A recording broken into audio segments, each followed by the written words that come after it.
Today we get a story time of probably one of the most cringiest kids ever to ever exist on planet Earth in the entire universe. I don't want to spoil this too much, so I just want to hop right into it. So leave a like for nothing and let's just get into it. So we're going to call the subscriber who sent us today's story, we're going to call him Liam. And anyways, right, so this all happened one day when Liam was in class. And Liam was sitting kind of towards the back of his class with his friends. Like, he wasn't paying that close of attention. All right, guys, do well in school. That's all I'm going to try and say. But anyways, Liam was kind of dozing off, not really paying attention. When this kind of kid that, like, he didn't know that well, but was kind of known as kind of a little weird, kind of a little strange. But this kid, like, turns to Liam and his friends and says, hey, like, do you guys have girlfriends? Very kind of a weird thing to lead with, especially if you don't know the guy. I wouldn't be going up to random people saying, hey, do you have a girlfriend? Like, I don't know, man. That sounds kind of weird. But anyways, right, so this kid is just like, hey, do you have a girlfriend? And Liam and his friends at the time did not. I mean, hey, man, like, you can't always be winning. Sometimes, you're in the trenches. It happens. But they're all like, no. And they say no kind of with a bit of attitude because, yeah, I mean, that's a weird question to ask. And this kid just looks at them and kind of scoffs. He's like, sucks to be you guys. I couldn't imagine being single like that. And, Liam is like, bro, what are you talking about? And this guy's like, yeah, I probably had the hottest girlfriend ever. And Liam's like, really? Like, what's her name? And he's like, Sandra. Yeah, she's super hot. And like, at this point, Liam's like, all right, let's see a photo of her then. Like, what she look like? And, the kid's like, she doesn't go to this school, but she's at my house right now waiting for me. At this point, right, Liam's like, I proof her didn't happen, bro. Like, I need to see some proof. And Liam and his friends were basically saying, we don't believe you, man. Like, we think you're just capping right now. We think that, like, what you're saying is no, you're just bragging with nothing to actually brag about. And so this kid, who we're just going to call the cringy kid, right? The cringy kid was like, no. No, I'll have you know that my girlfriend is real and she loves me and she's at my house right now. You know what? You know what? And Liam is looking at him. He's like, yeah, what? And this kid's like, you know what? Come to my house after school and I'll have you meet. I'll introduce her to you and I will watch your face. I will watch your expression slowly crumble as you realize that I am entangled with the woman of my dreams in a beautiful relationship. Remember, they're in 6th grade, so bro, you're not getting married. But anyways, he's like, and I will win. I will conquer you. It will be victory. As I said, this is a very weird kid. Like, hey, man, if you're, like, saying, I will conquer you, this will be victory, like, to anyone, bro, check yourself. That's all I'm saying.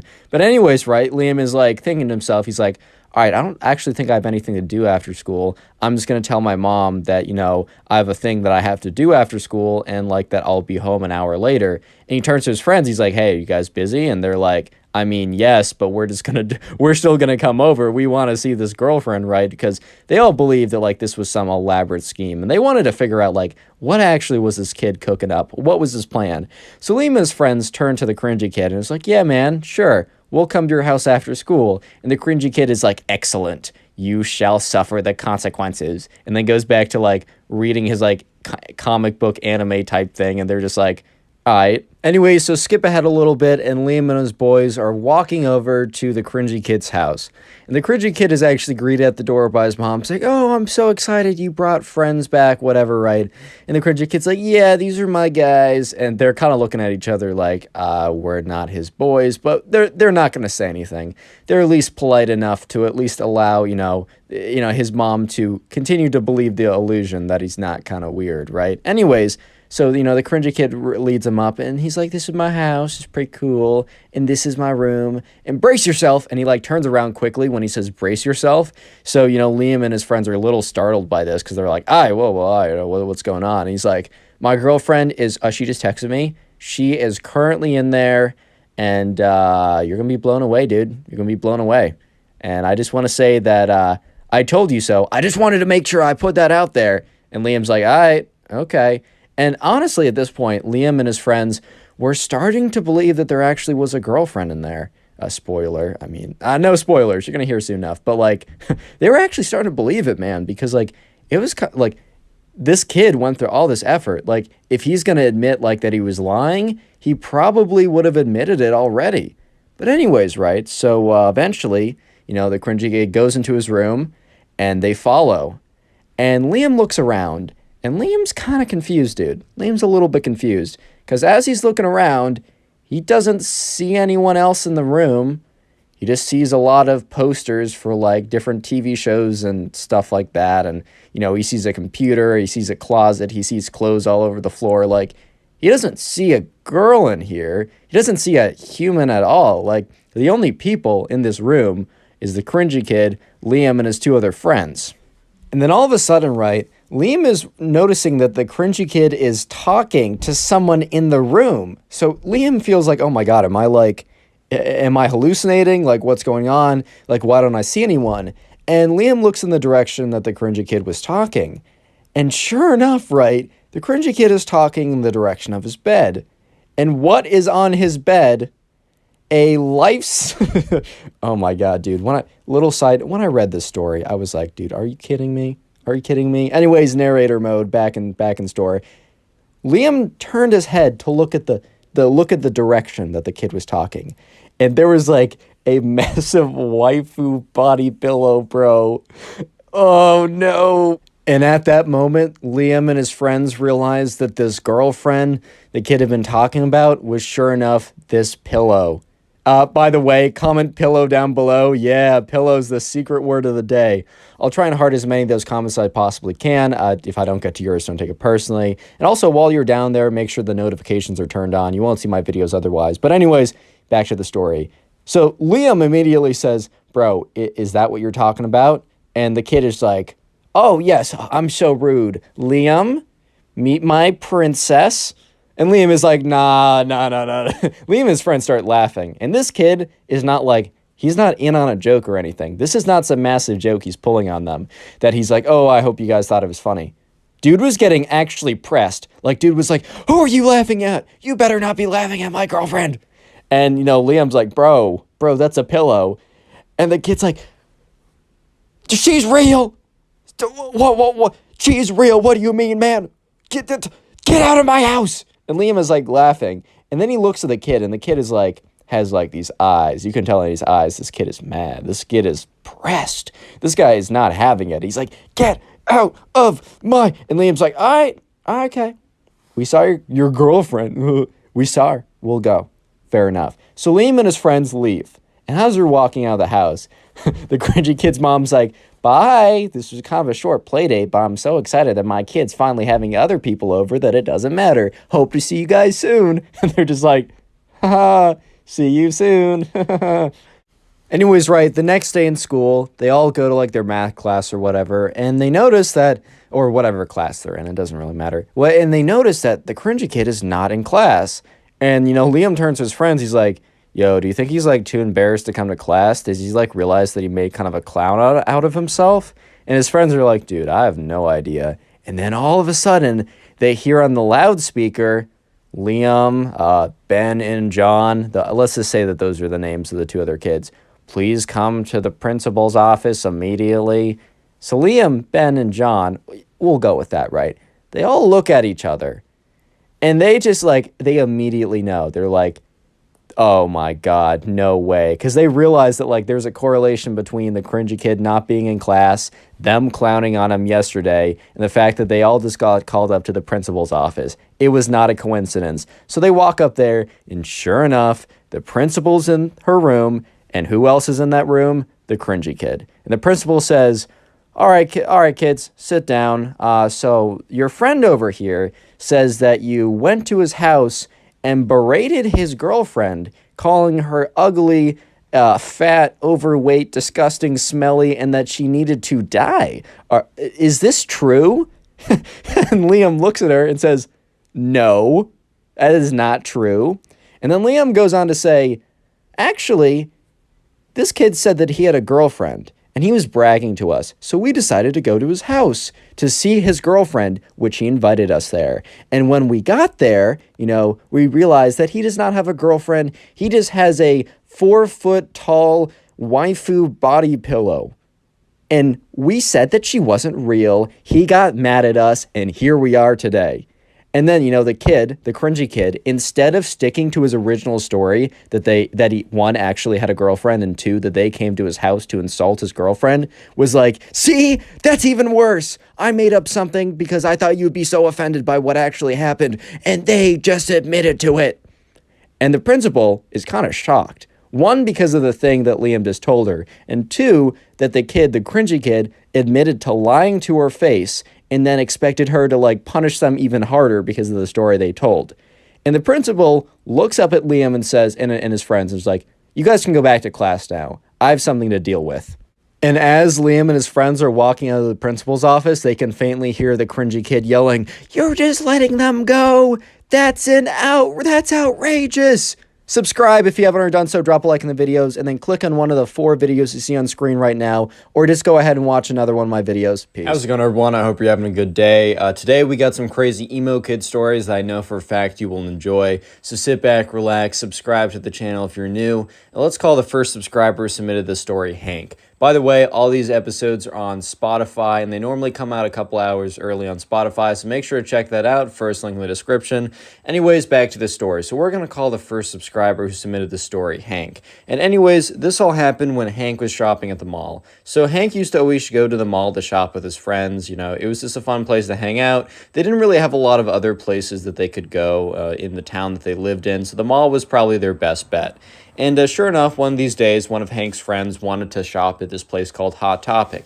If you don't know, Hot Topic's a place where they have a lot of t-shirts and other kind of apparel that is very, I don't know, like fast fashion-y, brand-centric. Like, it's very much like, you'll have a lot of different brands, or kind of like, you'll find a lot of band t-shirts, a lot of kind of like, okay, so a lot of different stuff's at Hot Topic, but one kind of theme of clothing that you'll see at Hot Topic is emo style clothing, if that makes sense. So like really black clothing, edgy clothing, stuff like that. And just so you know, like, I have nothing against it if you dress like that. I think it's a cool enough style. I think you're fine even if you identify as like, oh, I'm emo in the way I dress or act or whatever. I don't really care. Live your life. However, as long as you don't act like the kids in these videos, especially this one, you're chill with me. But anyways, Hank just was like, okay, man, like, you want to go to Hot Topic, that's fine. Hank hadn't really been in that much, so he didn't really know what to expect. So Hank was walking into, the Hot Topic, and he was looking around, and there's a whole host of people, and Hank's friend was like, all right, man, like, I'm going to go to the back of the room. I know what I want. I'm going to go in their skateboard section. You can kind of just wander around here. I'll be out when I'm done. So Hank was totally fine with this, and Hank kind of like was wandering around, and he walked over to one of the t-shirt aisles, or one of the t-shirt rack aisles, and that's when he accidentally bumped into this kid. And this kid turns around. And just to paint the picture, this kid has super long black hair. He's got like black mascara on, black lipstick. He's got black painted nails. He's got a spiky collar. He's got like a black band t-shirt. He's got like long black jeans, and then those like big black stomper boots. I don't know if you know what I know, like if you know what I mean, but like those big, kind of like those big rubber black boots that are pretty popular right now. And he turns around and he's like, dude, what the heck, bro? And Hank's just like, all right, my fault. Like, I didn't mean to bump into you like that. I was just looking around and wasn't paying attention. And the emo kid's like, dude, you're like, shut up, bro. Hank's kind of just looking at him like, I don't really know what you mean. Like, I didn't do anything. Like, are you good? And the emo kid's like, bro, like, I don't need to hear that sass from you, bro. Like, I really just don't need to hear that. And Hank says once again, like, dude, I don't know what you're saying. Like, I'm sorry. I'll just go the other way. And Hank kind of turns around to de-escalate because he doesn't feel like, escalating anything. It's just not a good idea to get into fights like that. And that's when the emo kid's like, yeah, you would run. You're dressed like one of those jocks anyways. Which, like, Hank kind of turned around because he didn't know what that even means. First of all, I mean, isn't jock a positive thing? Like, I get that there's a bit of a negative connotation of like, oh, you're a dumb jock or something. But I would have thought that like jock would have meant like, oh, you're an athlete, which isn't that a good thing? Like, I'm kind of confused right now. Is that not a good thing? And Hank, kind of turns back. And he's like, dude, like, why? Like, why are you like making a problem with me? I don't have a problem with you. You're kind of the one that's making this into something, because Hank really did believe like I'm not the one doing anything. it's like 100% this guy who's making it something, you know? And, you know, the kid's just like, well, you know, like, you're just looking like a dumb jock. Oh, isn't that right, guys? And he turns around, and there's two other emo kids, and they look very similar to the main emo kid, but they kind of just, you know, they're dressed slightly different, but really, I mean, it's funny how, like, I saw this on South Park, but it's funny how, like, nonconformists all dress the same. I'm just like, well, I mean, you are conforming to something, but anyways, right? So the other two kids, the other emo kids, are kind of there along too, laughing, and Hank is starting to like get upset by this because he doesn't really care about like these random kids what they think, except he's got three kids standing there pointing at him, laughing in his face when Hank didn't deserve it. Like Hank was thinking like, look, if I deserve this, if I was being like an absolute if I was being a jerk to them or for some reason I actually did something, sure, maybe I deserve this. But Hank's is thinking to himself like, dude, I don't deserve this. I was literally just chilling here. I actually bumped into this kid. Like, I'm sorry about that. Like, my fault. Once again, my fault. But that's when Hank turned the tables on the emo kid. And the thing is, right, the emo kid was wearing a band t-shirt.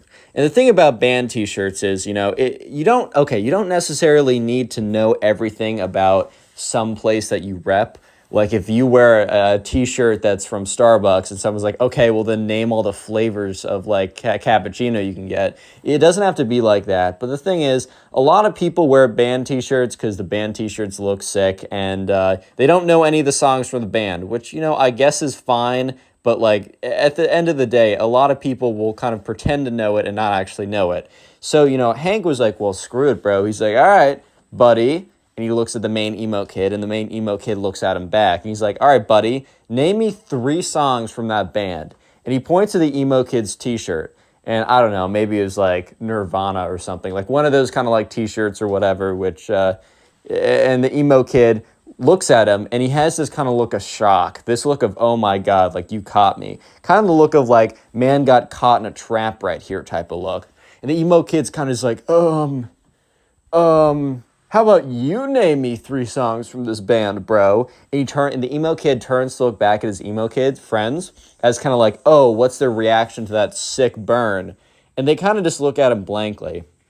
I think the emo kid was kind of expecting he would turn around, he'd look back to his friends, and he'd be like, oh yeah, wasn't that a crazy burn? I totally got them. But his friends look back at him kind of just like, dude, like I don't know how to break it to you, but you didn't get him. So the emo kid turns back around. He's like, I don't need to do anything you say, bro. I'm not going to conform to your standards. And then the two emo kids were like, yeah, that's right on, bro. You're so right. And they like dap him up. And Hank at this point, he's just so done. He's just like, bro, because he realizes, like Hank's like, you know what? I'm not going to fight with these kids. These kids are obviously a lost cause. This is not worth my time. So Hank gets up, he turns around, and he's kind of says like, whatever, man, like go live your life. Hank turns around, starts to walk away, and that's when he feels a tug on his pants. And he turns around and he sees the emo kid failing to pull down his pants. So basically the emo kid couldn't he couldn't let Hank just leave by himself. Like he couldn't let him just do that. So when Hank turned around and started to walk away, the emo kid like went to jump and try and pull down his pants to like pants him, to embarrass him, to like impress his emo kid friends and be like, oh my God, I totally owned him, dude. So at this point, like Hank is like, dude, stop pulling down my pants, bro. And the emo kid's like, oh, sorry, I just slipped. And he's like, And his emo kid friends laugh along as well. At this point, Hank's getting really annoying. He's like, sorry, bro, like, I'm not into you like that. And he's like, what? He's like, yeah, you're trying to pull down my pants. So you're telling me you're not trying to get a peek? And the emo kid's like, dude, it's not like that. I was trying to pants you. And Hank's like, yeah. You wanted to pants me so you could see my bare bottom. Did you really want to see my bare bottom that bad? And at this point, the other 2 emo kids start laughing a little bit. And the main emo kid turns around and he's like, stop laughing, it's not funny. He turns back around, he's like, dude, you don't know what you just did. And the emo kid walks up to Hank with his chest puffed out. He's like, bro, you literally don't know what you just did. You don't know who you're messing with. Okay, I don't know if he started to tear up or anything. But at the exact same time, the mall cop that happened to be like going around the mall to make sure that nothing's like happening looks into the Hot Topic and sees basically this kid walk up to this other kid with his chest puffed out. So the mall cop outside kind of slows down walking and looks inside. And sure enough, right, Hank is like, hey, look, I'm not looking for any trouble. And the emo kid's like, yeah, that's what I thought. You're freaking scared, bro. Don't tell me otherwise. You're freaking scared. And at this point, Hank's like, dude, I'm not scared. It's not like that. I just don't want any trouble. Like, you're not worth my time. And he's like, I am worth your time. I'm worth all of your time plus some because I'm worth more than you, dude. You don't know who you're messing with. At this point, right, the emo kid was really kind of just showing his true colors and being like, I mean, kid's insecure. That's fair enough. He's trying to act all tough in front of his friends. So once again, Hank's like, he turns around and he's like, all right, man. He's like, dude, I'm just not doing this. Once again, have a good life. Hank turns around, and as Hank's turning around, the emo kid is like, in his head, he's like, I can't let this slide. So the emo kid literally raises up his hand and swings on Hank. Real quick, if you made it this far into the video, go ahead and comment emo down below. I just want to see how many people made it to the end of this video, as I do appreciate you guys. Best way to support the channel, as always, is just watch a bunch of the videos. The more watch time you give to the channel, the more we get promoted in the algorithm, and I really, really do appreciate it. Let me know in the comment section what you do while watching my videos. I genuinely want to know. Just so you know, all these episodes are on Spotify. It's in the description, the first link. Please rate us 5 stars when you have a chance. If you want to submit these stories, and please do, because, that's how I make these videos, go to my Instagram or Twitter. They're both in the description, but they're also at Connor Pugs. I got a Discord server, link in description, code Connor Pugs for 10% off gamer subs. Let's get back to the story.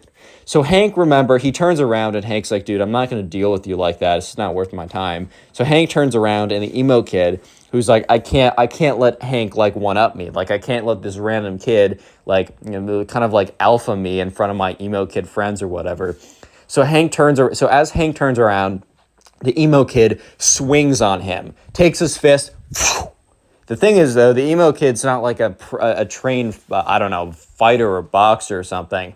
So obviously the emo kid doesn't make contact with Hank. Instead of making contact with Hank, the emo kid nearly misses Hank, and his right hook goes right through a rack of clothes. The emo kid was really putting his full force into this too. Because once the emo kid misses and whiffs on Hank, the emo kid flies forward into the rack of clothes. So he basically pushes himself into a rack of clothes, fails to swing on him. The mall cop, however, did see the emo kid try and swing on Hank, so he walks in there. Hank turns around, and he sees the emo kid on the floor in a pile of clothes, and he's just so confused on what happened. And then, Hank turns around the other way to see a mall cop standing in front of him. So Hank's really confused at this moment. He's like, okay, 1 second ago, I turned away from the emo kid. And a second later, the emo kid is sitting, face first in a pile of clothes, and a mall cop is standing above me. This literally makes no sense. And sure enough, the mall cop's like, hey, hold up, everyone. I got to talk to you guys. And the two emo kids, from the back, they get scared and they literally run off. They disappear into the rest of the story. It's like, hey, you get back here. But also the mall cop didn't really care that much because the two people that he really wanted to talk to were both Hank and the emo kid who swung on him. So the emo kid gets up. He's kind of panting a little bit. He's like, and the mall cop's like, hey, I saw you swing on this kid. I know you didn't make contact, but you did try and swing on this kid. It's 100%. What's going on here? The emo kid's like, dude, I was just defending myself. And at this point, Hank's like, that's not the case. This kid and I were kind of talking back and forth. He tried to pull down my pants. I made fun of him for doing that. I turned around and he tried to swing on me. At this point, right, the mall cop kind of witnessed the last 60% of this altercation. So he knows for a fact that he saw the emo kid try and pull down the pants and then have an argument. So the emo kid says, well, after I pulled down his pants, this kid tried to swing on me and I just defended myself. And the thing is, right, that was a mistake for the emo kid because the mall cop had been watching the whole thing. So the mall cop knew for a fact that that wasn't the case of what happened. So the mall cop goes on to say, dude, I know for a fact that's not what happened. I saw you guys kind of like bickering in the store, and I wanted to make sure that we had no like nonsense going on. Obviously, some nonsense did go on, and I watched the whole thing. I saw you try and pull down this kid's pants. He did not swing on you. I don't know what he said to you that offended you or anything, but it's very clearly that, you're the aggressor here, and like, I can't have that. So he's like, hey, I'm going to need you to come with me. And the emo kid's like, all right, buddy, go ahead with him. And the emo kid is like looking at Hank and kind of giving him this look of like, come on, bud, like, go ahead. He's asking for you. When in truth, the mall cop is not asking for Hank. The mall cop is asking for the emo kid. So the mall cop's like, sorry, man, you must be mistaken. I'm not asking for this guy over here, pointing to Hank. He's like, I'm asking for you. And he points at the emo kid. And the emo kid is so absolutely stunned by this revelation. He's like, at this point, the emo kid is practically speechless.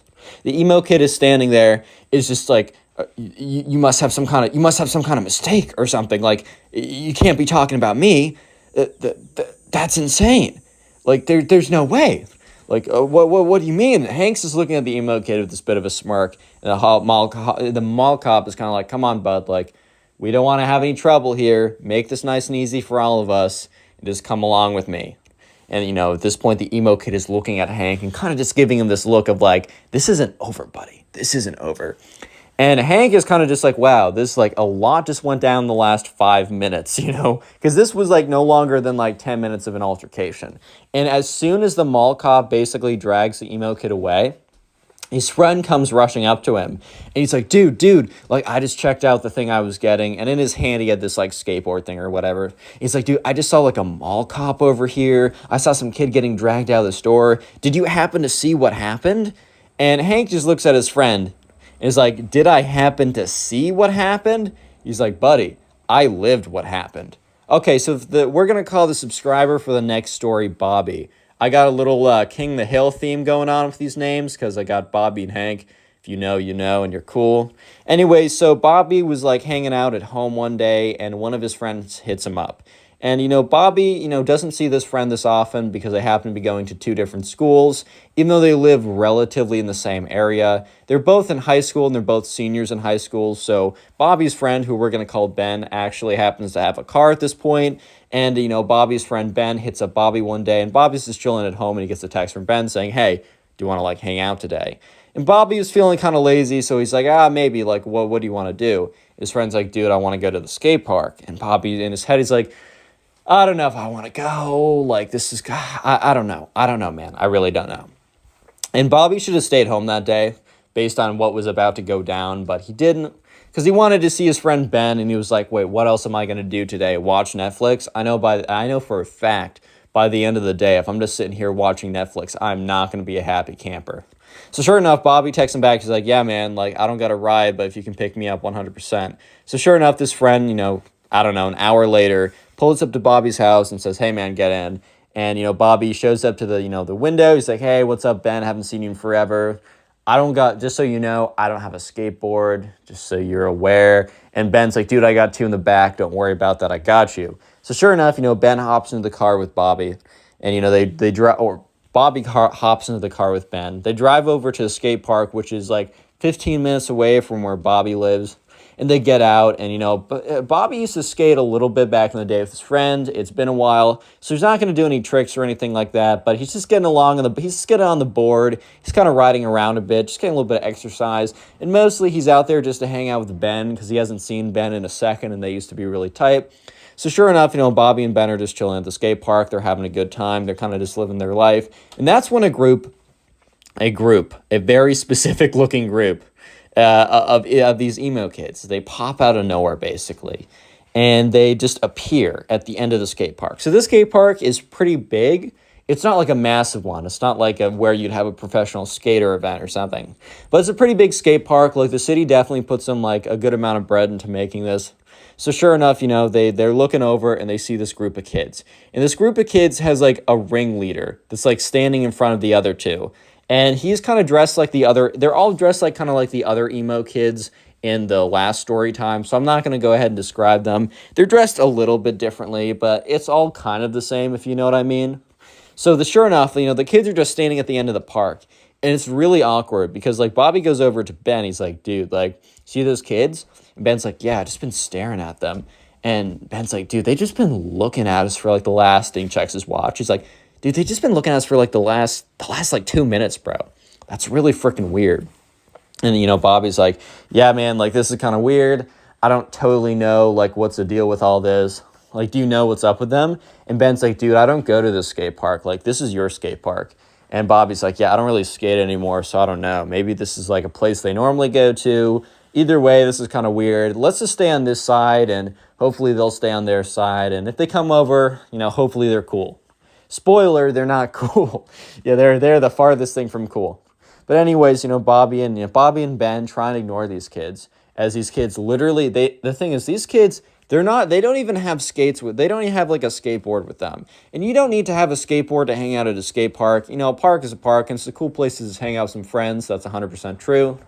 However, I will say it is a little weird to like show up in a group of kids or a group of like a bunch of people, stand there and watch other people without saying anything to each other, without doing anything like that. I will say that itself is pretty weird. So sure enough, you know, Bobby and Ben are just kind of standing there like, dude, this is really freaking weird. What's going on? And that's when they look over, and sure enough, they see the emo kids start to walk closer to them. Like, the emo kids were just standing there for a good solid, I would say 10 minutes. And that's when the emo kids start to walk over to Bobby and Ben. And at this point, you know, Ben turns over. He's like, dude, what is up with your neighborhood, bro? Like, why do you always get the weirdos? And Bobby's like, dude, it's not my fault. I don't go here this often. I don't know. And that's when the group of emo kids shows up. And there's like very clearly like, this is going to sound weird, but like an alpha one. Like, okay. I'm not trying to use like weird like alpha male terms or whatever. Oh, Connor, which one's the sigma male? Shut up if you say that in the comment section unironically, dude. Actually, shut up. But anyways, sure enough, you know, the kind of like the alpha of the pack, whatever that even means in emo pack words, is like, hey, you two, I need a word with you. And Bobby and Ben kind of just look at each other just like, oh my God, like what's going on here? It's just kind of strange. You know, Ben kind of like whispers over to Bobby like, dude, we are never going back to your park ever again. And Bobby kind of just gives him this look of like, dude, I can't control this. So sure enough, the emo kid, let's just call him the alpha emo kid. No, I can't say that for much longer. The main emo kid, King the Pack or whatever, walks up to them. He's like, bro, do you not know?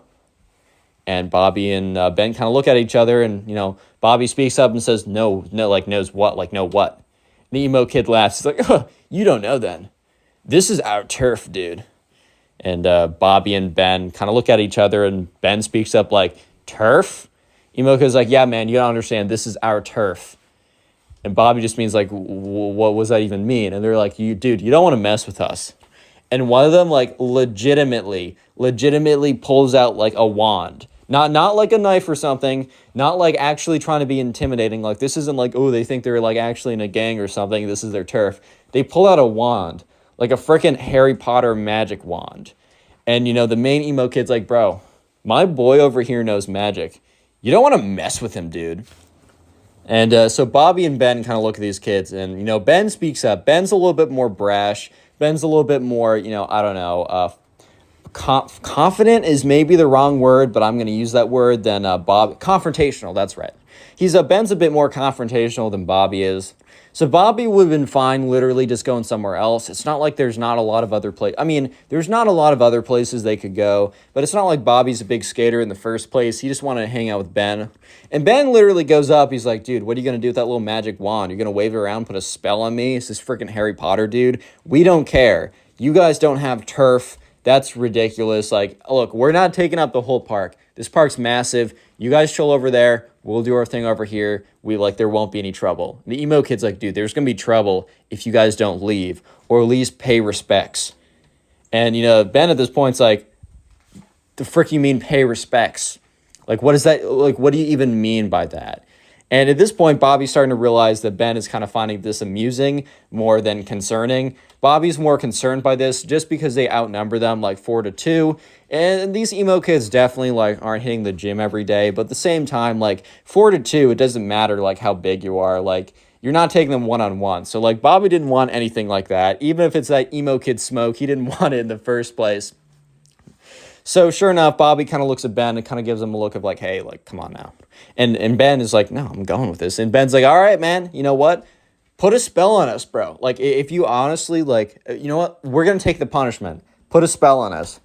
And the main emo kid looks at them and is like, dude, you don't want our smoke like that. You don't want us to, like, drop a spell on you like that, bro. You don't know our power. You don't totally get it. And Bobby is just looking at them. And Bobby's, like, kind of, like, completely freaked out at this point. Not that they're going to actually put a spell on him and, you know, I don't know, curse him or something. Bobby's just so freaked out by everything going on that he just doesn't want anything to do with it. So Bobby is like, I don't know, man. How about we just, like, we stay here and you go over there? And the emo kid's like, I'm not talking to you, little boy. Which, like, Bobby was, like, so taken aback by this. That and Ben was like, you don't call my friend that. Come on, if you're such a big guy, little boy. And at this point, Ben says little boy back to them. If you're not such a big guy, little boy, put a spell on us. And he points to the guy in the back. And there's, like, a little emo kid in the back with, like, a little magic wand or something. The main emo kid says, you know what? Gentlemen, I don't want you guys to be seriously hurt, so I'm going to give you one more chance to leave the premises, or my friend will put a spell on you, and you will be cursed so badly that you will not make it out of this park alive. We have magical powers that you simply don't understand.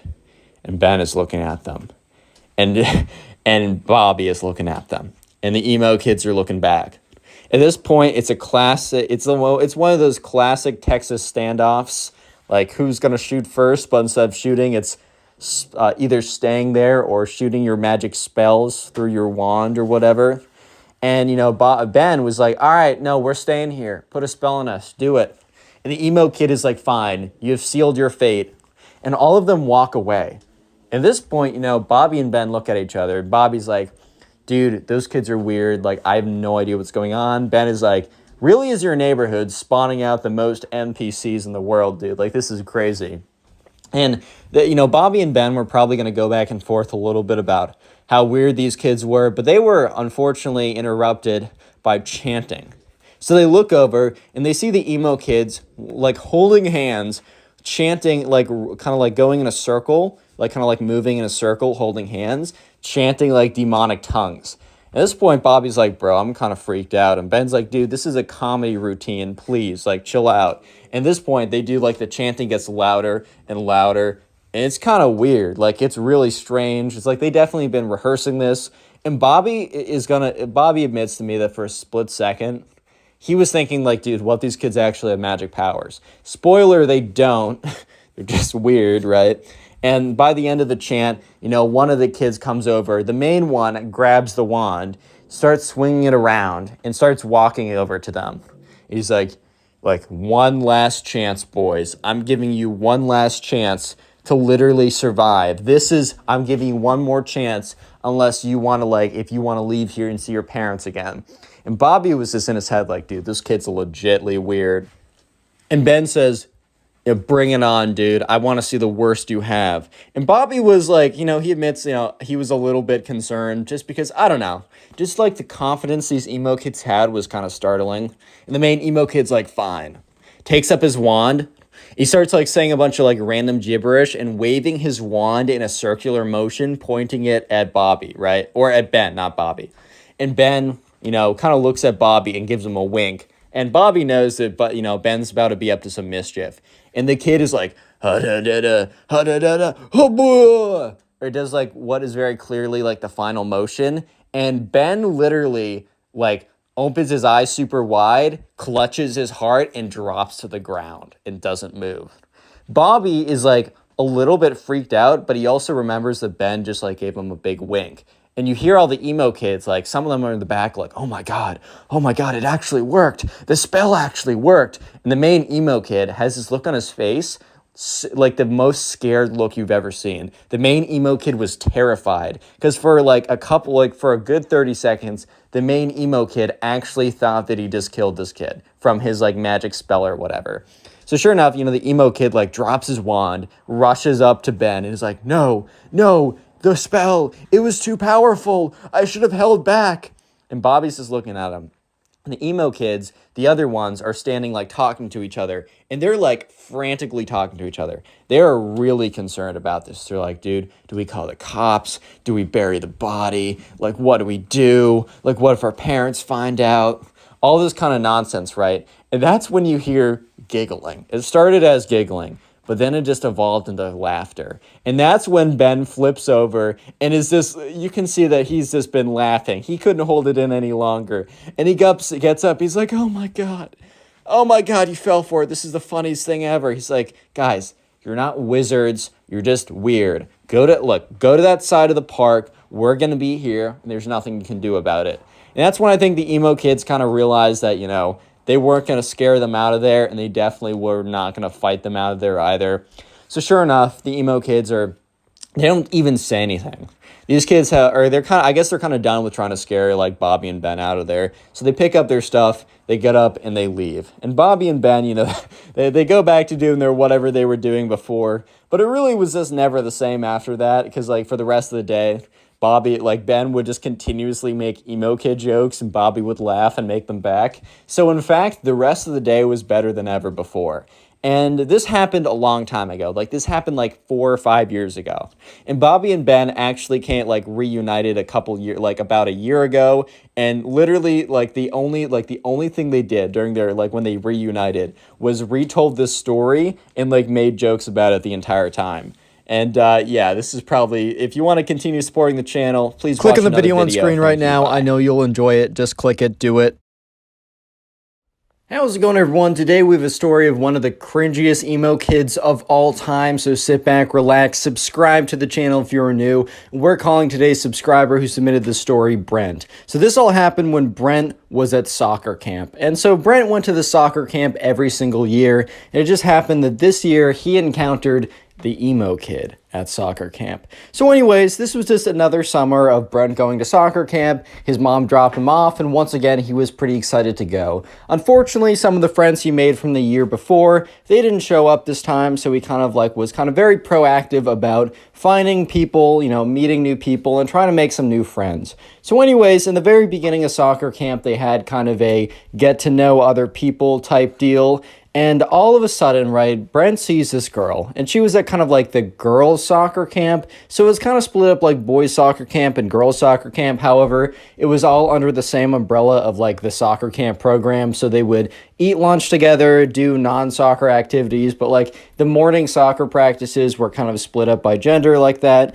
And so anyways, right away, Brent saw this girl, Emily, and he immediately kind of fell in love with her. Not actually, but was like, OMG, lol, she's cute. I'm going to try and hit. No, I'm just kidding. He's like, I don't know. He's like, he's gone to soccer camp. He's not trying to hit, bro. That's crazy. But anyways, right, so she's going to be an important character later on. But for the meantime, we don't need to think about her because someone much more important comes into the picture.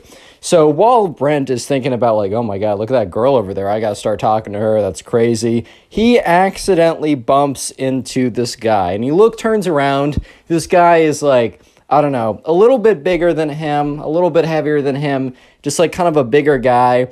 And he's got this long black hair that's swooshed over. He's wearing the standard soccer cleats, but otherwise it's this black band heavy metal t-shirt. He's got black painted nails. He's got a spiky wristband on or whatever. And he turns around, he's like, yo, what did you bump into me, bro? And Brent's like, oh, my fault, didn't mean to do that. He's like, you don't think that I'm an alpha? Is that what you think? Brent's like, what? He's like, I'm an alpha male, just in case you weren't aware, which I know that you subconsciously were because, all betas instantly know when there's an alpha present. And Andrew was the guy from 7 stories ago. Brent was like, what? He's like, bro, do you not know what beta males and alpha males are? Well, basically, beta males are like you and lame, and alpha males are strong, powerful, and dominant in the pack. And with that, the emo kids does a big, swipe of his big, long, black hair. So, his bangs would no longer cover his eyes. It immediately fell back in front of his face. He's like, yeah, just so you know, kid, get out of my way. And the emo kid, shuffles away. And this was Brent's first interaction with the emo kid. So he's like, okay. That's cool, man. Like, okay. See you around, buddy. Bye-bye. So anyways, let's fast forward a little bit. After soccer practice in the morning, Brent was actually one of the better kids there. He was pretty good at soccer. They had lunch, and in the afternoon, they had activities such as like this, like, I don't know, like tag, capture the flag, all kind of like random camp activities. And today was capture the flag, and Brent happened to be on the same team as Emily. So immediately he goes over there. He's like, hey, how's it going? Like, my name is Brent. Emily's like, hey, like, my name's Emily. Nice to meet you. And Brent and Emily immediately hit it off. They're having a good time. They're talking with each other. They're enjoying each other's company. You simply love to see it. And, like, from very far away, Brent catches the eye of the emo kid who's on the other team and is just staring him down for some reason. Brent doesn't really think much of it, and then, like, he goes back to talking to Emily. So they're playing capture the flag right now, and Brent, runs over to the other side, gets the flag, right, and starts running back to his side. If you don't know capture the flag, there's like this little penny on both sides or like a little piece of cloth or something. And while you're on the opponent's side, if they tag you, you're in jail. But what you're trying to do is you're trying to run over there, grab their flag, and run back to your side without being tagged. However, there was a stipulation that it had to be a tag. This isn't tackling. You can't push someone. You can't like punch them or anything. You have to tag them if they're on your side. So, Brent is running over there. Sorry, I have a list of names in front of me and from other stories. Brent is running over there. He grabs the enemy team's flag and is running back to his side. And he's really close when he just like immediately slams into the ground. And that's when he realizes that there's a big guy on top of him. And that's when he realizes that the emo kid tackled him. So the emo kid's like, nice try, buddy. Next time, try not to fight the alpha males. And then camp counselor comes over and says, hey, we said no tackling. You're on the sidelines, points to the emo kid, he's disqualified or whatever, has to sit on the sidelines. Ooh, so alpha, man. But anyways, right, so the penny's returned, but also Brent isn't in, like, jail. He goes back to the other side, and the emo kid has to sit out for the rest of Capture the Flag. And Brent continues to talk to Emily, and the entire time, the emo kid is just, like, looking over, and he's, like, all angrily staring at Brent. So Brent is now his official enemy. Brent kind of just assumed that they were enemies because of when he bumped into him and also when he got him disqualified, which, did Brent really get him disqualified, or was it because he's an idiot and jumped on him? That's why he got disqualified? Who knows, man? But there was another reason why the emo kid hated Brent. There was another reason that Brent did not realize at the moment, but was very, very, very potent, and is going to be very, very important for later on in the story. I'm gonna give you guys a hint. It starts with an E and ends with a mly. Did you guys get it? Starts with an E and ends with a mly.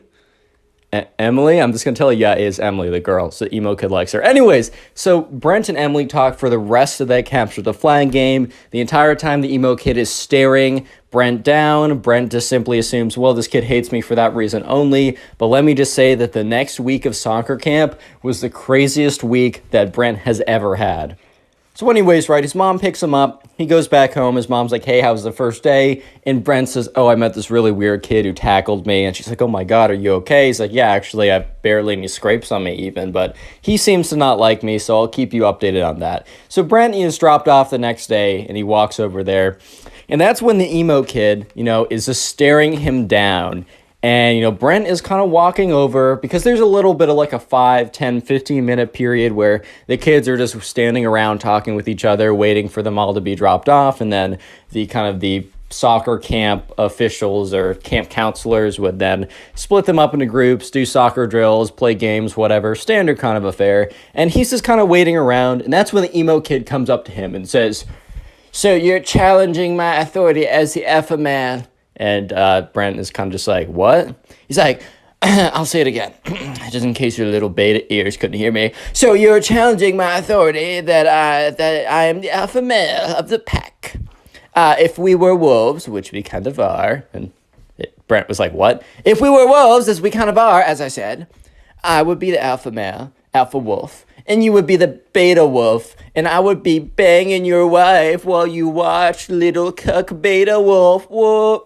And Brent is looking at this kid, and this kid is like Like, no offense, but this kid is like the opposite of what a stereotypical alpha male would look like, right? One of those red pit alpha males. It just looks the complete opposite of that. But anyways, Brent's not gonna get into like he's not gonna rebuttal this kid, because like, what is there to rebuttal? Everything, man. Like, this kid has no argument. But anyways, Brent's like, okay, and the emo kid's like, well, you say okay, but remember yesterday when you got me kicked out of the game, which you obviously tipped off the ref? And Brent's like, bro, you tackled me. It's very clearly stated in the rule books that you're not allowed to tackle anyone. How is this on me? He's like, dude, it was so clearly on you because the ref understood that I was the alpha male and I was simply asserting my dominance, bro.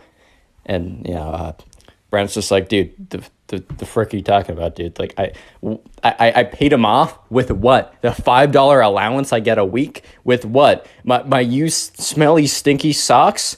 What do I have? And he's like, I don't know, man. I don't know. Maybe you took his daughter on a date because his daughter's so ugly she'd never get a date. Oh. And Brent's like, was that a diss? Like, does he even have a daughter? He's like 20, bro. What? And the emo kid's like, anyways, I just wanted to let you know that I'm the alpha man. You're the beta man. I will do your wife when you have one. And scene. And the emo kid walks away. And Brent at this point is like, what? Why? Why is this my life? Anyway, so skip forward to the soccer practice. They're put into groups, and the emo kid was in group B earlier, so they basically split them up into group A and group B. So the group A is the better players, and group B is the I'm just kidding, the players who are newer to soccer. And the emo kid apparently was on the cusp of group A. Was at the very top of group B, and because his performance was good enough, he was actually moved up to group A. So now Brent, instead of having a morning to himself to focus on soccer, now had to deal with the emo kid being, thrown into the mix here. So anyways, they're doing some drills with the soccer ball, and they're kind of like kicking them around cones. You had to kind of keep control of the ball while you were running. And the emo kid, like they said, okay, line up into 3 groups. And the emo kid immediately ran behind Brent. And Brent kind of looks behind him. He's like, what? And the emo kid said, nothing, Brent. Just letting you know that I'm the alpha male here. And Brent's like, okay, fine. Let's just do the drill. So the ref blows the whistle. Brent starts kicking the ball and moving with it. And the emo kid immediately runs up behind him and trips him. He's like, oh, sorry. And the ref's like, hey. And the emo kid's like, it was an accident, I swear. And the ref's like, all right, be careful. And Brent is starting to get really angry because, if you get an injury in soccer, especially if you get a foot injury, he could be out for the entire week. I mean, this is one of his favorite camps that he has every single summer. He loves going to it. It's one of his favorite things to do. And this emo kid, for the second time in the last 24 hours, has, has gotten really close to causing him a pretty big injury. He could have jumped, he jumped on him yesterday. He ran behind him, knocking him over. What if he twisted an ankle? What if he, fractured something in his leg? It's not that hard, especially when you got a big old kid jumping on top of you every 5 minutes. It's difficult. It's not that difficult, man. So anyways, Brent, for the next activity, waits to get into line before the emo kid does, because he doesn't want to be in the same line as the emo kid. But it turns out that everyone else lines up, and it's literally just Brent and the emo kid waiting for each other to move, because the Brent wants to go where the emo kid doesn't go, and the emo kid wants to go where Brent goes. And the refs not the refs, but the soccer coaches are like, come on, kind of guys, get into line. And Brent's like, okay. And he sprints to the end of the line, and then the emo kid sprints to the back of that line. And the coach is like, emo kid, says his actual name, can you go to another line? That line's too long. And the emo kid's like, okay, moves over one line. And when the coach turns his head, the emo kid literally runs back into the line with Brent again. So when the coach turns around, he's like, wait, emo kid, I said, could you go to that line? And he's like, fine. Emo kid eventually goes to that line, actually does that. So for the rest of the soccer practice, the emo kid tried to like bump into Brent, tried to make his life difficult. Basically was just being a big butt the entire time. But thankfully, right, that nothing really happened. He didn't bump into Brent successfully again. In fact, the emo kid, most of the time when he tried to bump into Brent would do some like very slick soccer move, kind of like break his ankles, not literally, but you know what I mean. And the emo kid would like fall flat on his face because he kind of like tried to run into Brent, and then Brent sidestepped him and completely swerved out of his way. Anyways, though, things start to get a little bit more interesting because throughout the next day, Brent and Emily are talking it up. It's kind of like the known thing for the camp that like those two were kind of like the unofficial soccer camp couple. I don't know if your camps had stuff like that, but this was true for the soccer camp. And word was that like the two of them, they were gonna kiss soon. Oh my God, guys, isn't that like 12th base or something? So sure enough, right, one of these days, so like a day later, Emily and Brent are just sitting with each other at lunch. They're kind of on like a quote-unquote date or whatever. And that's when a girl comes over and sits next to them. And Emily's like, oh, this is my friend Robin. And Robin's like, hey guys, like, I just want to let you know, Emily, that the kid over there, and points to the emo kid, is planning to ask you out soon. And Emily's like, dude, I don't know that kid. I've never spoken to him in my life. And Brent's like, oh my God, I know exactly who that kid is. Emily's like, what? And Brent basically tells her the story that I told you guys for the last 13 minutes. And she's like, oh my God, he's the worst. And Brent's like, well, that would explain why he really hates me too. Because like, not just that I embarrassed him, but I've been hanging out with you the entire time. And, he probably knows that we've been talking a lot. And Emily laughs a little bit. And this is when Robin says, dude, like, I'm serious. This kid is going to come over and ask you out within like the next 24 hours. He's going to do it publicly. It's going to be really embarrassing. Everyone's told him not to do it, but he's in his own world. You gotta let him down nicely though.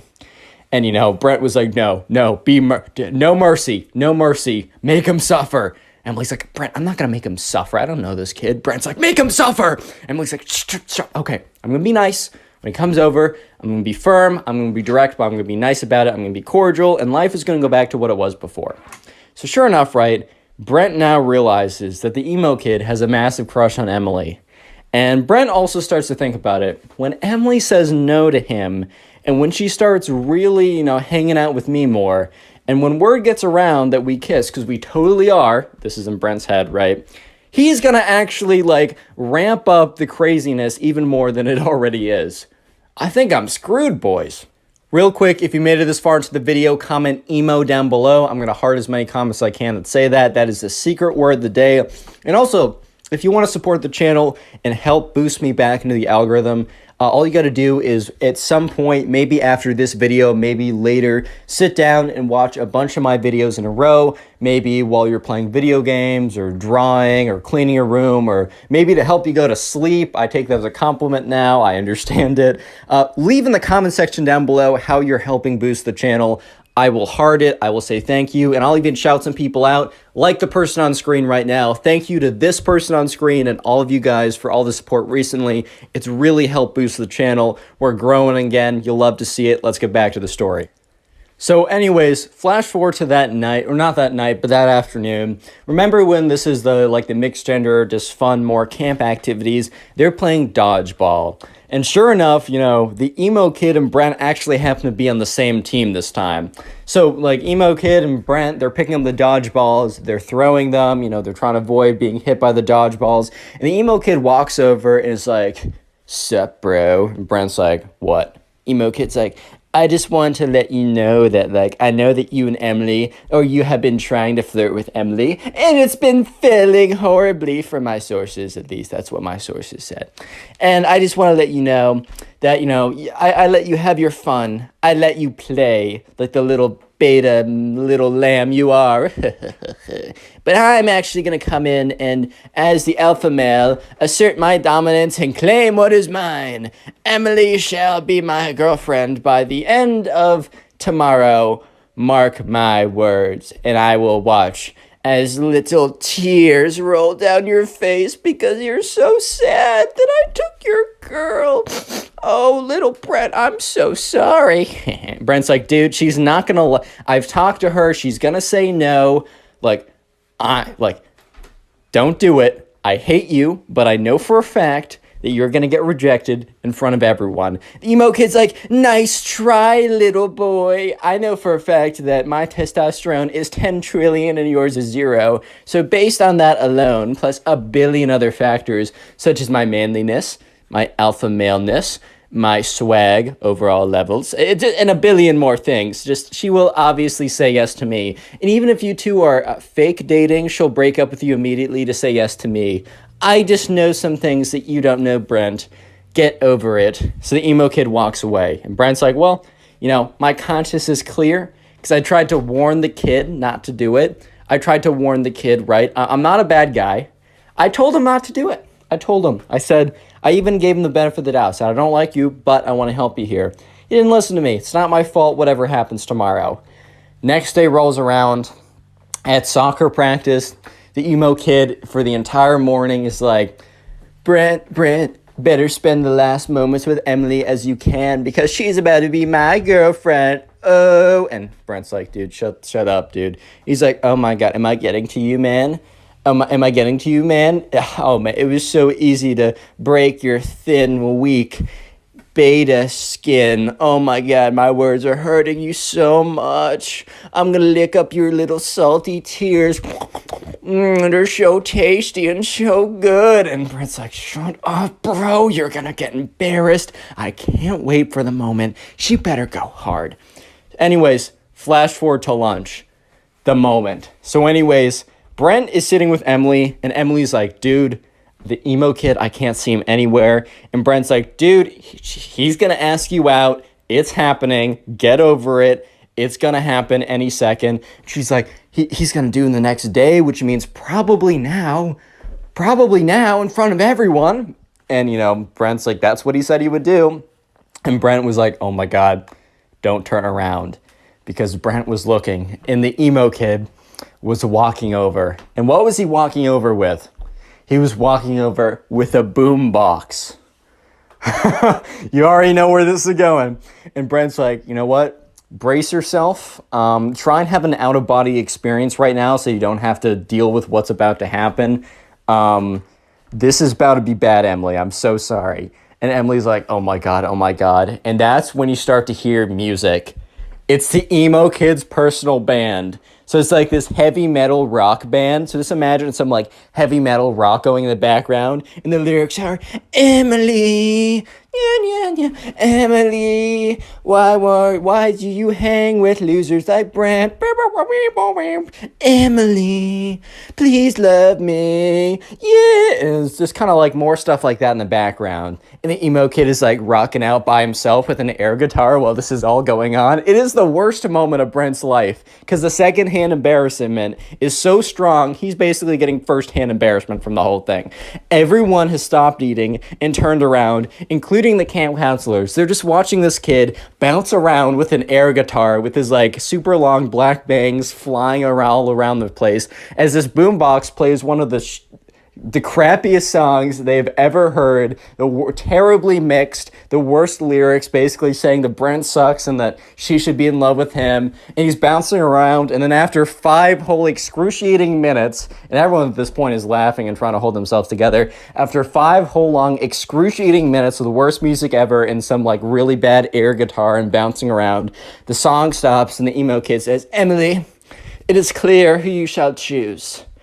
What is your verdict? And Emily's like, I'm sorry, I don't know you. I'm not going out with you. Emo kid's like, that's hilarious. What's your actual verdict? Emily's like, dude, I don't know you. He's like, dude, that's hilarious. What's your actual verdict? And Brent's like, all right, man, that's enough.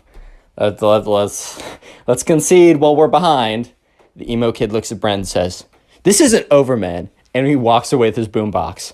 And Brent's like, why did he say that to me? I didn't dump him. And Emily's like, dude, that was worse than I could have ever imagined. And right, so Robin, the friend who warned them, came over again and said, look, I should have warned you about that. I didn't think it was real. I didn't even think that that was actually going to happen. I was told earlier this morning and I laughed. I'm so sorry. I should take anything that you hear about this kid seriously from this point on, because oh my God. And Emily's like, wait, oh no, we still have an activity tonight, like for the, like this afternoon. And Brent's like, oh my God, he said this isn't over. And sure enough, it was far from over. So they get to the activity that afternoon. So it was probably the worst possible activity that it could have been, because it was small groups of charades.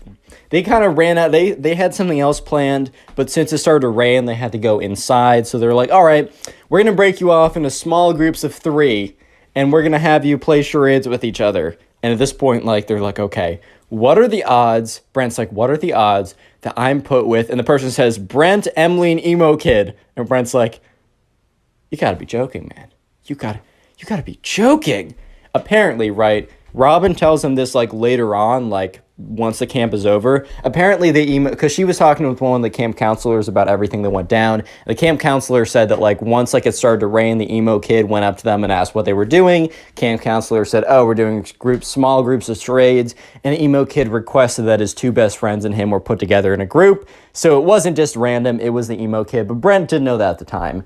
So Brent looks at Emily, and Emily looks at Brent, and they're both basically just like, oh boy. And then they both look at the emo kid, who has a massive smile on his face. So all 3 of them go away to a corner, and the emo kid's like, Emily, I might have came on too strong. And she's like, well, that's an understatement. But he's like, I will show you the truth. Brent, I challenge you to an alpha battle. Brent's just like, what's an alpha battle? Ha! You're such a beta for not knowing what an alpha battle is. Beta. He's like, an alpha battle will be proof that I am alpha and you are a weak beta. And then Emily will choose me. And Emily's like, I'm not. And he's like, wait, your heart will tell you otherwise after the alpha battle. Emily's like, okay, I'm still not going to. She's like, God, stop, silence, woman. And Brent was like, whoa, chill out, dude. He's like, you silence too? We're having an alpha battle right now. So, right, this just kind of looks like they're doing really weird charades from afar, but the emo kid is like, all right, let's form our best wolf poses. Brent's like, what? He said, form your best wolf poses now. And emo kid, Brent's like, all right. Ooh, emo kid's like, that is the worst wolf pose I've ever seen. You were definitely not part wolf like I am. And the emo kid does this really weird pose. He's like, oh my God, I'm wolfing so hard right now. This is the most emo thing. I mean, the most alpha thing I've ever done. Oh my God. At this point, Emily's like, guys, you are both embarrassing yourselves. Emo kid, it's like, no, you will see that I'm the most alpha. I swear. Emo kid's like, all right, let's do it. Wrestle me. And, Brent's like, what? Emo kid jumps on top of him, just tackles him to the ground. Because he's like 20 pounds heavier, right? And a little bit taller. And Brent was completely taken off guard. He's like, bro, stop. What are you doing? And the emo kid's like, I'm out alphaing you. And that's when the camp counselor comes over and says, all right, guys, break it up. Tears the 2 of them apart. He's like, all right, so we're only doing this for 20 more minutes, but it looks like you 2 can't keep off of each other, so I'm going to be joining your group. Imagine how awkward this is. It is Emily, Brent, the emo kid, and a random camp counselor. So they do normal charades, right? And the entire time, the emo kid is like sneaking in punches to Brent's arm. He's like, ow. And when the camp counselor looks up, the emo kid puts his arms behind his back. And the emo kid's like, this isn't over, man. And then the emo kid walks over to Emily. He's like, tss, tss, Emily, tss. Emily's like, what? Do you think I'm more alpha? Shut up, kid. Emo kid's like, no. Okay, I'll just be direct. Do you want to go out with me? No! And the camp counselor was like, guys, silence while I'm doing charades. And Emily's like, dude, I don't want to go out with you. How many times do I need to tell you this? Emo kid's like, but I'm definitely more alpha. She's like, that's not a real thing. So the next day rolls around. It's Thursday. And that afternoon, there's no real activity. It's just known as like the soccer dance or whatever. And during the soccer dance, there's one coveted slow song where anyone who has feelings for each other might ask for like a slow song or something. And sure enough, let's just jump to the dance because the emo kid is like being a jerk to Brent all day, but that's not anything new. And sure enough, it is the dance. And they're putting on normal songs. And Emily and Robin and Brent are all together like, dude. And Robin's like, dude, the emo kid is definitely going to try and get that slow song with you. Like, Brent, you got to swoop in right away. Because at this point, Brent and Emily were, like, unofficially a thing. They're only at camp for a week, so they're not going to make, like, a long-term relationship. Let's have kids, baby. Okay, you know what I mean. But sure enough, the slow song comes on. And Brent's like, oh my God. And Emily's like, quickly. And you can see the emo kid sprinting from the other side of the room. So Emily and Brent quickly like get together in the slow song, kind of like whatever.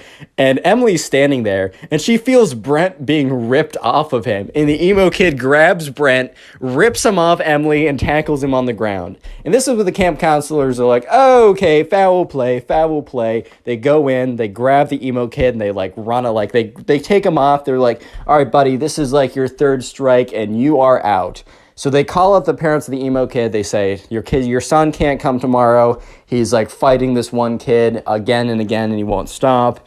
And so sure enough, the emo kid was picked up, taken away, and Brent and Emily finished off with a slow song together. The next day rolls around. It is Friday. It is only a half day where basically the parents come and watch a little like soccer presentation that all the kids have done. And by the end of it, right, most people are packing up. Brent and Emily are gone. And you remember the friend Robin from the beginning? One of the camp counselors and Robin were like friends or whatever, or like friendly. And the camp counselor's like, do you happen to know about that like emo looking kid? Like, do you happen to know what was up with him? And Robin's like, do I have a story? Click on the video on screen right now. You? I know you'll enjoy it. Just click it. Do it.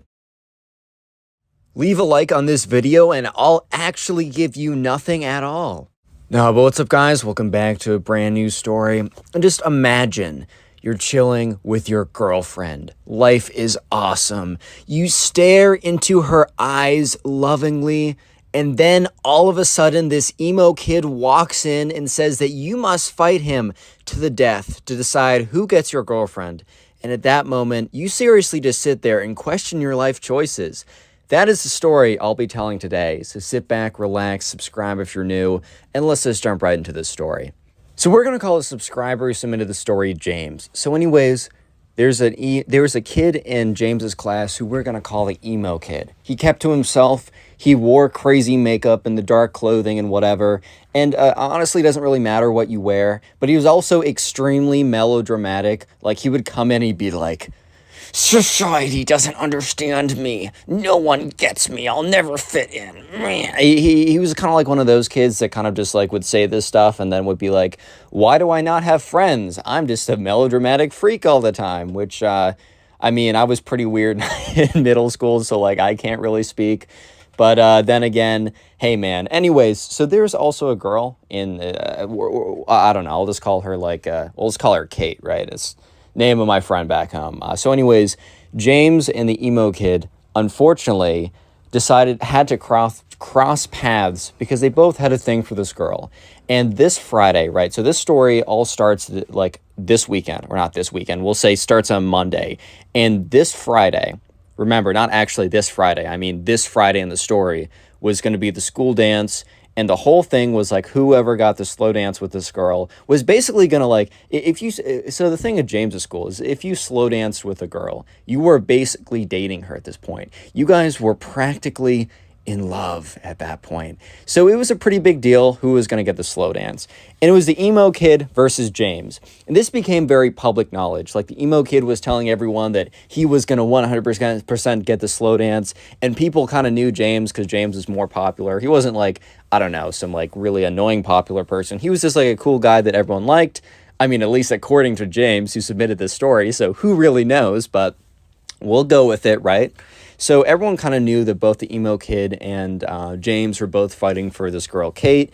And Kate made it pretty clear that, she was not going to say yes to the emo kid. Like, sorry, unlucky. Life just works out like that. But she was considering saying yes to James.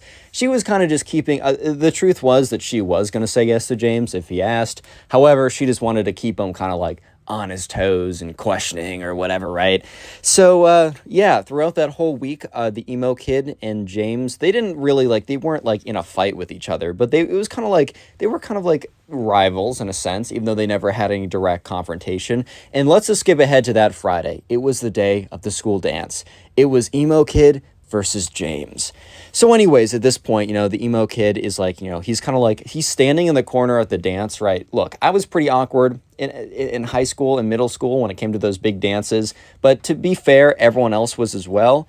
But the emo kid was kind of taking it to a whole different level.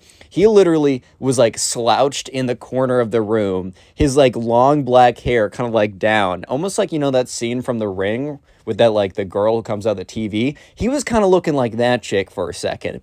So he was definitely not helping himself out in this situation. And at this point, James and his boys were kind of standing like together, whatever. They were dancing to, I don't know. I don't freaking know what they play at high school dances. Maybe some Whip Nene by Silento.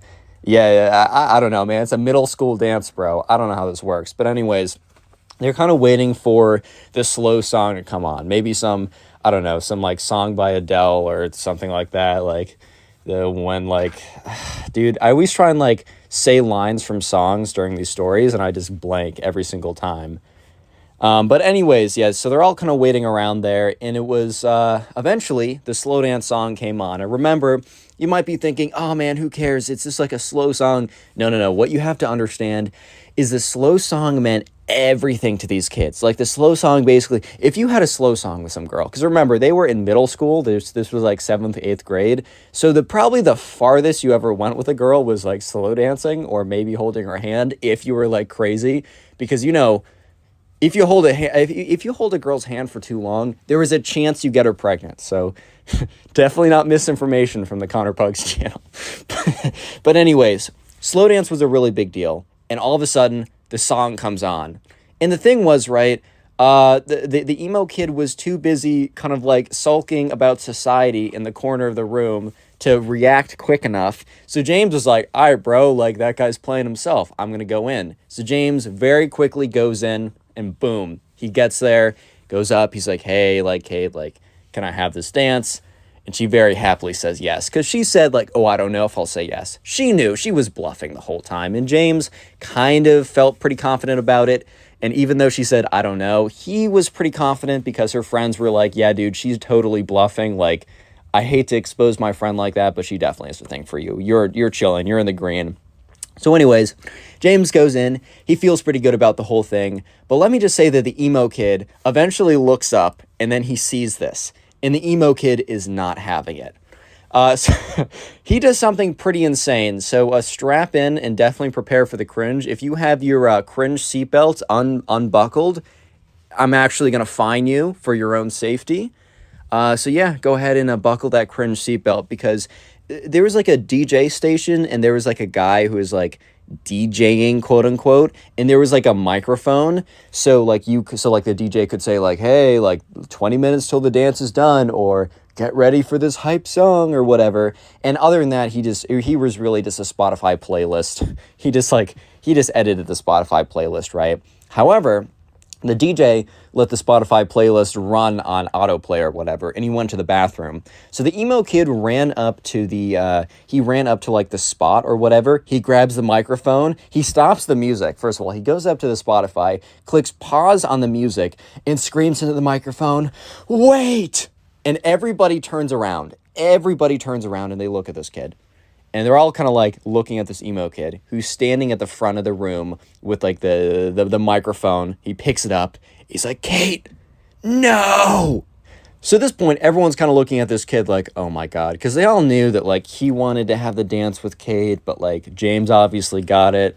So they were like, that's tough, man. Like life sometimes doesn't work out the way you want it to. Like that's just unfortunate how that goes.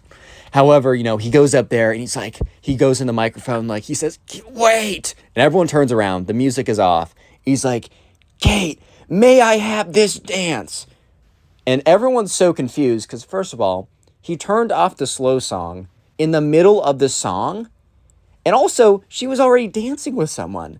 And instead of just going up to her, he makes a massive scene in front of everyone, grabbing the microphone and screaming into it, saying, like, will you have this dance? And the thing is, right, it's caused enough commotion that the guy, like the DJ that was hired, ran back. Because I think he was supposed to be there the whole time, but he needed to, like, rip a piss or something, so he needed to go. And he runs back over. He's like, give that back to me. He, like, snatches it out of the emo kid's hand. He's like, sorry for the interruption, guys. Turns the music back on, like, starts, like, not cursing out this kid. He's a middle schooler, but being like, dude, what do you think you're doing? You can't just, like, come up here and take this stuff. Like, if you do this again, I'm going to tell your teachers and you'll be in big trouble. Or, I mean, I don't know how much trouble a hired DJ can get you in, but, you know, the emo kid returns to his corner and literally just sits down, just slumps into the corner of the room, which James felt kind of bad. He felt a little bit bad because, like, James has definitely been in that position. I say that very kind of liberally because James has not actually been in a position where he grabs the microphone at the school dance, stops the music, and asks the girl out unsuccessfully. He hasn't specifically been there, but he's definitely been in a situation where it just hasn't gone his way. So he feels bad, man. You know, feels bad, man. You hate to see it. But, yeah, anyways, James, like, continued on with the slow... I mean, he's not going to stop his life because this kid has an unlucky moment. Like, that's tough.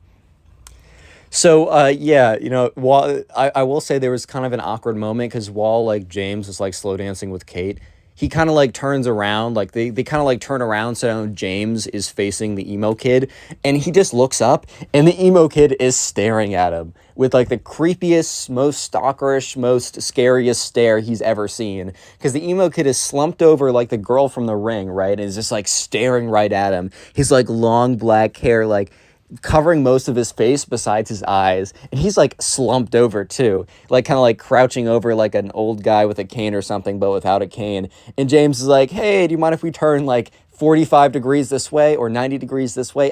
Thank you, that's much better. So he doesn't have to see him anymore. Or actually, let's do a whole 180. I mean, he didn't ask for a 180 because he didn't want like Kate to be making eye contact with him either. But yeah, so that was a bit of a tough situation. However, you might be thinking, well, I mean, at this point, reasonably, the emo kid must have realized that this just wasn't his day, and he must have just, like, given up, which he's already embarrassed himself. Like, he probably gave up after this point.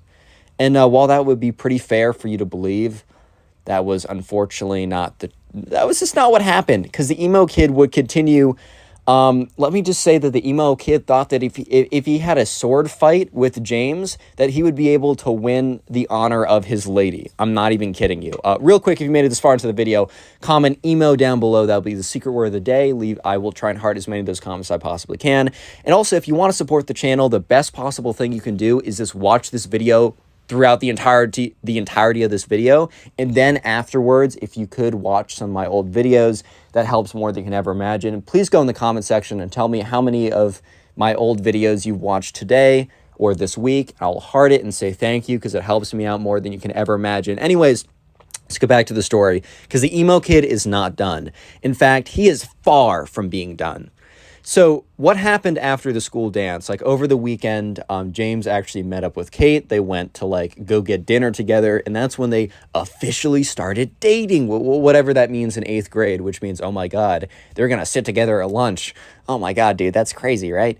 But anyway, so James officially starts dating this girl. Word gets around really quickly, and eventually the emo kid, I'm pretty sure at this point the emo kid would have known, but by his next actions, it's not super clear. So that Monday is the first kind of like lunch day that Kate and what's his name, James, are going to be having their first real at-school lunch date, which is a pretty big deal for the 8th graders there.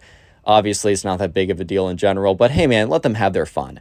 And so, yeah, he sits down, like, he finds Kate, they sit down, and they're at a table by themselves, and, like, people are looking over and talking and be like, ooh, someone's dating, whatever, right?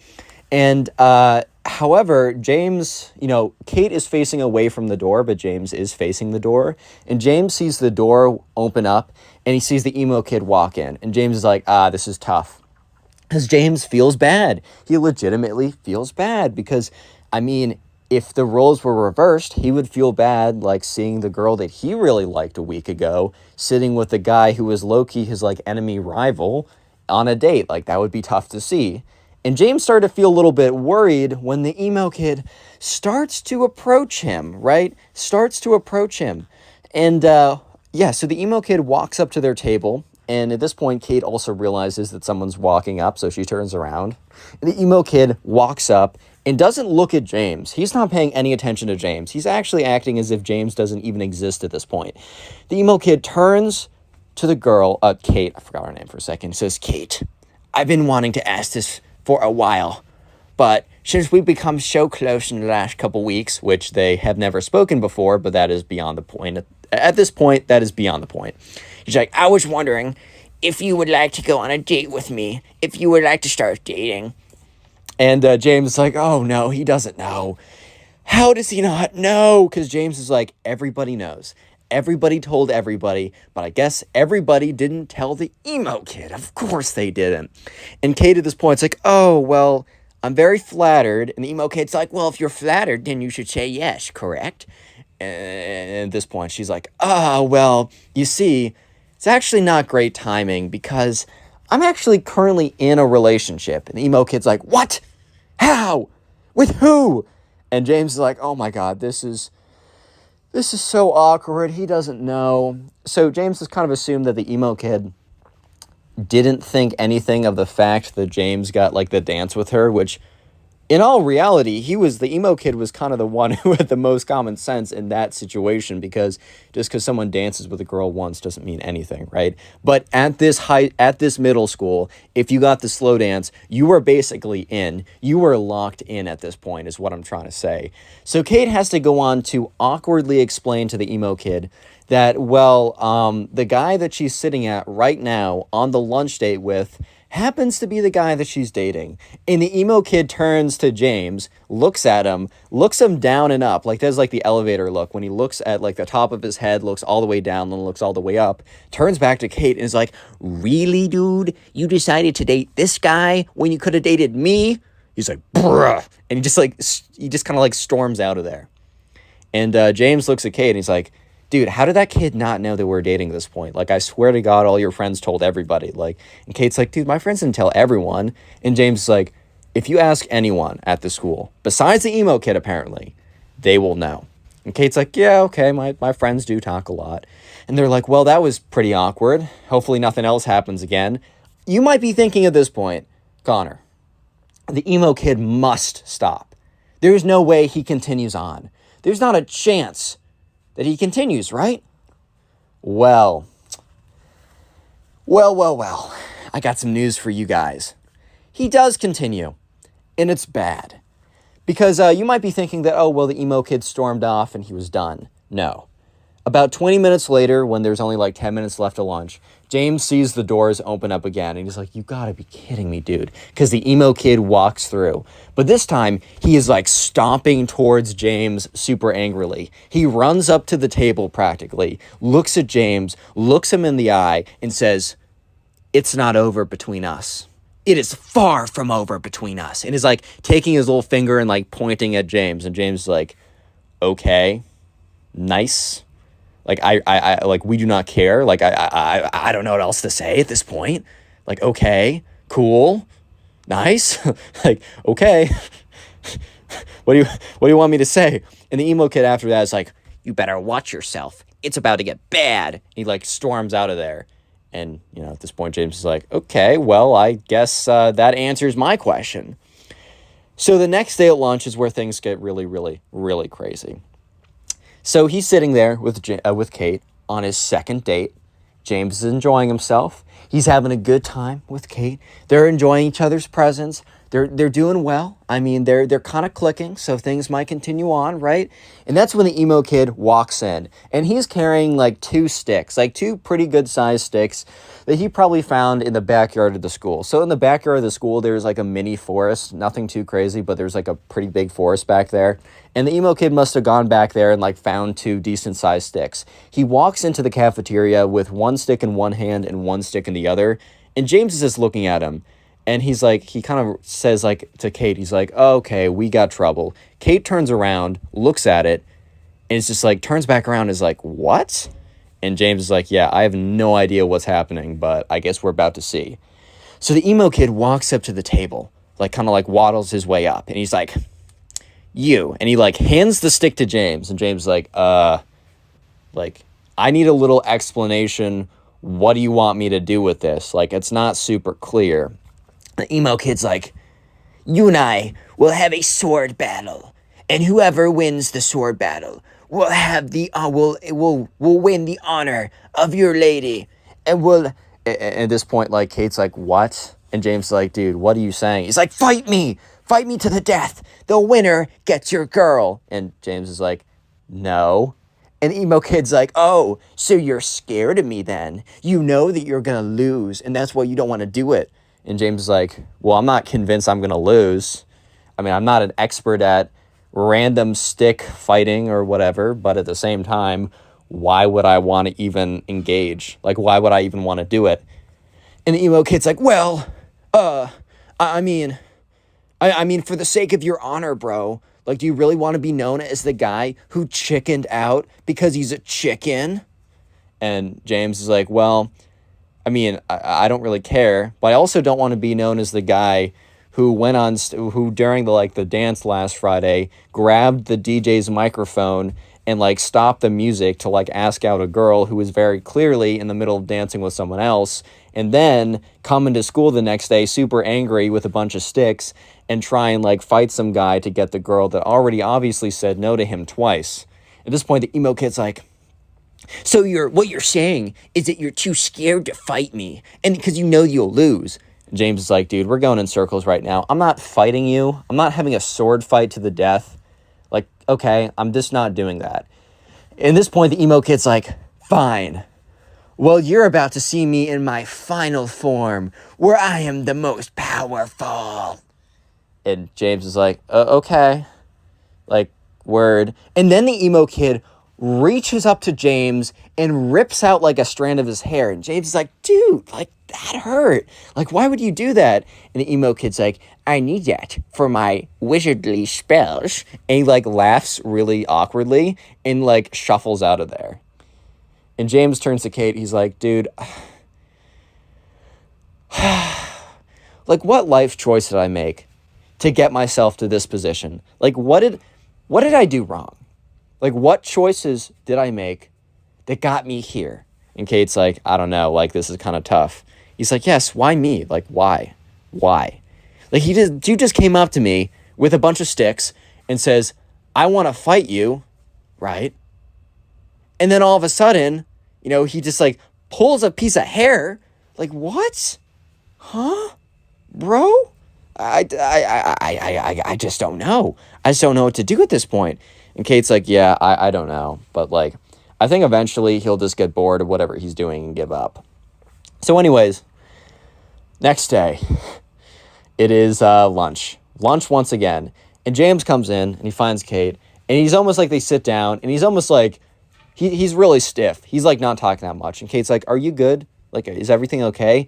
And James is like, dude, it's not you. It's just the emo. I just don't know what that kid's going to do today. Like, I'm not trying to lose any more hair. Like, that really hurt last night. Like, I was starting to bleed from my scalp where he pulled me. Like, that was ridiculous. And, you know, Kate's like, yeah, that kid's pretty weird. Like, sorry you have to go through with that. And speak of the devil, dude. Because at that point, the emo kid walks in. And at this point, he has a backpack on. And he has a smaller stick. And he has a stick in his hand, a smaller one. And a spirit Halloween wizard hat on. and James is like, you gotta be kidding me, bro. Like, you gotta be kidding me. And at this point, Kate's like, what? She turns around and she's like, oh my God. And the emo kid walks up and he's like, ha ha ha, like, this is where you made your mistake, James. This is where you made your last mistake. And he walks out, and he sits next, and he, like, stands up next to them. He reaches into his backpack or whatever. He takes out a piece of chalk. He takes out a plastic bag that has a hair in it, presumably, James's hair. And he also has, like, a candle set and a lighter. And he sits down on their, he, like, sits down next to them. And so they had concrete floors in the lunchroom. So next to them, he draws like a pentagram puts a bunch of like candles around like the pentagram, takes James's hair, puts it in the middle, lights all the candles. At this point, like this is taking like 2 minutes to do. Kate and James are just sitting there looking at him, completely aghast. Like, what is this kid? What is this kid on? Like, whatever he's on, dude, like, maybe get me some of that. Oh my God. No, but they were just like, I mean, what are you supposed to do? What are you supposed to say? So eventually the emo kid has his whole, I don't know, his magic setup is all done or whatever you want to call it. And he starts lighting all the candles. He's like, James, this is your last chance. Give me your girlfriend and I won't put a spell on you. And James is like, dude, what do you mean give me my girlfriend? Like, it's like a mutual choice to be like girlfriend and boyfriend. Like, you're acting as if this is like the 1600s or something, and like the wife is the property of the husband, bro. Like, what are you talking about?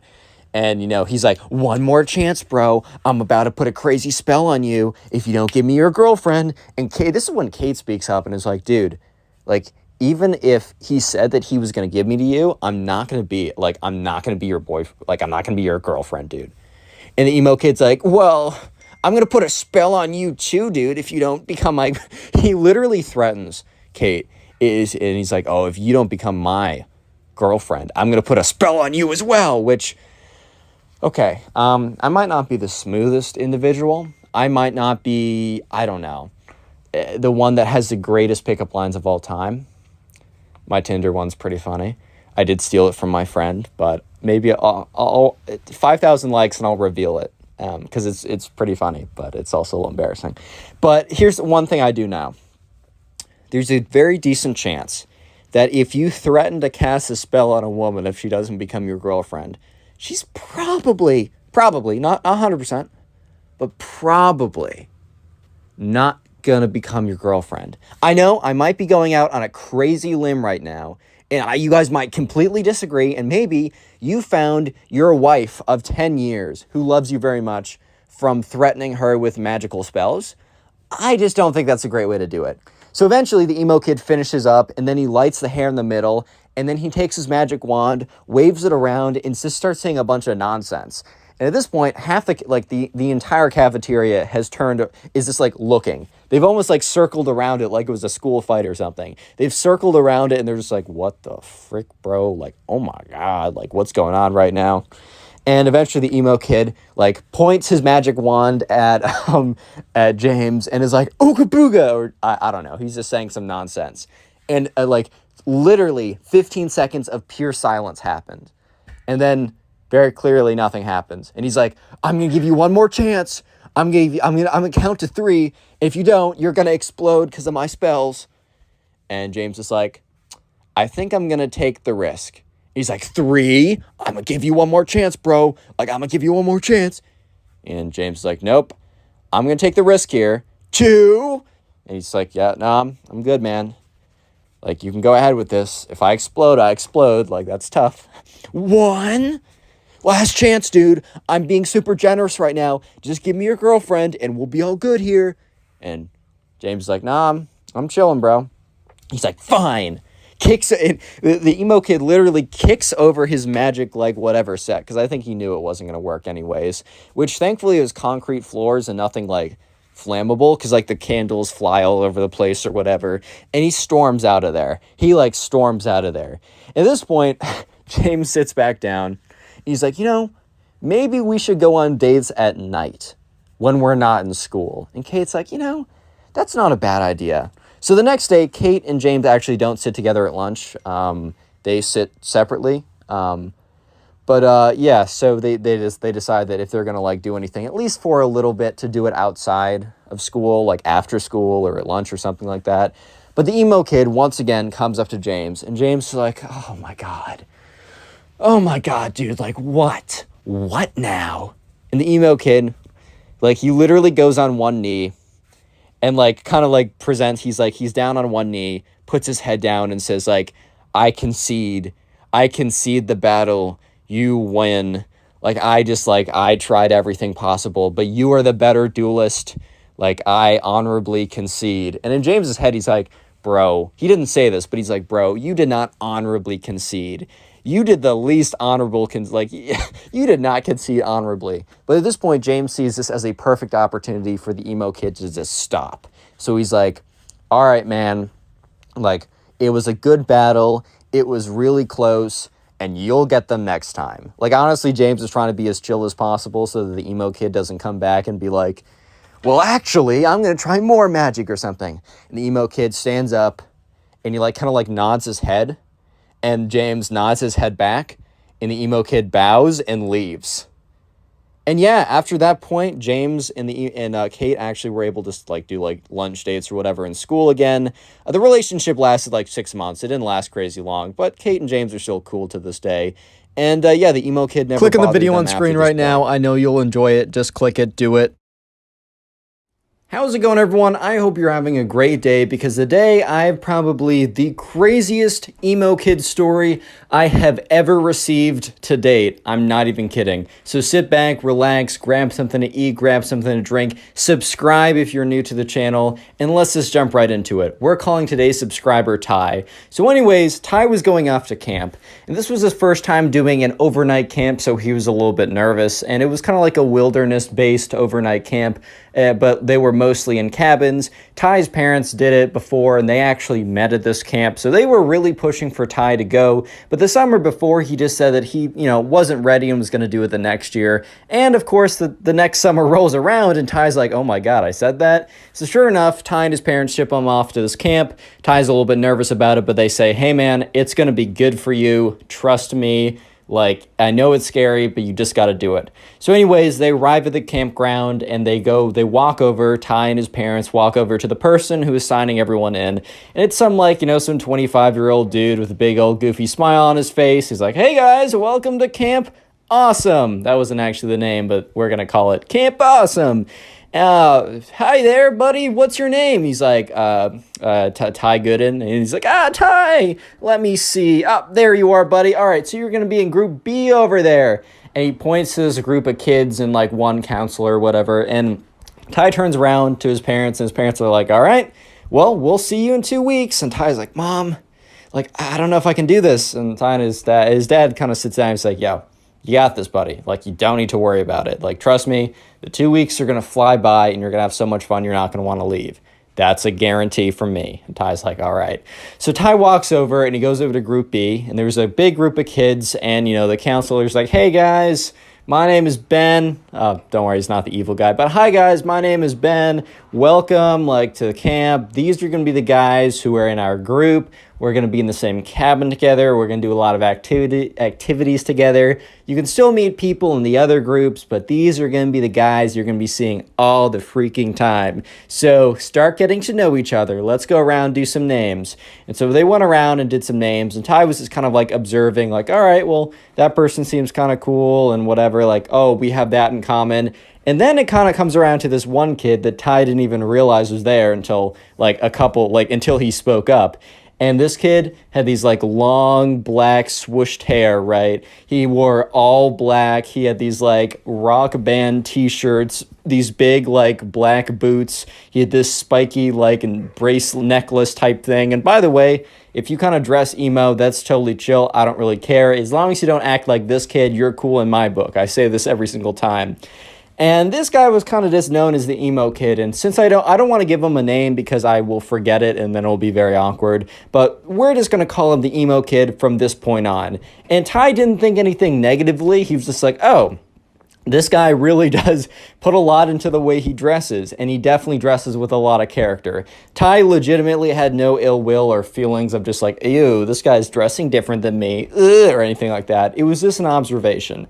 And so later on, they have they go to dinner together as a group, and then afterwards they have the welcome to camp ritual, whatever. They all sit around a big campfire, and they're inaugurated in the class of 2015 or whatever. I don't know. This took place a little while ago.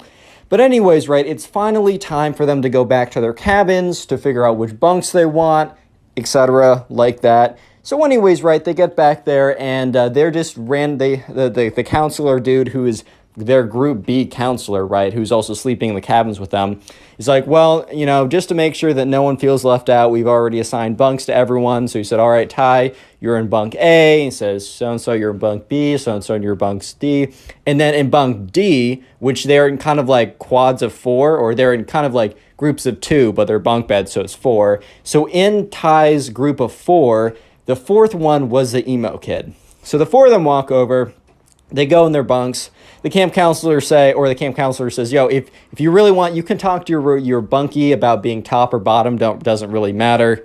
Lol. Doesn't really matter. And so sure enough, Ty and his bunk they didn't really care. Ty was on the bottom. He didn't really care. But anyways, flip over to the emo kid. And the emo kid is like, with this guy, and we're going to call this guy Benjamin. It's a throwaway name, but Benjamin was his bunk. And, the Benjamin is like, hey, do you mind if I have the top? And the emo kid is like, no, I must have the top. I must keep watch at night. And everyone just kind of went silent in that group of 3. They're like, or group of 4. They're kind of like, and Benjamin's like, all right, man, that's fine. Bottom bunk's cool with me. He's like, good. You have made a good choice, because I will watch over us at night.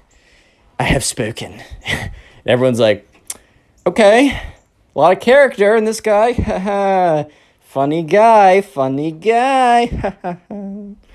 Anyways, things seem pretty normal.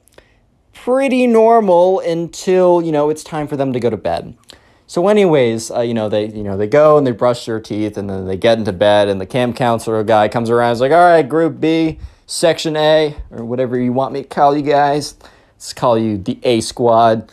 Yeah, we're going to have a lot of fun in the next 2 weeks. Just make sure no leaving the camp or no leaving the cabin overnight. Make sure that, you follow any rules that, we ask you to. Be nice and, like fair to everyone, and just, have fun.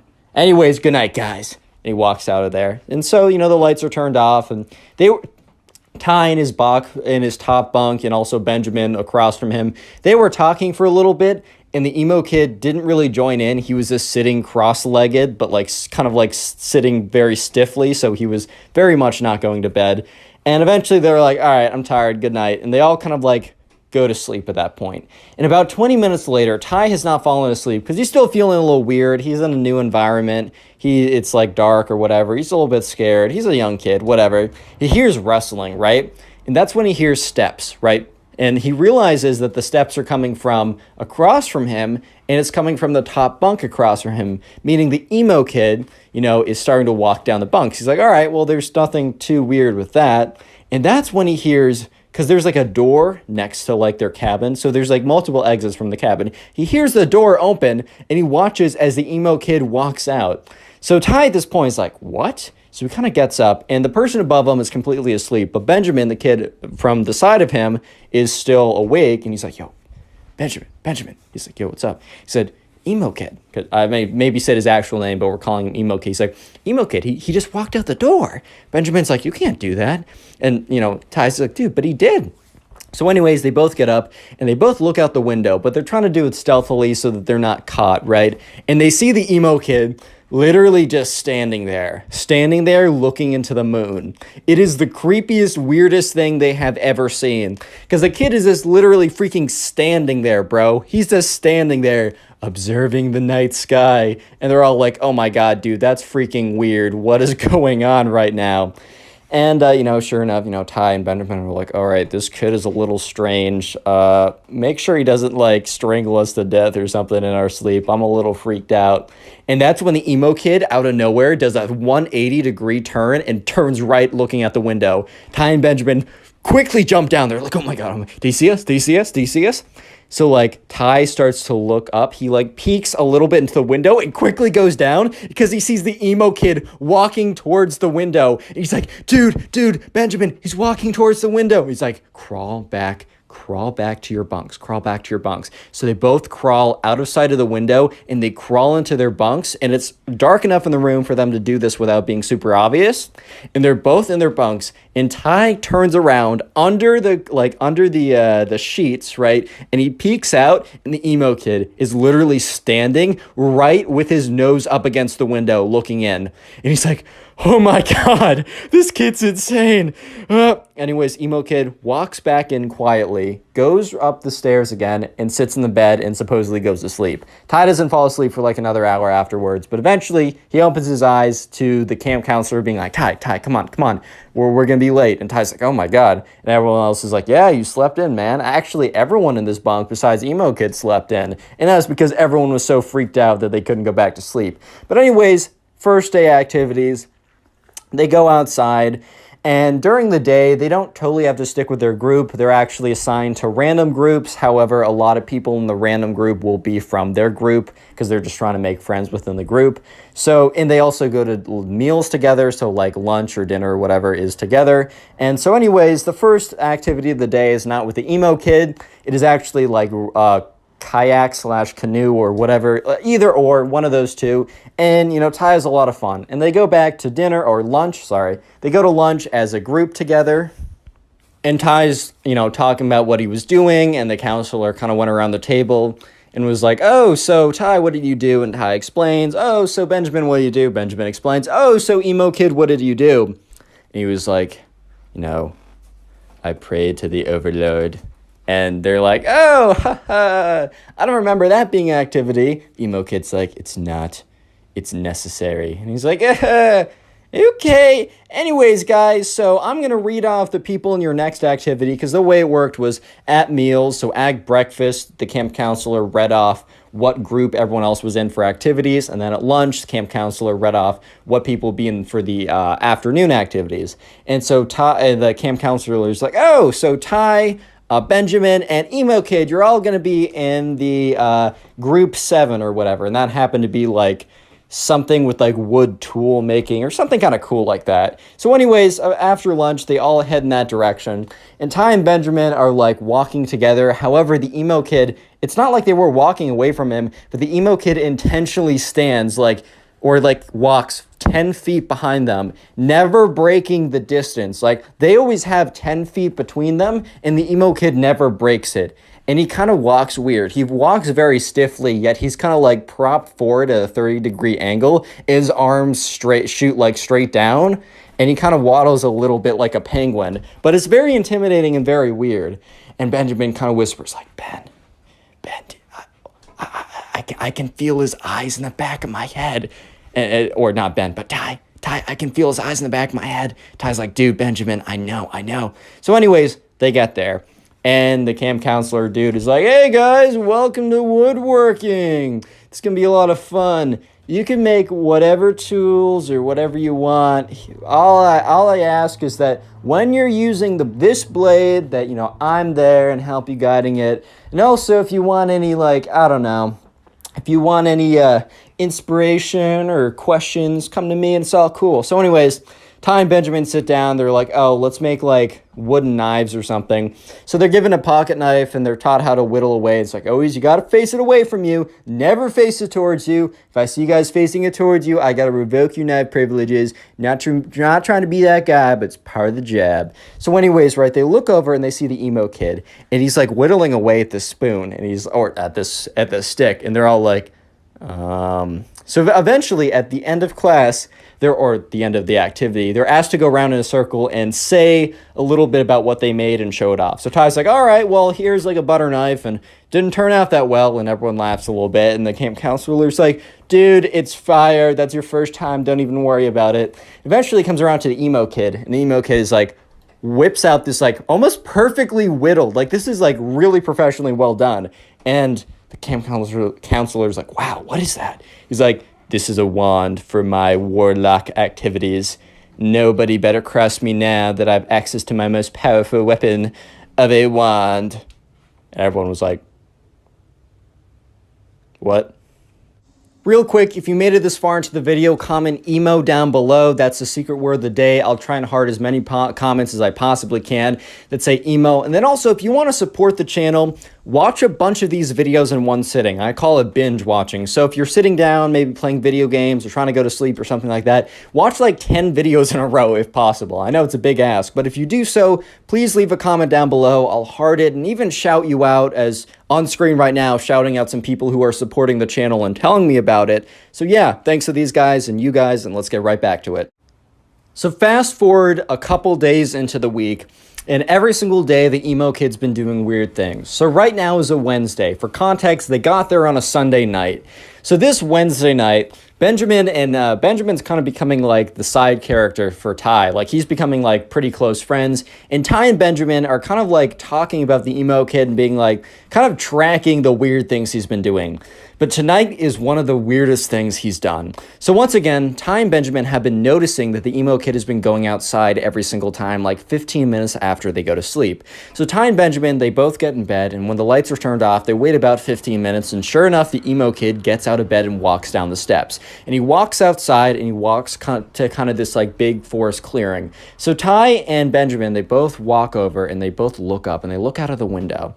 And they're looking out, and they see the emo kid, and normally he just stands there blankly, but this time was different. He was getting to work. They saw the stick that he made in the wands, in like the wand craft whatever class, or the woodsmanship class, and he takes the end of it that isn't pointy, where you do the spell, and he puts it into the dirt, because he's standing on a pretty big dirt clearing, and he starts drawing this circle, this very big circle. And Ty looks over at Benjamin and is like, dude, what on earth is going on? Like, what is this kid doing? And Benjamin's like, dude, I have no idea. And they look at it, and he's drawn a complete perfect circle around him. And then he steps out of it. And then he starts making lines within the circle. He goes from the top of it, down, up, down, across, up. He's made a perfect upside down pentagram. And if you don't know, that's basically like a sign of like ship or the something. So at this point, right, Ty and his friend are freaking out. They're like, oh my god, he's trying to like summon something. And sure enough, the emo kid starts like waving his wand around in these weird directions and starts like spinning around in a circle and making these like weird movements. And if TikTok was around, I bet Ty would have been like, bro, is he trying to do a TikTok dance or something? But anyways, Ty and Benjamin are watching as the emo kid, after making the upside down pentagram, just starts waving it around and starts speaking, like, because the window was cracked open a little bit, and they start hearing like some weird okay, maybe it wasn't as goofy as that, but he was kind of talking these like weird tongues or whatever. And that's when they heard the light flick on. Not in their room, because they would have seen that. They heard the light flick on in the middle cabin. The middle part of the cabin. That is where the camp counselor lived. He must have heard or must have felt like some kind of disturbance or something, because they see the emo kid grab his wand and sprint out of there, and sprint so quickly he goes to the back room. And that's when like Ty and Benjamin are like, oh my god, he's sprinting here. So they quickly jump into bed and are, you know, when, I don't know if you guys did this, but like when you were up later than you should, and your mom is about to run into like open the room, and you just jump into your bed and then you just stay super still. That was them. Like, it doesn't matter if you're sprawled out in a weird position, you're staying as still as possible. So they jump in, they're super still, and they watch as the door opens and the emo kid runs in and runs up to like the second bunk and just sits in there. And that's when like they see, like literally 10 seconds after the emo kid gets into his bed, they see the light flicker on. And the camp counselor, who's for cabin B or whatever, walks in and is like, hey, I saw something out there. Any of you guys go out there? And like, you know, everyone's pretending to be like, what? Like they just woke up. The emo kid is really pretending to be like, what? I don't know what's going on, bro. And obviously Ty and Benjamin, you know, they're trying to like pretend like they weren't up watching the whole thing. And the kid on the very top of like Ty just is still completely asleep. So counselor's like, all right, whatever. He's like, all right, well, remember, it's a punishable offense if you guys leave the cabin during night. Like, you will be forced to go back home, and you don't want to miss the fun retreat we're doing this weekend. And they're all like, all right. They were like, yeah, it wasn't us. I don't know what it is. And that's when the camp counselor is like, what? And he looks outside the window, and that's when he sees it. He's like, stay here. And he goes outside, and they all watch as he walks outside, and he sees like the upside down pentagram like drawn into the circle or whatever, drawn into the dirt. And he's just looking at it. And he takes out like his iPhone 4 because it was like 2015 or whatever. And he takes a photo of it with like flash, takes another photo, steps back, takes another photo, and everyone else pretends to be asleep as they go back in. Next day rolls around, and they're walking to their first activity from breakfast. And Ty and Benjamin happen to be in the same group. And Ty's like, dude, the emo kid's insane. Like, that was ridiculous last night. And Benjamin's like, I've never been more freaked out besides the first night, bro. Like, this kid's insane. And at this point, they start talking about the camping retreat. So I mentioned this like a couple minutes ago when the camp counselor said, you guys don't want to miss the special fun camping retreat we're doing. So they stayed out in cabins. But part of the wilderness camp, whatever, at the very end of it, at the very, like the last Friday night to Saturday, they hike out kind of farther out into the woods. They bring like camping equipment, and they kind of like camp out like that. So they both of like Ty and Benjamin were a little bit worried because that basically meant that they were going by group and they were going to be out in the woods in tents by themselves with the creepy emo kid. So anyways, let's just fast forward to that day. It's Friday, and everyone is kind of packing their little bags, and the camp counselor for each group packs their like supply kit, medical supplies, radio, the food that they're going to be eating. And he's like, all right, everyone grab everyone like groups of 2 grab a tent. And so sure enough, people pair up, and Benjamin and Ty are together, and they grab this tent, and they start walking over to the campsite. And Ty and Benjamin was like, dude, I heard that like, there's only like enough tents so that like we have to pair up with someone. And he said, I heard that it's random. I heard that we don't get to choose who we pair up with. Ty's like, dude, that's insane. We already have friends. I get in the beginning them assigning us stuff, but like we know people now. This is the last day. Like, why would we need to bunk with someone random? And Benjamin's like, dude, I don't know if that's true. That's just what I heard. So eventually they get to the campsite. Anyways, so they get to the campsite, right? And, they set up their kind of like, they sit around a bunch of logs. So they like light a little fire, and they have like baked beans in a can or something. Then they also go out and they kind of like clear the land to put down the tents. They all set up a bunch of tents in the group of 2 that they carried it over in. And Ty at this point is thinking, all right, we're good because I'm going to be with Benjamin because, we're in groups of 2 already. Why would they need to reassign us groups? And so once again, they were asked back to the campsite, or not the original campsite, but the little campfire they made. It's getting kind of late, and the camp counselor's like, all right, guys, time for me to assign you your bunk mates or your camp tent mates. And Ty in his head is like, no. So Benjamin and so-and-so, so-and-so and so-and-so.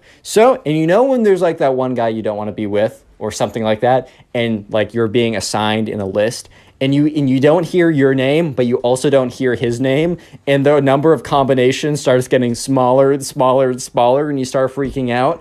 Well, this is what was happening to Ty until he realized that he was doomed before, the words were even said, because the camp counselor went through the entire list, but he didn't say Ty's name or the emo kid's name. And that's when the camp counselor said, Ty and the emo kid, obviously said his real name, but you know what I mean. And Ty was just like, oh, I'm not going to make it tonight. I'm not going to survive. I better write some some letters to my mom saying I love you because I'm not making it tonight. Oh my God. And Benjamin is just staring at him and afterwards walks up to him and says, hey, if you need help, we got to come up with some kind of signal. So Ty's like, okay, I'm going to I'm just going to run out of there, and I'm going to run over to, no signals, no nothing. I'm running over to your campsite if anything happens. And Benjamin's like, all right, that's totally fine, man. So anyways, Ty goes up to the emo kid, like, so, looks like we're bunking. And the emo kid is like, interesting. And Ty's like, yeah, man. He's like, well, I guess you're one of my more favorite mortals that I know. And Ty's like, yeah. So they both put down their sleeping bags in this kind of very cramped tent, and Ty's just sitting there like, okay. And they have this kind of light, and it's like one of those battery powered lights, and the emo kid's like, good night, Ty, and turns it off, and Ty's like, like starts completely freaking out. He's like, okay, I can't see anything, but we're okay. And that's when he hears the emo kid stand up. And Ty's like, no, no, no, no, no, no, no, no, no, no, no, no, no. And the emo kid is like standing above him. And he's like, all right, well, maybe I should just accept my destiny. And that's when the emo kid, instead of striking him over there with a rock or something, just leaves. He opens up the camp tent and walks out. And Ty is like, what? So Ty kind of like gets up and he looks out and he sees the emo kid. And the emo kid is like standing, or is like crouching on all fours. And then he starts howling to the full moon. He's like, "Hey!" But it's like a really weird howl. And Ty's just like, what? And that's when he hears the kind of like the camp counselor who's with us be like, hey, who's that? You're not allowed to be outside your campsite. And you just see the emo kid go, oh, and just sprints towards the tent. So Ty jumps back into his bed, and the emo kid, who's not very coordinated apparently, instead of like jumping through the wind, like the open flap, jumps right through the tent. So breaks right through the tarp of the tent, cracks the entire thing. The entire thing comes collapsing down, and Ty just like has his eyes closed as the entire tent falls on top of him. And that's when you hear all this yelling, and the camp counselor's like, what's going on over here? Are you guys all right? And he just like starts rummaging through all the like the rubble and stuff. And Ty starts like getting up and he pushes the stuff off of him. The camp counselor was like, was that you out there doing those howling noises? He's like, no. And then sure enough, the emo kid is just standing there like, and he says to him like, you wouldn't understand what I was doing. And the camp counselor was like, I told you before that you can't be leaving your tent during the nighttime. Like, after I said goodbye, you were supposed to go to your tent and not leave it. You were out there. He's like, I was performing a protection ritual. And camp counselor was like, what? I was performing a protection ritual so that everyone would be safe at night from the demons and ghosts of the underworld. Camp counselor was like, what? And at that point, right, they just realized, okay, this is a lost cause. And at this point, the worst thing was that there was nowhere for them to sleep because the camp was completely destroyed, or the tent was completely destroyed. So the camp counselor was like, fine, you two, bring your sleeping bags.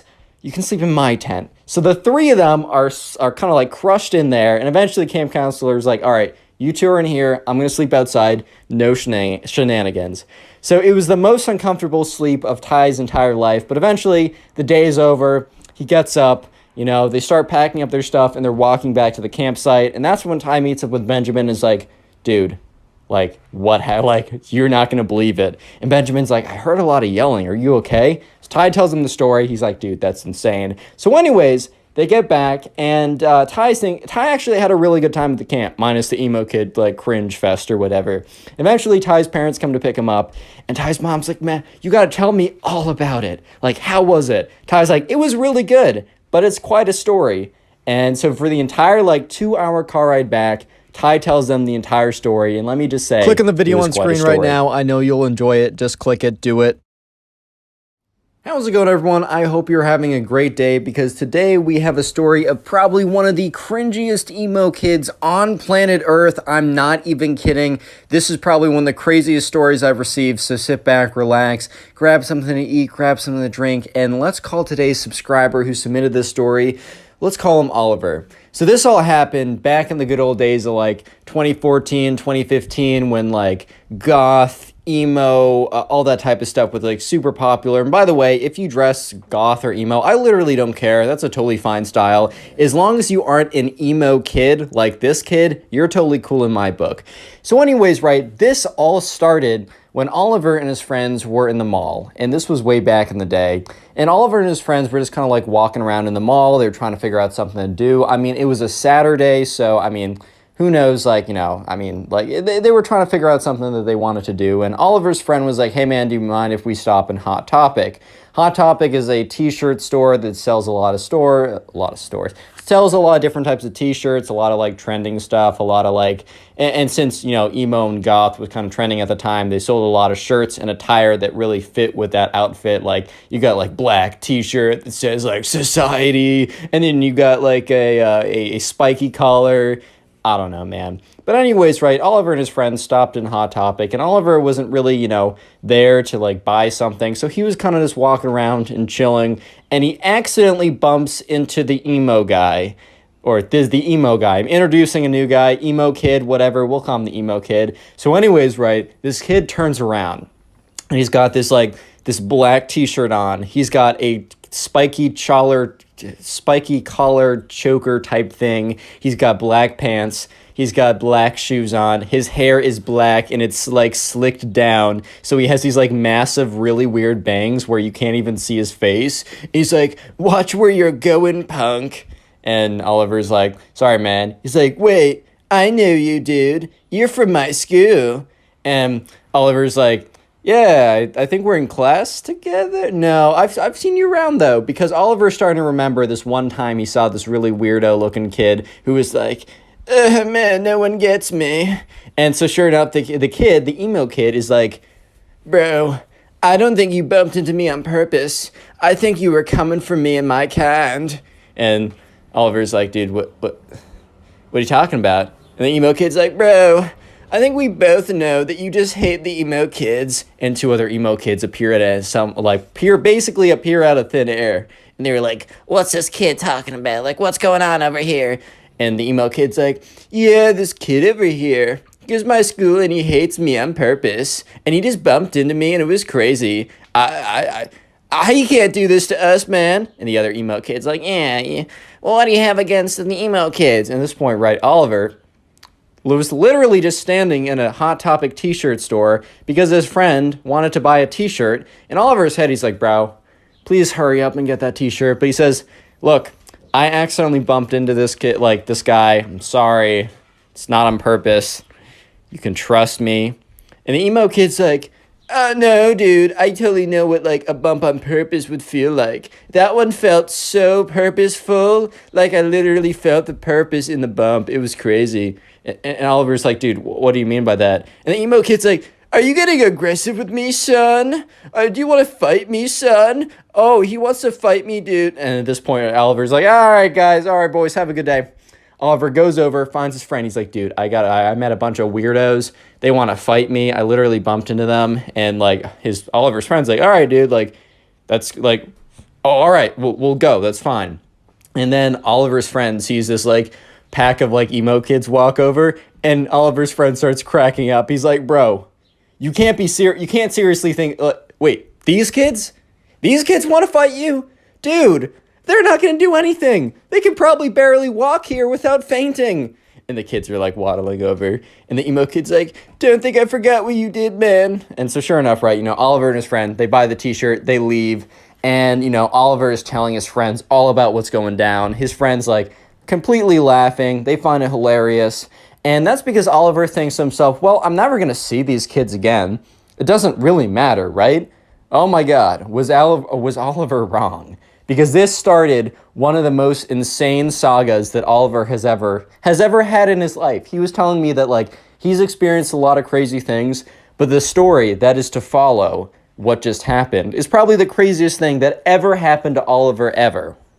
So skip forward a week. An entire week has passed by, actually a little bit more because it's not a weekend. Oliver, it's a Monday morning. He gets up. He's like, "Oh my God, I gotta go in." So, he gets up, eats breakfast, gets on the bus.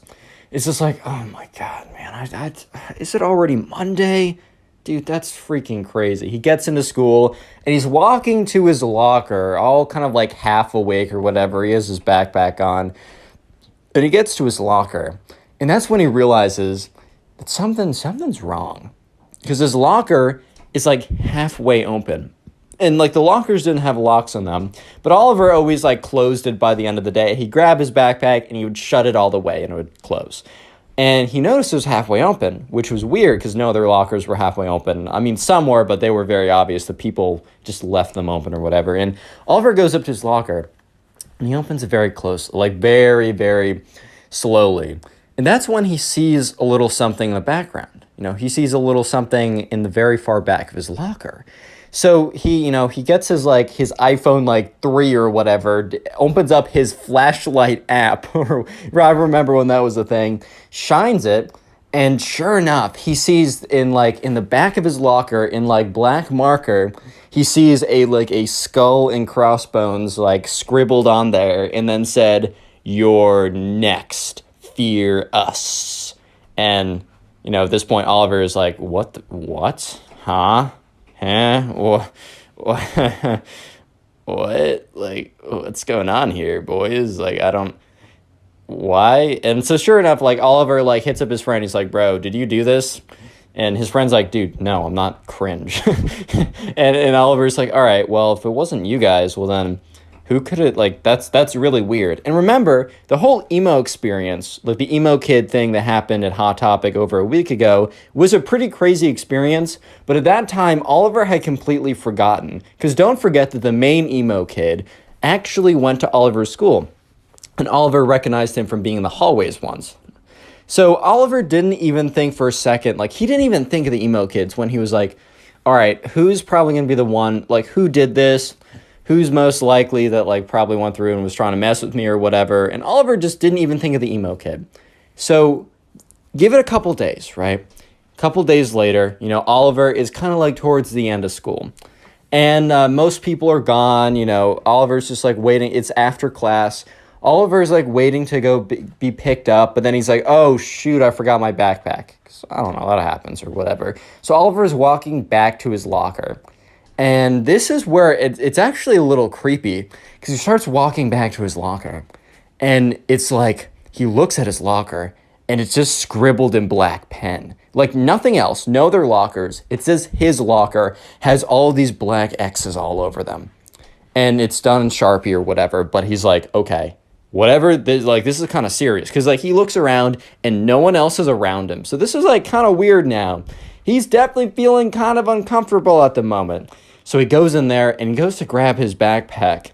And he sees a piece of paper sitting there. So he grabs the piece of paper. He realizes it's a letter, but he doesn't read it yet. Because he grabs his backpack, he gets on out of there, and he goes out of the school. And now he's standing where, people are getting picked up or whatever. And this is where he feels more comfortable to actually read the letter. So he opens up the letter and it says, I'm going to try and read it in the emo kid voice. "Don't think you could have gotten away from us, man. You emo kids have not forgotten your sins, and you shall pay for them. Next time, don't mess with the popular loners ever again." And then it had this like weird like raven at the bottom. And apparently that was like the emo guild crest or whatever, dude. I don't know. But at this point, Oliver's like, "Oh my God, it's the freaking emo kid that I bumped into at the Hot Topic. That's the kid behind all this," or whatever. So he's like, "All right, I'm just going to, next time I see him, I'm just going to tell him to leave me alone." And I'm just going to scare him. He's full of nothing, right? He's full of nothing. And so sure enough, the next day rolls around and he gets on the bus. And once again, Oliver isn't even really thinking about the weird stuff going on, but he gets on the bus and he's half awake and he's looking. You know how you walk down the bus and you can see all the people sitting in the seats? He looks in the way back and he's like stops for a second because he sees something that's very that he remembers. Long black hair, bangs in the front of the face. And he's like, "Oh my God, wait, that's the emo kid." And all of a sudden he hears from the back of the bus, "Well, hello there, Oliver. Why don't you sit next to me?" And Oliver's like, "How does he know my name? Whatever." And Oliver's like, "All right, well, this is going to be actually a great opportunity for me to sit down and kind of like scare this kid and tell him to like basically to piss off," right? So Oliver gets to the back of the bus and he sees the emo kid and he sits there. He's like, "Dude, I don't know what's up with you, but why do you keep doing weird things to my locker?" And he says, and the emo kid's like, "So you've noticed that the emo guild has noticed your presence and has decided that you are mortal enemy number one." And Oliver's like, "What?" The emo kid's like, "So you must not know about the emo guild. Well, someone so ignorant as you probably would have known that anyways. But anyways, the emo guild is the guild of all the emos in our area. They get together, and since everyone's a hater and part of society, we've decided to guild together and join our forces. And if anyone strikes one of us, we will all combine and strike them down 20 times as hard." And Oliver's like, all right, man, well, you struck pretty hard with the locker. Ah, scared me, got me good. And the emo kid's like, nice try, Oliver, if that even is your real name. Oliver's like, yes, that's my birth name. And he's like, whatever, you don't even know what's coming next. Real quick, if you made it this far into the video and are busy doing something, comment emo down below. I'll try and hard as many comments to say that. Then also, if you want to support the channel, binge watch these videos while you're doing something. And let me know in the comment section down below what you're doing while binge watching these videos. Binging the video supports the channel so much and I appreciate it. And also, I'll be shouting out random people who tell me how they're supporting the channel, like these people on screen right now. Thank you. Let's get back to the story. So eventually the bus gets to the bus stop where the school is. Oliver gets up and the emo kid's like, wait, you must know that you are facing off against the emo clan and you will not have any idea of what's coming. And Oliver's like, all right, can I at least get your name so I can know who I'm facing off against? Fine, I guess that is only what a respectable duelist would do anyways, so fair. I am Sir Ben, the great wizard archduke nemesis Leonardo DiCaprio III. And Oliver's like, so your name's Ben? Yes, whatever, that is my mortal name. And Oliver's like, okay, Ben. It is Ben! And he's like, all right, I don't need to hear it. Fine. Okay. Bye. So Oliver walks away and is like, all right. Oliver's thinking on this. He's like, you know what? These kids are weird and they have way too much time on their hands. So I don't really want to see what like weird concoction of weird stuff they decide to put in my locker or whatever they decide to do. I don't want to see it. So you know what? I'm going to strike back. I'm going to figure out everything about this Ben kid and I'm going to have a little ammunition to, I'm not going to say blackmail him, but blackmail him. Yeah, it just is what it is, man. I'm sorry. Like they're playing dirty. I'm playing dirty. Sorry. So sorry. If you don't hate the player, hate the game.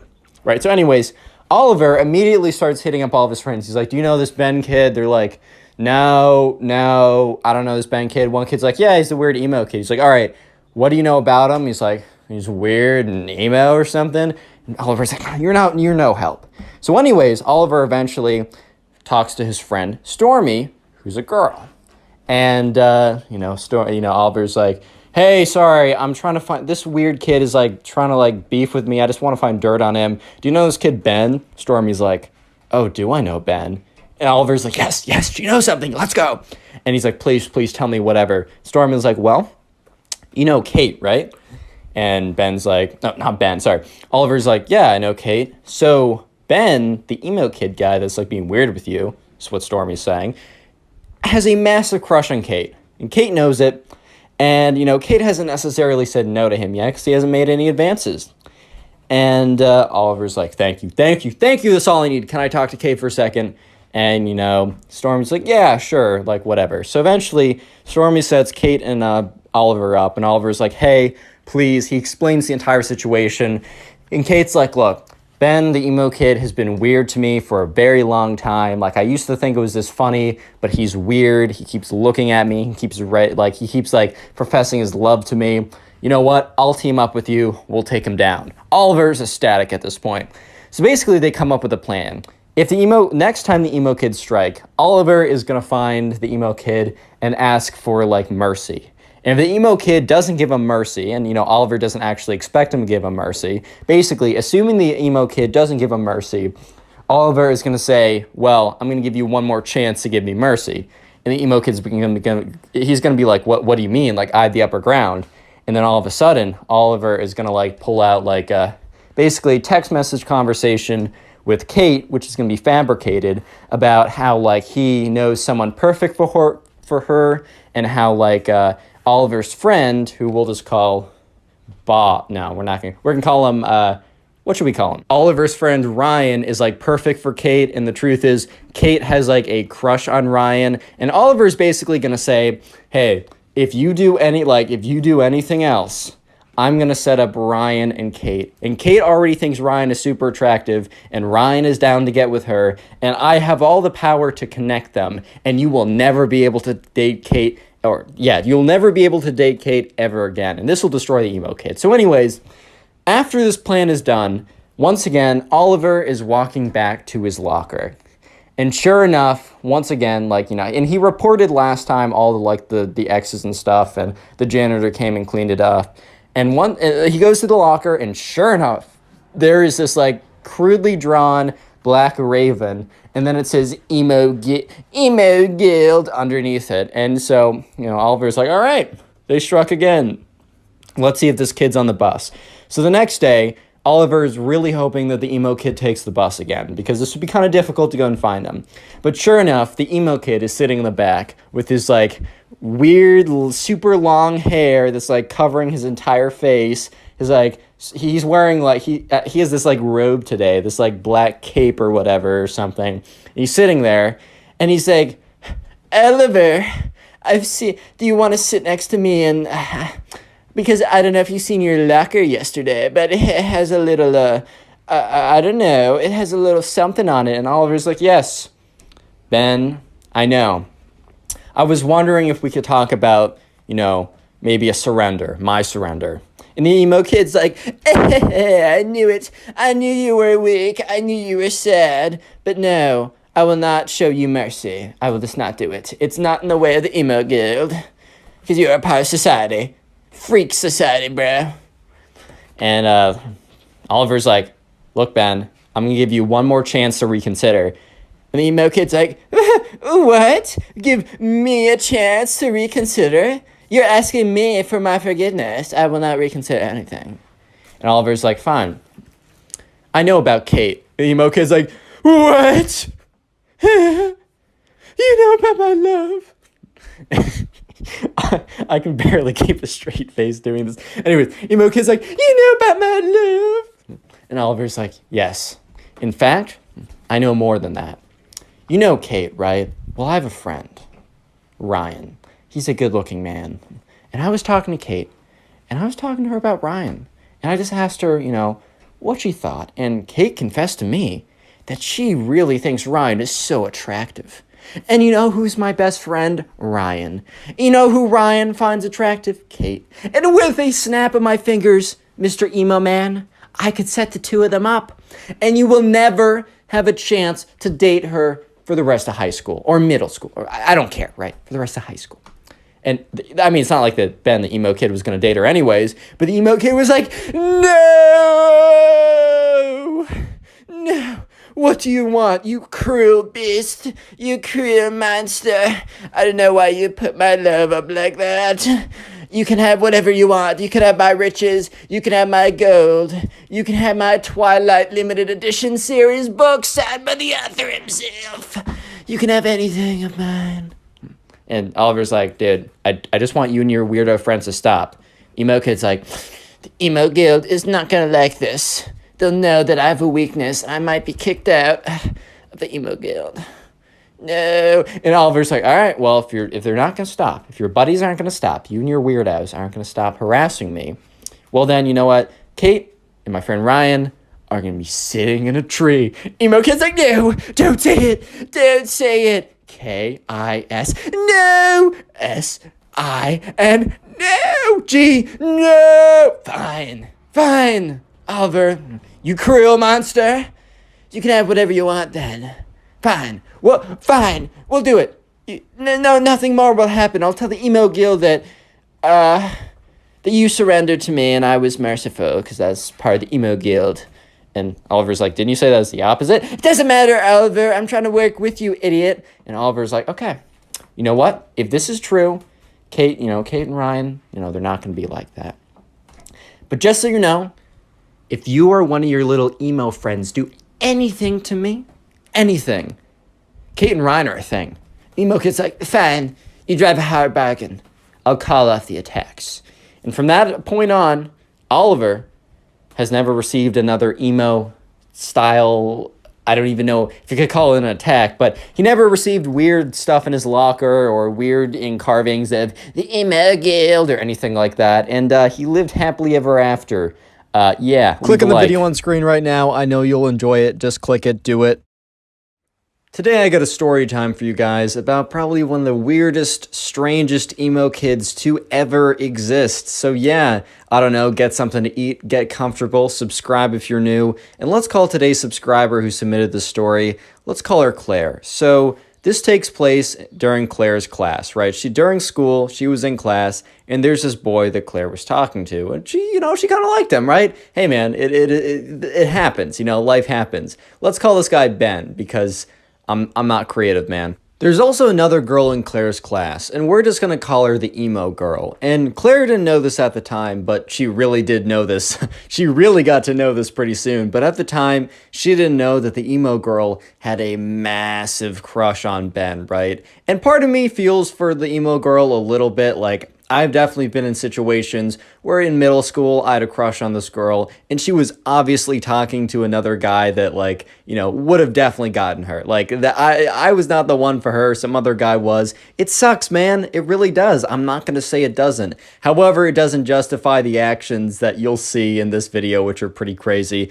But anyways, right, so this all started one day when Claire was talking to Ben, and she was sitting there, she's talking to Ben, and it kind of seemed like Ben was going to like her back, and he was very engaged talking to her, like they were flirting a lot.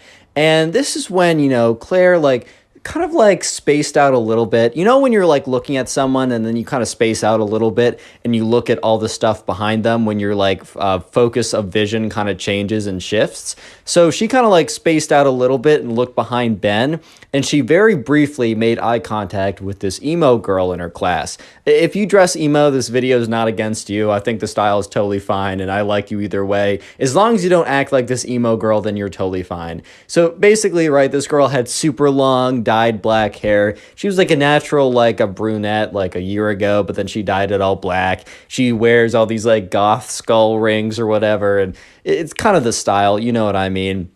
And sure enough, this emo girl that Claire doesn't really talk to just because they were never really friends is just staring into like the pits of her souls, dude. Like the pits of her souls, staring into like I don't know what I'm trying to say. They were just like deeply staring at her, very, very kind of like angrily. And Claire quickly breaks eye contact because, like, I don't know, man, she's not trying to like, she's just like, I'm not engaging with this. Like, let's hope that's a coincidence. Claire completely forgets about that and goes back to talking with Ben, right? And so sure enough, she's talking to Ben. She's like, flirting, whatever, right? Insert flirtatious conversation.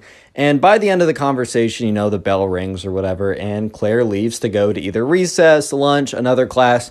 I don't know specifically what, but whatever it was, she leaves to go and do it. And the emo girl quickly follows behind her. Like, the emo girl was kind of far behind her in class, so the emo girl is like speed walking towards her. And Claire is kind of thinking, oh boy, I guess that eye contact earlier today was not an accident. It was not like a mistake. You know how you sometimes like, I know I'll do this. I'll like space out and not even pay attention and then realize I've been staring at someone for like 5 minutes. And I'm just like, oh my God, I'm so sorry. I swear, I'm just zoning out. And Claire was kind of hoping that the emo girl just happened to be accidentally staring into her soul through her pupils. But yeah, it was not an accident because the emo girl walks up to her, is like, hey, we gotta talk. And Claire's like, okay. And the emo girl is like, I don't know if you know this, but Ben is mine. He is my boyfriend, and I don't want to see you start talking to him. And Claire is really taken aback because at first she's like, oh, wait, is Ben dating someone? Like, I've talked to all my friends, and I'm pretty sure, because Claire made sure beforehand that, Ben wasn't dating anyone, so she could kind of like show that she was interested and not get rejected or whatever. And she was pretty sure that he wasn't dating anyone, and also if he was to date someone, Claire didn't really think that the emo girl was his type, but she was like, oh, so you're dating him? And the emo girl is like, well, not yet. But he's mine! Don't question my authority on this matter. You will suffer the consequences if you want to steal my boyfriend away from me.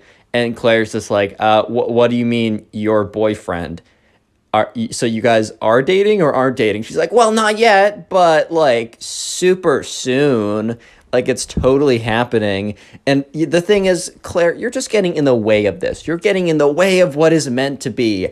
I was performing a spell last night, and in my cauldron, I got, like, the spirits told me that Ben and I are meant to be together. And if you want to get in the way of spirits and magic, well then, by all means, like, go ahead and curse yourself. But I'm just letting you know that if you get in between Ben and I becoming boyfriend and girlfriend and soon to be husband and wife forever, then you will regret it. And the emo girl kind of like hunches over and like shuffles away.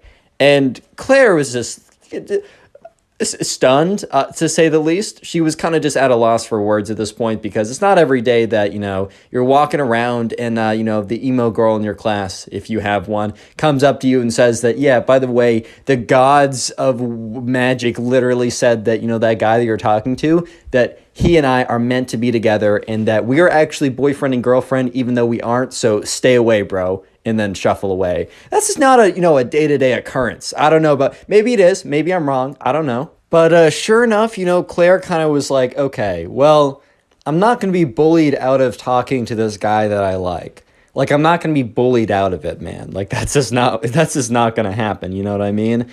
And Claire's like, you know what? I think I'm just going to, keep talking to this guy. I think I just am. So the next day rolls around, and the only class that Claire has with Ben is the class that she has with the emo girl. So it's not like Claire could really talk to Ben a lot in other classes. However, Claire does talk to him every kind of like lunch break. They get lunch together, and the emo girl doesn't eat lunch in the lunchroom, so I don't think she knows, or if she does, she's not trying to see that. Fair enough, I guess.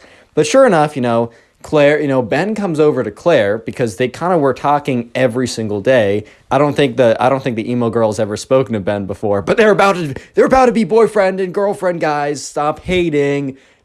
No, but so Ben comes over just like every other day, and Claire was a little bit weird, and Ben's like, "Are you good?" And she's like, "Yeah, actually it's nothing. Sorry, I was just spacing out."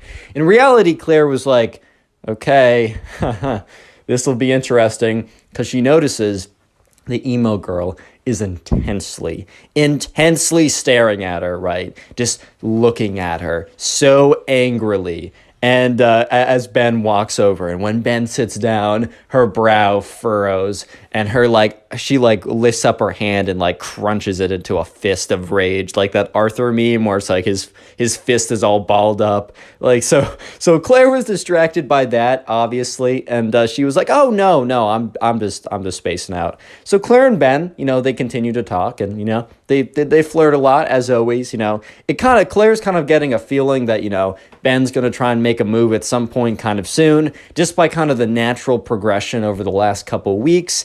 And Claire's all for that, man. I mean, she was kind of like trying to put herself out there so that Ben would hopefully come around and ask her out or something.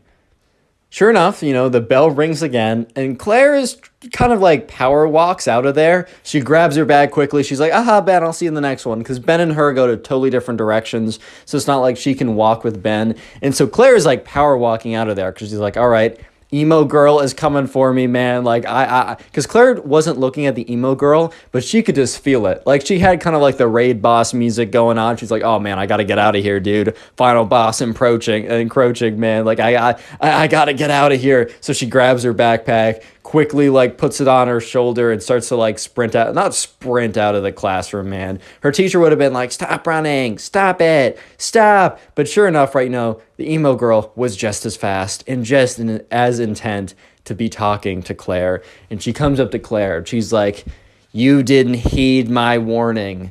You didn't listen to me." And Claire goes, "Dude, I don't know you, but it doesn't seem like you and Ben ever talk. I don't think you're going to be boyfriend and girlfriend. You threatening me with your magic powers or whatever is not going to make me stop talking to this guy, dude. Like, can you go away?" And the emo girl is like, "Fine, but just know that I will give you one last warning." And Claire's like, "Oh boy," kind of rolls her eyes or whatever. And the emo girl's like, "If I see you talking with him again, it is on sight." And Claire's like, "Bro, what?" "What?" "Huh?" And the emo girl's all like, "Stop laughing at me. It's not funny. It's serious. I will give you one last chance." And this is your final opportunity to cease your terrible behavior, or you, yes, you, Claire, will suffer the consequences. And Claire's just like, oh my God, you can't, you gotta be kidding me, dude. Like, there's no chance. So she's like, okay, thanks for talking to me. Is that all? And the emo girl's like, yes. One last chance. Don't forget it. Don't you forget it. One last chance. And once again, emo girl scuffles off. Little spoiler, Claire does not listen to the emo girl. In the next day in class, the emo girl does something completely crazy. But real quick, comment emo down below if you want to heart in your comment, as that is the secret word of the day, and I will try and heart your comment to say thank you. And also, if you want to support the channel, binge watch videos, or just watch a bunch of videos after this one, or in your free time when you're drawing, about to go to bed, playing video games, go watch one of the playlists. I got emo kid playlist, spoil kid playlist, and if you do, comment down below so I can personally say thank you, as it really does help. And also, profile pic army looking strong. So you thought that was it for the craziness from this emo girl, that going up and threatening that the evil gods of spells and magic and wizardry she will suffer the consequences. You thought that was bad? No. Pause, bro. You're not even close to what's about to happen, because the next day it rolls around. Okay, I keep saying that like that's something crazy. Oh no, the next day happens. Time is linear, rah. But anyways, right? Next day rolls around. Claire goes into class. And she makes sure that she's talking to Ben, and she makes sure that the emo kid, or the emo girl specifically, is seeing this. And Claire's kind of like a little bit upset, because she's like, you know what? This girl is bossing me around. I'm not standing for it. So Claire decides that, she's just going to make a move. Like, she's going to make a move. So anyways, Claire is talking with Ben. And, she sees that the emo girl is at an angle where she can see both of them pretty clearly. And so Claire looks at the emo girl in the eyes. This is a little mean, I'm not gonna lie. However, it is kind of justified, since the emo girl was like threatening to pull up or square up, or like it's on site if you talk to him, or talking crazy or whatever. So this is a little bit justified, not saying it's not mean, but Claire is kind of like, oh, Ben, like, tell me about you or whatever. And what Claire does is she puts her hand on like a Ben's leg or whatever, kind of like as an indication of like, I like you. Don't go ahead and do this. Especially like you got to ask people first. Like, you can't go around just putting your hands on people, bro. As the Connor Pugs endorsement, don't do this. But anyways, like, I mean, she already talked it, like, either way she does it. And Ben reciprocates very nicely back, and Ben kind of like puts his hand on her chair, right? When you're like in the classic movie theater scene where it's like you reach your hand behind them to like, I don't know, you know what I'm talking about. And the emo girl legitimately snaps, dude. She freaking snaps. And you're probably thinking she's gonna go up and put a spell on them, or she's gonna like go raw and like sprint to the bathroom to have explosive diarrhea. No, none of those things are true. You know what this girl does? When she said it's on site, she meant it. Because Claire, one moment, was like kind of relaxing in the company of her soon-to-be boyfriend, spoiler, Ben. In the next moment, she was on the ground. Do you know why? Because the emo girl freaking tackled her, dude. The emo girl got so angry at the sight of them, like, basically, they weren't holding hands, but they were like same level of like romantic intimacy as holding hands. She was so mad at that sight that the emo girl legitimately got up out of her seat, buckled her head down, sprinted like a D1 quarterback, and knocked Claire out of, like, tackled Claire basically, and was like, and started hissing. So right now, Claire's on the ground, the emo girl is on top of her, Ben is sitting there in complete shock, like, what? And everyone in the class turns around, including the teacher. Because they were supposed to be like reading a book or something in pairs. None of this nonsense was supposed to be going down. So the teacher is just like, what's going on over here? And the emo girl is like hissing the entire time. It's like, I told you it was on site. Stay away from my boyfriend. And Ben is just so confused.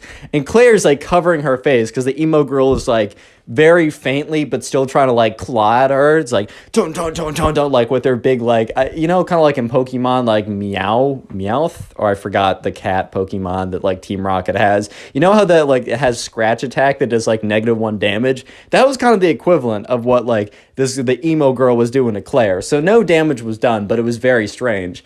And sure enough, Claire at the next moment feels the sensation of the emo girl leaving her body, like being picked up. So she opens her eyes and she sees the emo girl is literally being dragged away by the teacher and dragged out of the classroom. And Claire gets up and Ben looks at her with just this look of, huh?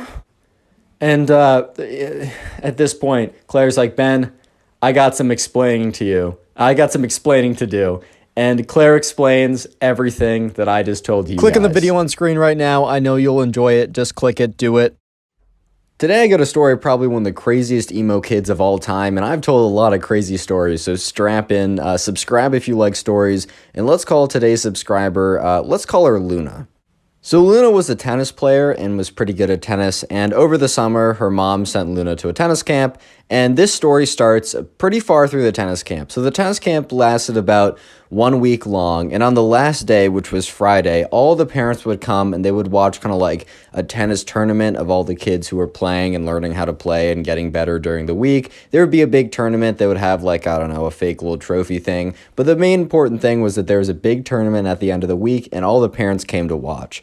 So this story starts on that Thursday. So this is the day before the last day, which is the big event. And this tennis camp took place at a college, so they had access to a college dining hall, and Luna and her two friends were walking, to go try and find a table, and Luna's two friends said, oh, look over there, or one of Luna's friends said, oh, look over there, there's a table. So Luna's two other friends, went over and sat down at the table. Luna said, I'll be right back, I'm going to go get something. So Luna walks over to the dining hall, grabs something to eat, and is walking back. And while Luna's walking back, she's not really paying attention. Like, she's kind of like, I don't know, spacing out or looking on her phone, or for some reason, she's not paying full attention to her surroundings.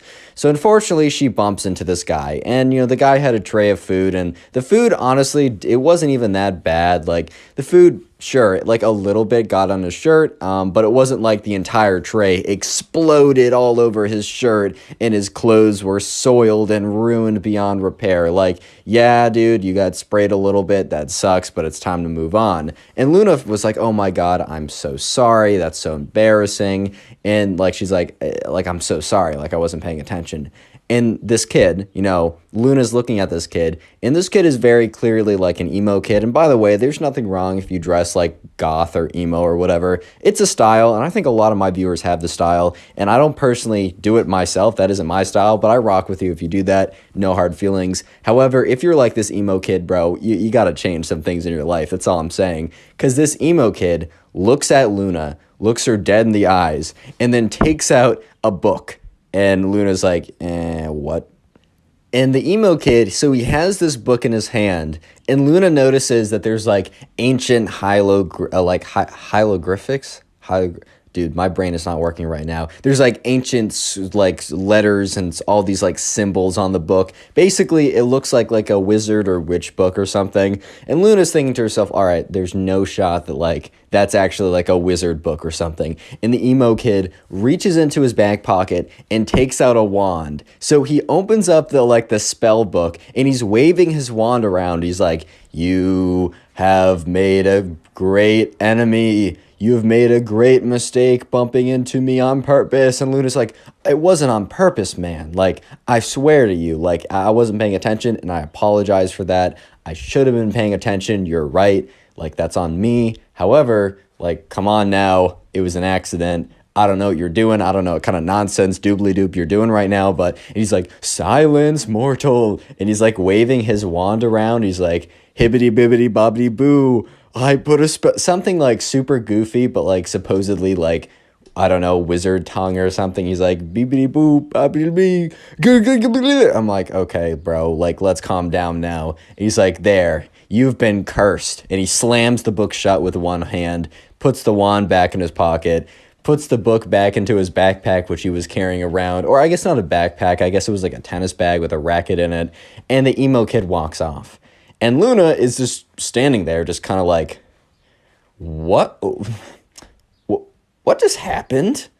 Like, can we just have like a little pause and a rewind of what just happened here? Because I don't think that like I really understood what was going on, because there's not a shot that actually just happened. So Luna goes back to the table with her two friends, and her two friends are like, what took you so long? And Luna's like, well, I actually have a very interesting answer that I bet you guys were not expecting. So Luna tells them the story, and they're like, one of them was just like, oh my God, that's crazy. The other one was like, dude, like, I know that kid. Like, I was in a tennis group earlier this morning. We're practicing forehands. I know that kid. He was so weird, bro. He was all like, Shisha. Okay, he wasn't like the other emo kid, bro. I'm just playing around. But he was like all like in the corner, hushed away. And when the coach said to him it was his turn, he kind of like looked up at him and flicked his long dark hair back, kind of sighed, and then like, you know, hit a forehand or something. And they're like, that kid was super weird, but I had no idea that he was like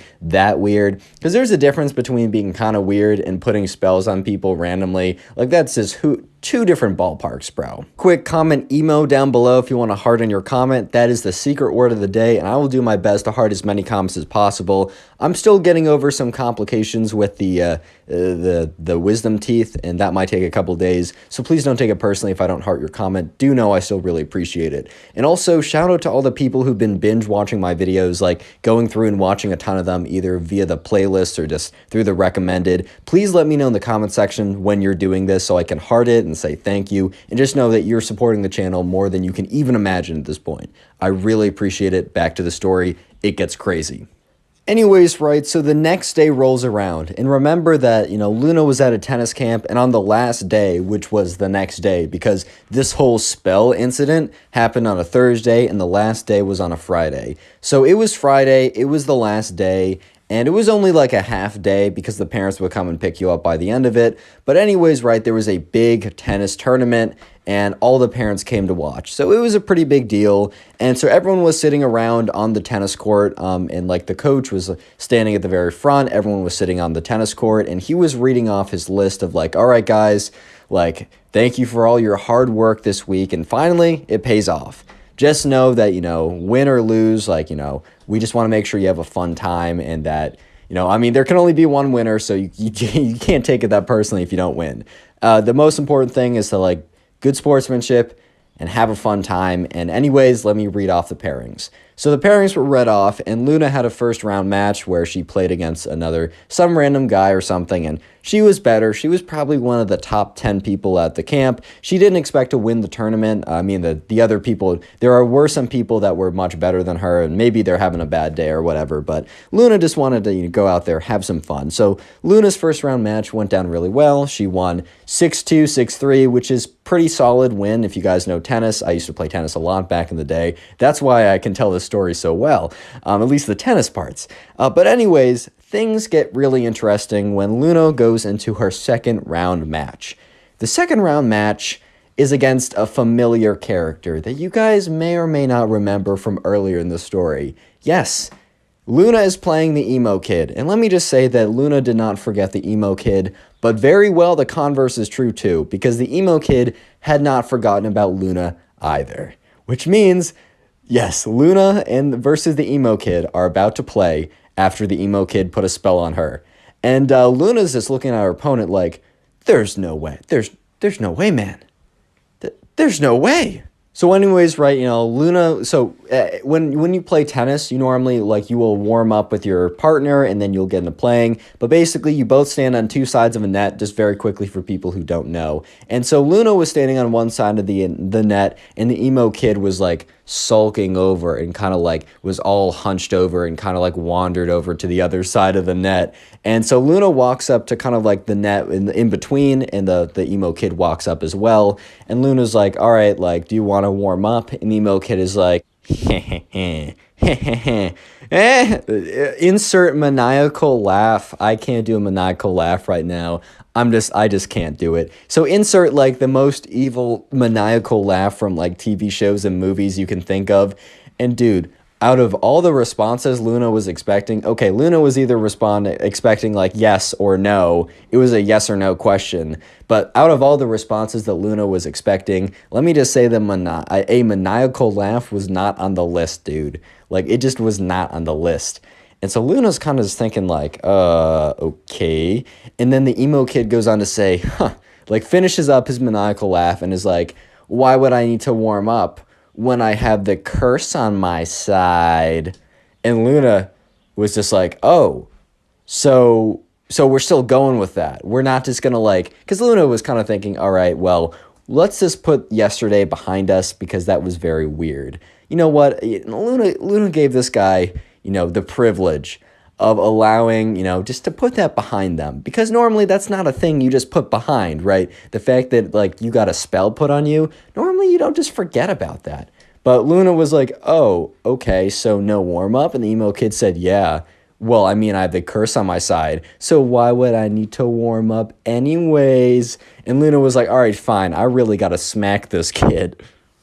So Luna and the emo kid kind of go immediately into playing the match, and so Luna spins the racket, and sure enough, it is the emo kid's choice. So basically, in the beginning of tennis, you spin like heads or tails, and if you get it right, you can choose to serve or have the other person serve. And the emo kid starts maniacally laughing. So once again, insert the like maniacal evil villain laugh after the racket is spun. And, Luna's just kind of looking at him like, dude, what? And the emo kid is like, looks like my curse is already working.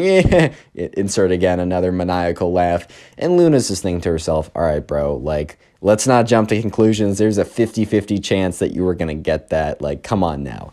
In the back of Luna's mind, she was like, well, I wonder if the curse is real, but her rational mind was able to take control and be like, all right, let's just smack this kid. I know I'm better than him. So sure enough, right, the emo kid starts serving. Basically, that's the way you start a tennis point. So the emo kid throws it up, bops it in, and the serve is not that good.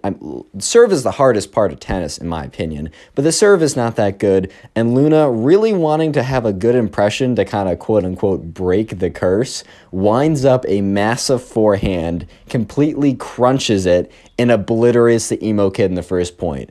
Like, this ball is blazing off of Luna's racket and just smack right past the emo kid. The emo kid wasn't even, like, the emo kid plus the curse were not good enough to give him the reaction time to be able to deal with it. That's how bad this whole thing was, dude.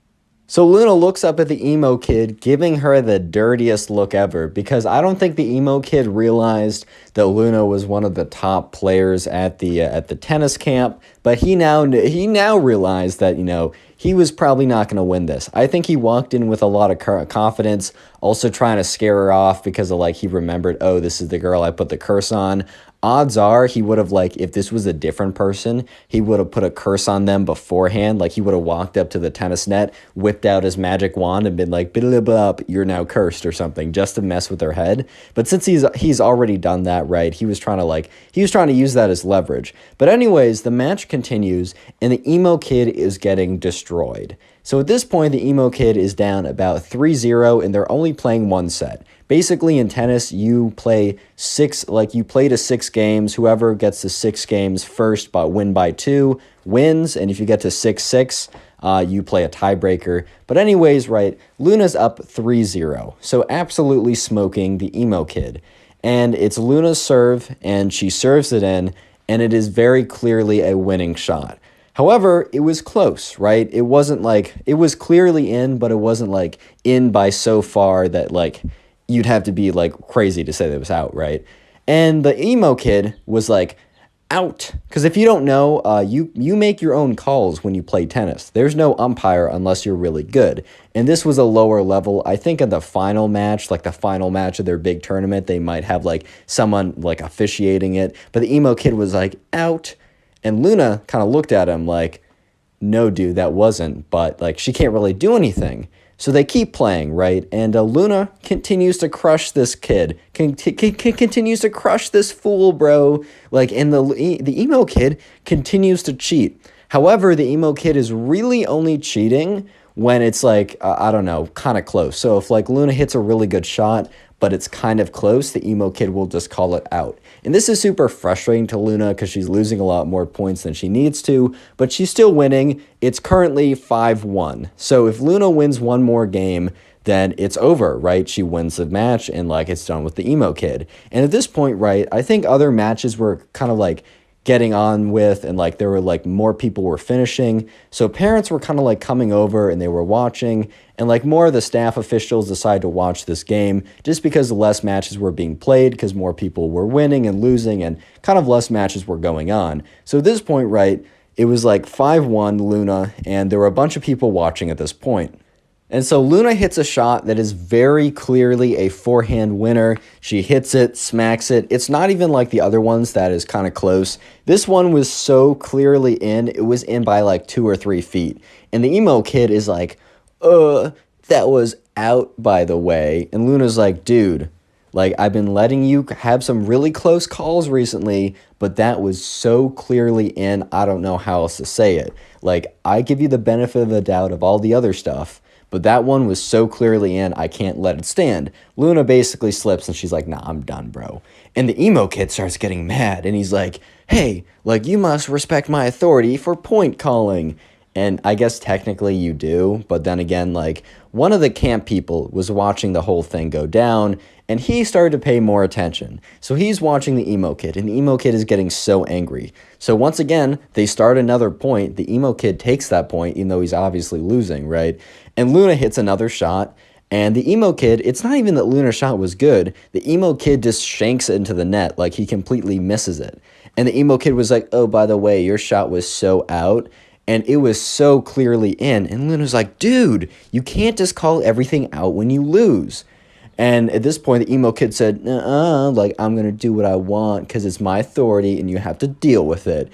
And at this point, right, the camp counselor had kind of noticed what was going on and was like, I got to come in here. I got to put a stop to this. So the camp counselor, starts to walk on the court and is like, what's going on, guys? And the emo kid is so angry at this point because he's losing and he's just mad.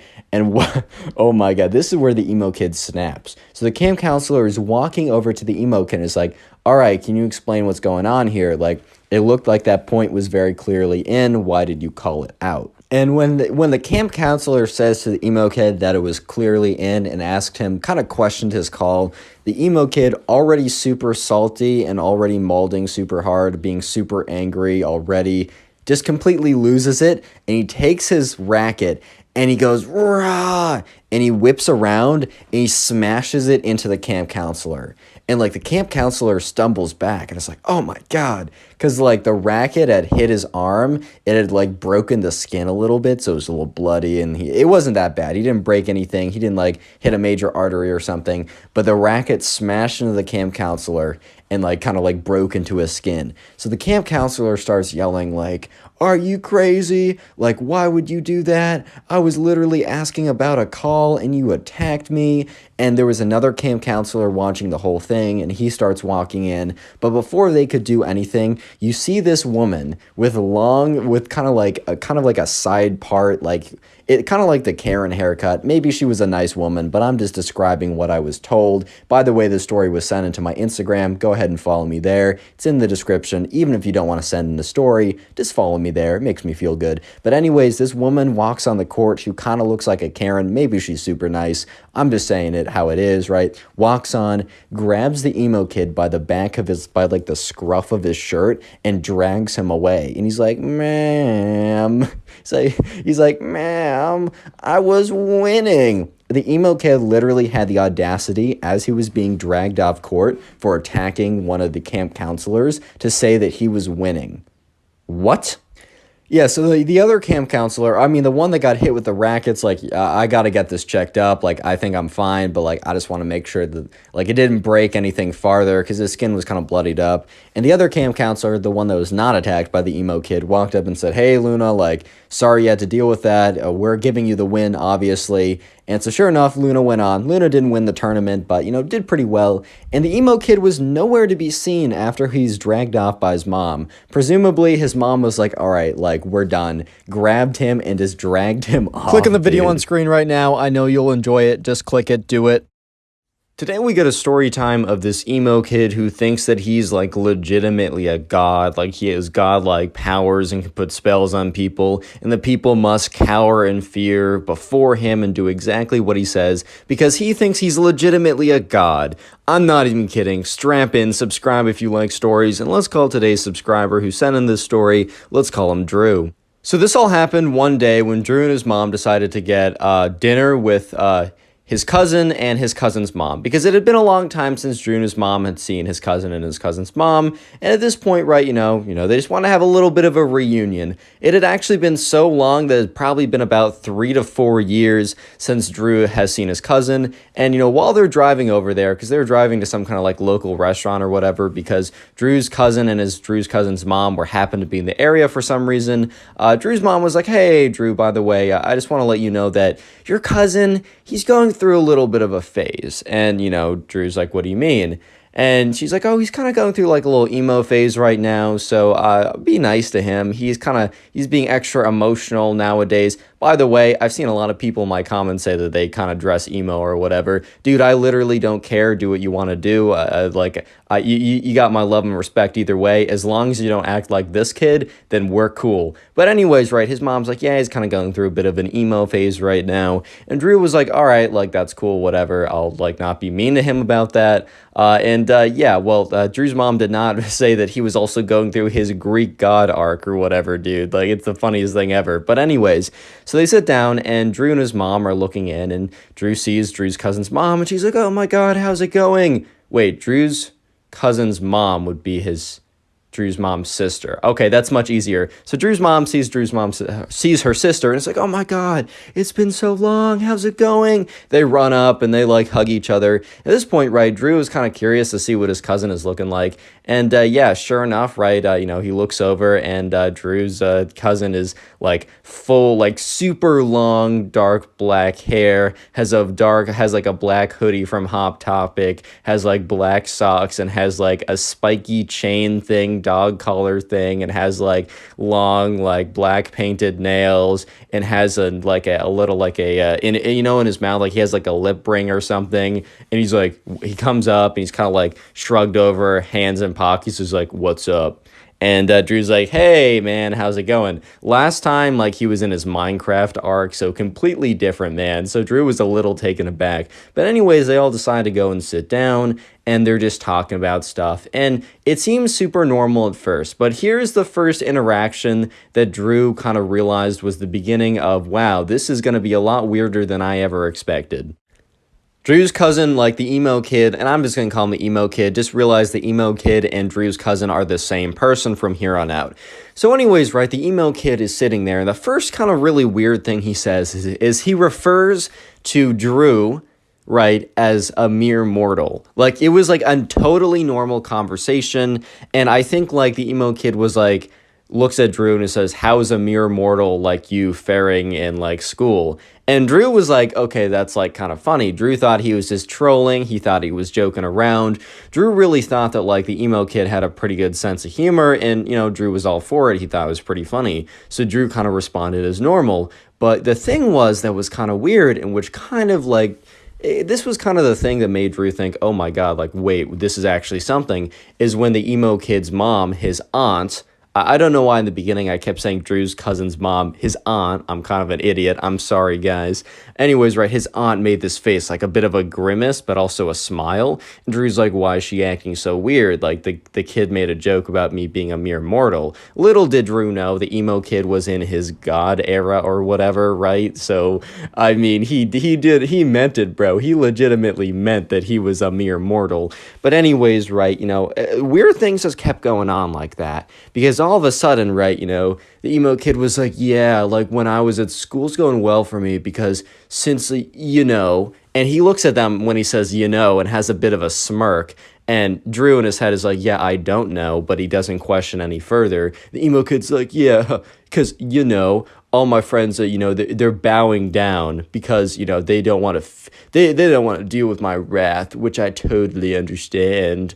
And Drew's kind of just like in his head, like, all right, like I can't tell if this is a joke or not. If it's a joke, this bit of satire is pretty funny. But if it's not a joke, oh my God, like this is not going to be, this is super weird. But anyways, right, and he looks at Drew's cousin, or the emo kid's cousin's mom again, and she's grimacing again. And Drew in his head is like, wait a minute, something's off here.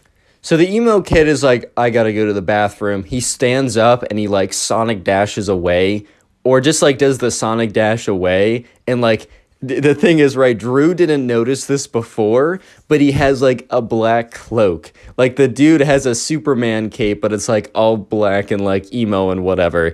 And Drew's just like, okay, this guy's he's a bit of an oddball, but at least he's a good guy. That turned out to be very incorrect. But anyways, right, Drew is just like, all right, man went to the bathroom. Like, I guess it's just going to be my mom, my aunt, and I talking.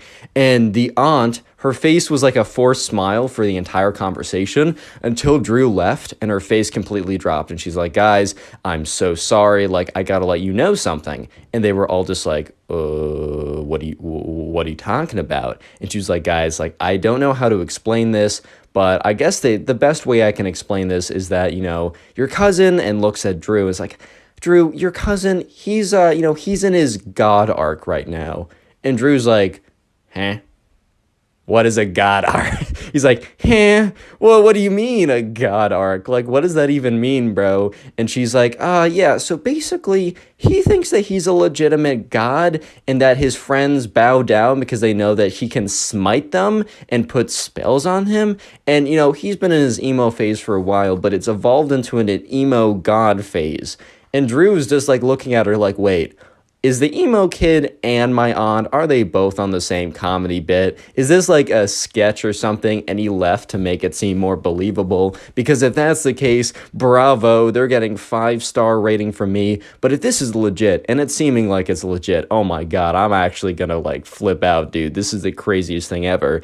And then his aunt goes on to say, and he's very fragile emotionally or whatever. So if you guys can just please play along if he like makes a mention that he's a god. Please don't burst his bubble. I know it's a lot to ask and it's super weird, but please just do it for me. He's gonna get through this phase and be normal soon. I hope. She has a long pause and then says, I hope. And Drew's mom kind of cringes a little bit. She's like, oh my God. Like, thank God Drew is not like this and not in his God arc. Drew's mom wouldn't care if Drew was like an emo or something. But if he was an emo God phase, like, she would be like, bruh, like, my son, why? Why do I live? Just to suffer. And that's when Drew sees the emo kid / his cousin return from the bathroom. And you guys might be thinking, oh, he's not too bad, right? In his little god arc, because all he's saying is like his friends are immortals or whatever. No, it is about to get 1,000 times worse. It's something about the bathroom just turned him into like super evil vengeance god mode. Like, it is about to get so bad. So strap in and prepare yourself. Real quick, comment emo down below if you want a heart on your comment. I'm going to try and heart as many of those comments as I possibly can because emo is the secret word of the day.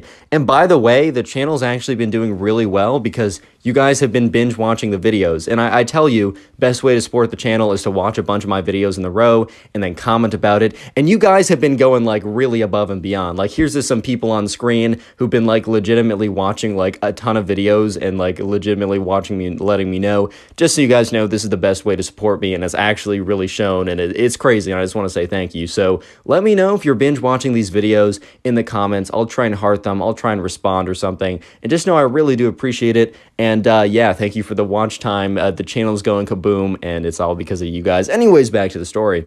So the emo kid comes back and he sits down, and when he sits down, he wraps his cape around him like he's Dracula or whatever. And, Drew's mom / the emo kid's, or Drew's aunt / the emo kid's mom, right, is like, hi, Drew, welcome back. And Drew, I don't know what happened to him in the bathroom, but he's like, he responds, he turns his head, he looks at his mom, and he says, silence, mortal, do not speak to a god like me. And all of a sudden, everyone at the table goes silent, and even the table next to them goes silent, and they were in the middle of a conversation. Like everyone like in the 5 mile like vicinity or 5 foot vicinity was like paused and was just like, what did I just hear?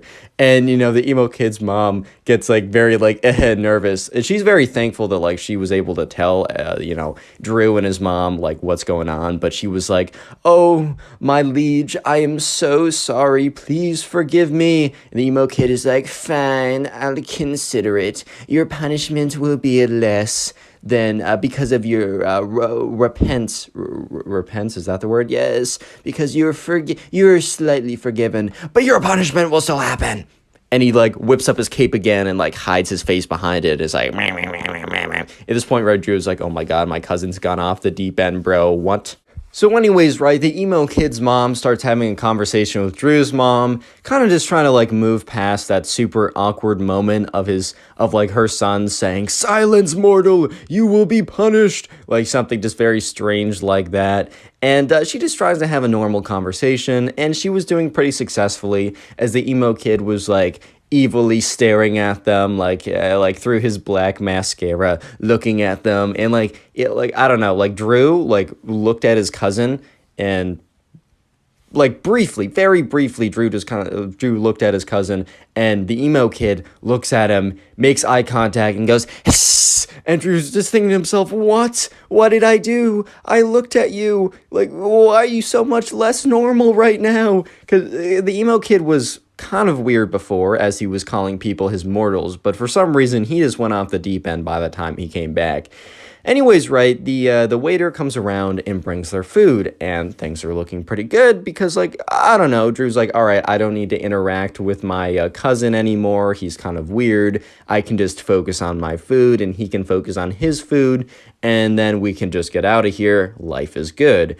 And that was just unfortunately not the case, because when the food came down, the emo kid is like, all right, because he speaks for the first time since calling his mom a mere mortal and that she's going to be punished. And he says, all right, time for the sacrifices.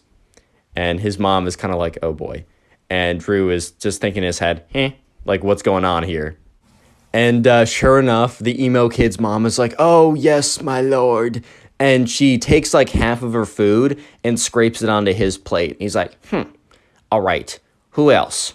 And Drew kind of is just so confused right now. He's just like, am I supposed to give this kid some of my food? Bro, Drew was hungry. He didn't have lunch that day. He was like tired. The food he got was really good. He's not trying to give this weirdo emo kid who thinks he's a god half of his food. That's just not what he's trying to do today, man. This is not what he's trying to do. And the emo kid is like, Drew, you will be punished if you don't give me half of your food. And Drew in his head is like, what?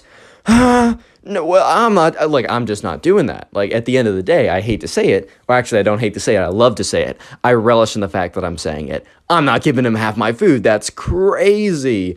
And, Drew is just kind of looking around, and he makes eye contact with the emo kid's mom / his aunt. And his aunt just gives him a death stare, like, do it. Do it. My son needs you to do it. And so Drew's like, fine, whatever. And Drew, like, takes about a third of his food and puts it on the emo kid's plate, and he's so angry he has to do this in the first place. And the emo kid looks at him and says, peasant, this is not half of your food. This is only a third.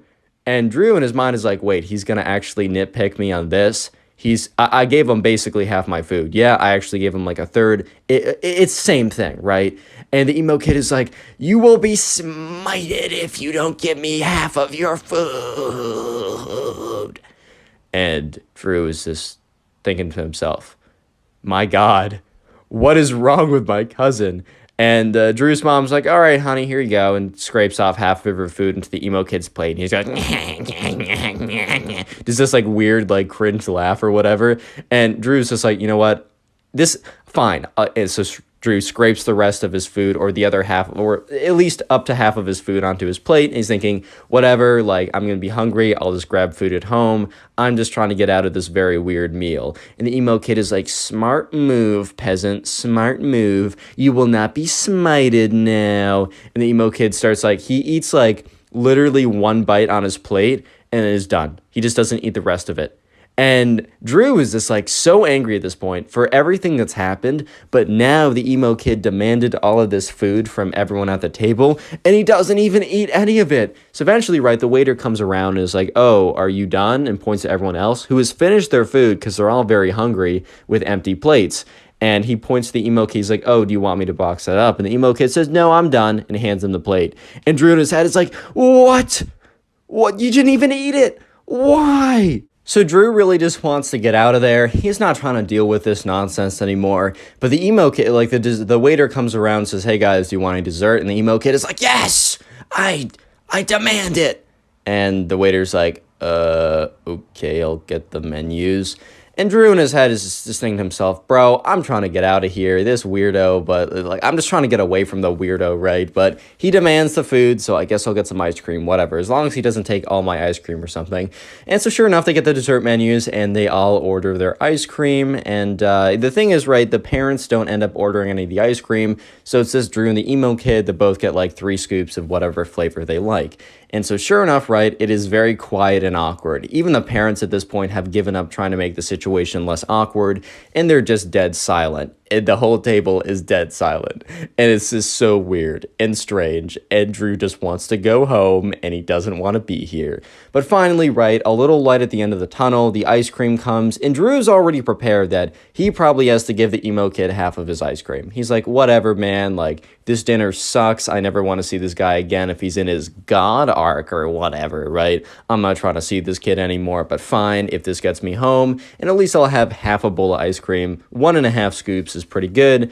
I'll take it, whatever. It's not 3, but I'll take 1.5. So the ice cream comes, and the waiter puts the stuff down and says, "Enjoy, guys." And so Drew is getting ready to divide his ice cream in half. And the emo kid is like, "All right, peasant, give me all your ice cream." And Drew looks at him and is like, All of it?" Drew's like, "Oh, I thought you wanted half." He's like, "No, for dessert, I deserve it all, or you will be smited. Do you want to be smited, peasant?" And Drew looks at him, and he has that like eye twitch. You know when someone in the movies is about to go insane, their eye starts twitching? Drew legitimately told me over Instagram DMs, which is how he sent me the story. So follow my Instagram in the description, but also submit stories there. I'm going to have an email up very soon. Sorry for the delay. Give me a couple days, guys. But anyways, right, Drew has this eye twitch, and he's just looking at him, and he's about to go completely insane all over the emo kid. And he looks at the emo kid, and Drew says to him, "No. In fact, I will not be giving you any of my ice cream." And Drew's aunt is like, and Drew's mom in his head, and Drew's mom doesn't really react, but she's like, "All right, finally, my son is standing up to this weirdo kid who happens to be my cousin. I don't even care at this, or my son's cousin. I don't even care at this point, right?" And Drew's like, "Yeah, I'm not giving you any of my ice cream." And Drew takes a massive bite, and the emo kid says, "Peasant, you will be punished either way for disrespecting my authority. But I will give you a chance to give me the ice cream before you get smited." And Drew's like, "All right, bro, smite me." Yeah, have you ever smited anyone before? I don't know if that's the correct past tense. Have you ever smited anyone before, bro? I didn't think so. So yeah, go ahead and smite me. And the emo kid is like, "Very well." And he stands up from his table and he goes, "Yeah!" and like stretches out both of his hands to do like Sith force lightning or something. Nothing happens. And Drew's like, "All right, try again, bro." And he's like, "Wah!" He stands as like stretches out his hands. And once again, right, nothing happens. And the emo kid's like, "Peasant, I was giving you mercy, which is something I rarely give out. Give me the ice cream or you'll be smited for real." And Drew's like, "All right, bro, smite me for real then." And the emo kid starts getting angry. And he's like, "I was generous, I was kind, and you disgusting little peasant. You don't understand what you did." And the emo kid reaches over, grabs Drew's bowl of ice cream, and chucks it across the room, and is like, "If I can't have it, nobody can." And Drew's like, "All right, man, I'm done." And he gets up, and he looks at his mom, he's like, "Mom, we're going." And Drew's mom, instead of being like, "Oh no, just stay, we haven't seen your cousin and your aunt in so long," is like, "All right, bet." And turns to her, Drew's aunt / her sister's like, "Hey, I'm so sorry, like, we gotta go, I forgot." And, Drew's aunt is kind of just like, yeah, I get it, man. And Drew's cousin, the emo kid who thinks he's a god, is like, no, no, you will pay. I'm going to put a spell on you. Put a spell on you? What? So Drew walks out of the restaurant with his mom, and they get into the car, and Drew's like, Mom, can we not hang out with my cousin anytime soon, or at least until he's done with his god phase? I don't care about his emo phase, if I'm being honest, but can we at least wait till he's done with his god emo phase? And Drew's mom is like, yeah, you know what? Yeah, that was a terrible experience. We're not hanging out with them for a while. I love my sister, but she's got to take control of her son. Click on the video on screen right now. I know you'll enjoy it. Just click it. Do it.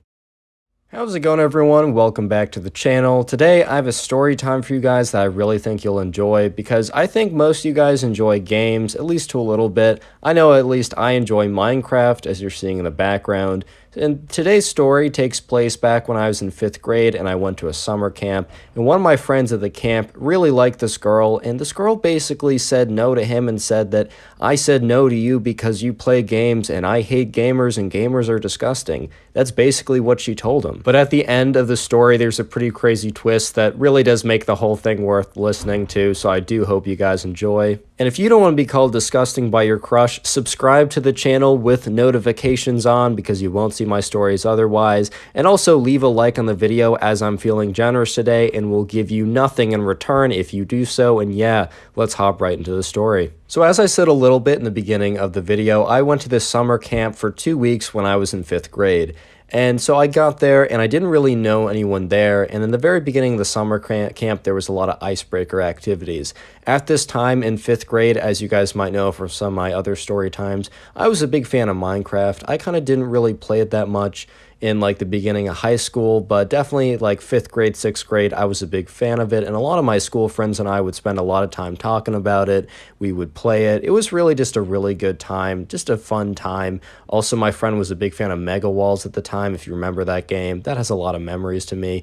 Anyways, though, I'm at this camp, right, and I don't know anyone, and there's an icebreaker activity. Basically, the icebreaker activity goes along the lines of basically someone can basically say something that they like or they really like, and then basically anyone else who like also enjoys that subject matter can like come to the middle and like, talk to the people and like hang out with them or whatever.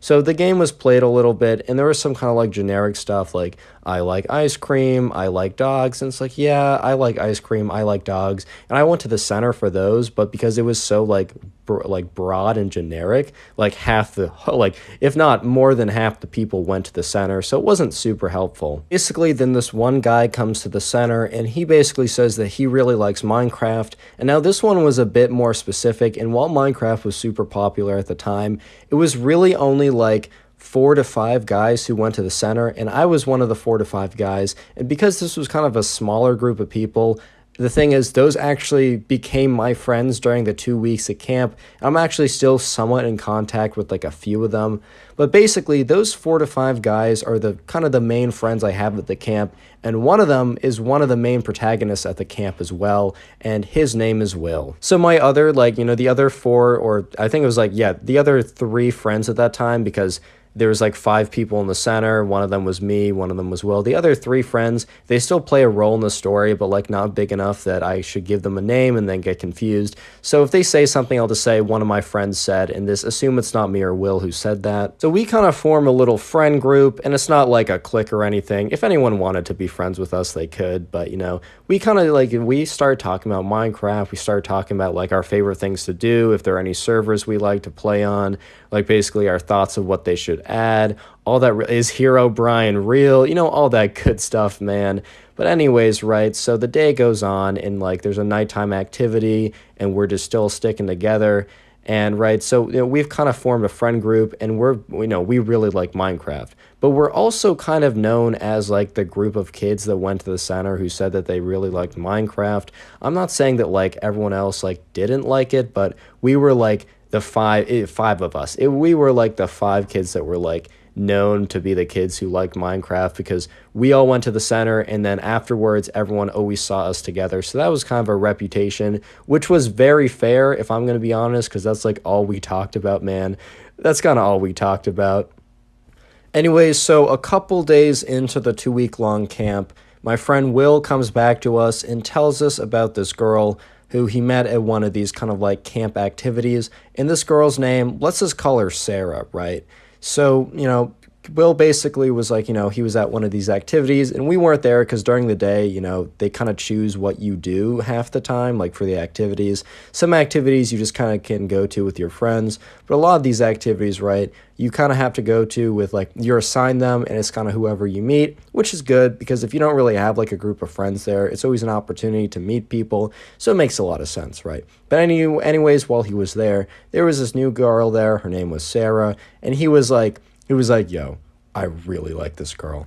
So obviously we were super supportive and we're like, okay, man, you're totally going to get Sarah. Don't even think about it. Like, we got you. Like, we'll come up with something. Like, we got your back on this. And it was kind of fun, man. Like, it's always fun when you're like, especially like back when you're a little kid, your friend had a crush on someone. You're like, ooh, right. And then you're like, okay, let's come up with a plan, guys. And then you make it all serious for no reason. We're like, okay, time for a top secret meeting, right? So we all got into like, we had to like check the room. We had to go in there. We got like a whiteboard. We're like, all right, what's the plan? Basically, we sat down and we decided that the best course of action would be that Will would go and talk to her the next day because there were kind of like free period like times. There's like lunch and then there was kind of like a recess type thing where basically you could go hang out with whoever, right?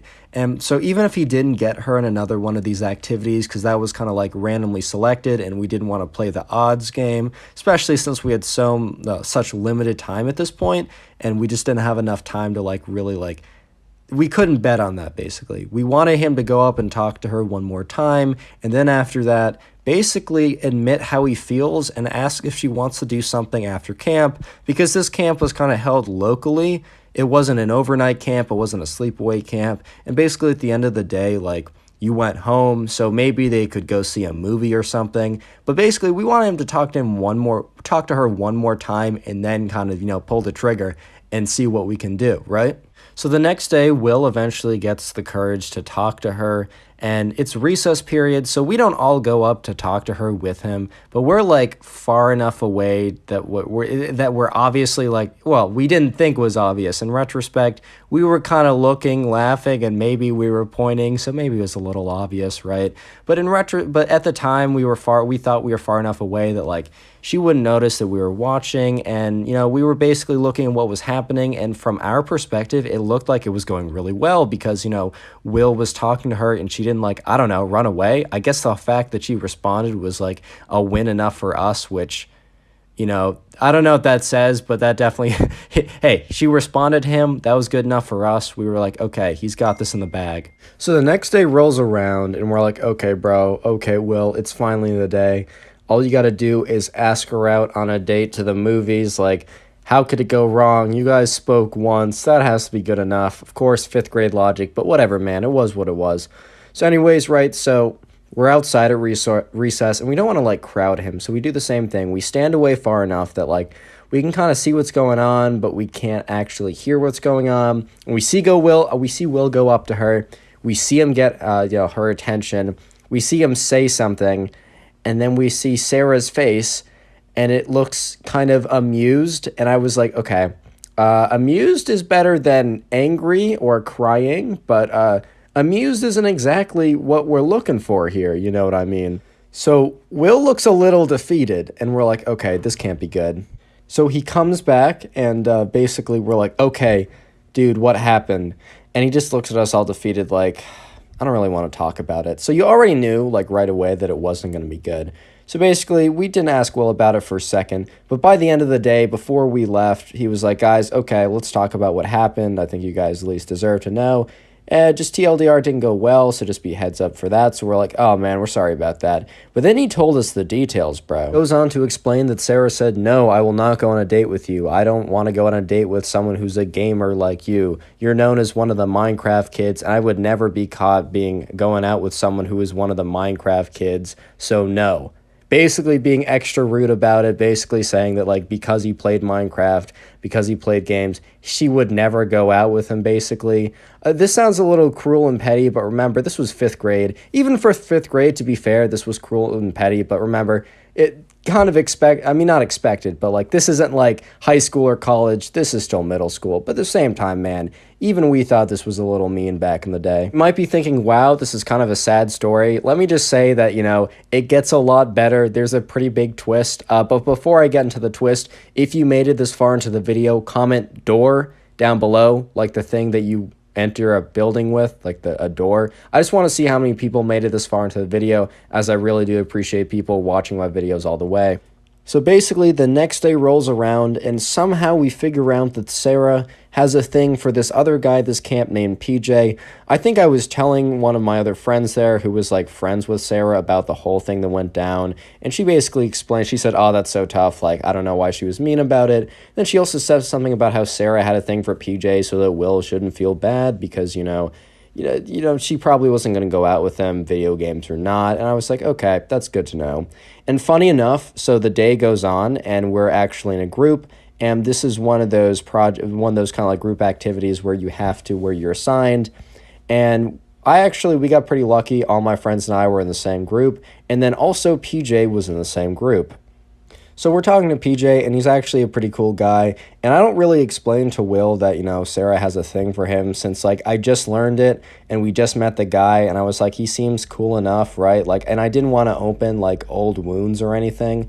So I was just like, okay, like, whatever. I told him eventually, but in the beginning, it was just like we were just chilling with them. It was a good time. And eventually, the topic of, like, Minecraft comes up, and PJ admits that he actually is also a pretty big fan. I don't want to say admits, man. He was proud about it. He enjoyed it, right? The only person who really seemed it to be, like, something you'd want to admit would be Sarah, bro. She's the only person who really thought it as something as, like, shameful or something. I don't even know. But anyways, PJ admits that, he also plays Minecraft. So, we talk about that. And we actually kind of bond over that, man. I'm going to be honest. Like, the thing is, like, he actually kind of joined our group afterwards. This was about a week in, so we didn't have a ton of time with him, but it was still kind of nice, right? So the next couple of days, so we had a weekend break, and we talked to him a little bit over that. And then when we came back the next week, we hung out the first couple days together. And the next week, he was kind of like now part of our group or whatever, because we all kind of enjoyed Minecraft, right? And just so you know, over the weekend, I did tell Will, I'm like, hey, by the way, I found out that Sarah, also likes this PJ guy, so just be aware. I hope it doesn't matter. And he said, yeah, no, it really doesn't matter at all. He was kind of over the whole Sarah thing anyways. I mean, we were just at camp. We were in 5th grade. Minecraft was obviously much more important to us at the time. So we're all sitting at lunch one day, and I see Sarah walking up to the table that we're sitting with, and it's me, my friends, Will is there, and PJ, who is now one of our buddies too. He's also sitting at the lunch table, and he was kind of facing behind her, so he didn't really see her coming, and I was just thinking to myself, okay, man, this is going to be interesting. What's about to go down? So Sarah came up to PJ, and, apparently they've been talking a little bit throughout the last week or so. PJ wasn't aware of the whole Will thing, which we just didn't think was necessary. Like, at this point, he was over it. We were over it. It would have just made drama. But Sarah had been talking to PJ for a little bit, and then Sarah, while just kind of standing there, after a little bit of small talk, was like, while Will was there, she knew Will was there, so this was a little bit extra cruel just because of that fact, but Sarah basically goes to PJ and says, hey, do you want to maybe go to the movies tonight? And it was a Wednesday. And then PJ looks at her and says, sorry, I got plans. I'm actually going back and playing Minecraft with these guys. Sarah was like, okay, and left, and while we didn't explain to PJ why that was probably the best, most incredible thing he could have ever done, and why Will probably loved him 10x times as much as he did before. We couldn't explain it to him, but bro, I was looking at Will's face after that. He was just sitting there, and he was just smiling because this girl basically rejected him because, oh no, he played Minecraft. And then all of a sudden, the guy of her dreams rejects her to go play Minecraft with Will. And it was a good way to end the camp. And we had no more drama for the rest of the camp. We had a good last couple days together, and some of us even still talk to this day, which is pretty cool. Anyways, guys, if you made it this far into the video, thank you so much for watching. And if you want to support the channel, all you got to do is watch another one of my videos. There's a chance that you'll see some videos on screen right now, and if not, just go ahead and click on my channel. But also feel free, if you want to watch more storytime videos, to click the storytime playlist on screen. And if you don't see it for some reason, storytime playlist will also be linked in the description. Thank you guys so much for watching once again. I really do appreciate it. Leave a like, subscribe, and yeah, peace. Today we got a story time of a spoiled kid who ends up flooding his entire house. No, the spoiled kid does not flood the school. He does not flood anyone else's stuff. He ends up wrecking his own house, which is kind of ironic. But yeah, with that being said, let's jump right into it. Of course, leave a like for free nothing. Anyways, though, so the subscriber has a younger cousin, and the younger cousin is the spoiled kid. The spoiled kid, aka the subscriber's younger cousin, kind of was able to get away with everything his entire life. It's not 100% the spoiled kid's fault. I've said this before in other videos. A lot of times when kids act like this, it's the parents' fault because at the end of the day, kids kind of turn into what you mold them into. They have a little bit of predisposition of what they'll be, but a lot of it is environment. However, though, this kid was an absolute menace. The subscriber's mom had a sister which was the mom of the spoiled kid. And the subscriber's mom felt really bad about the whole thing. So she was very, very, out there to help her sister out because the subscriber was actually a pretty cool kid. He wasn't always following the rules and everything, but he overall was a really good kid.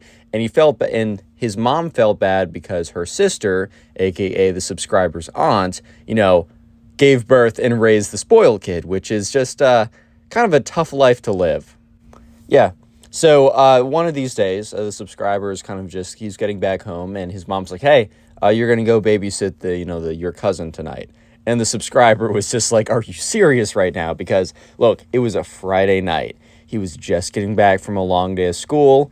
In school, he was thinking to himself, oh my God, dude, it's freaking Friday. This is the greatest day ever. I'm so excited. I know back when I was in middle school and high school and even a little bit now, Fridays were just a different type of day. Even Thursdays, you got the feeling of Fridays tomorrow, right?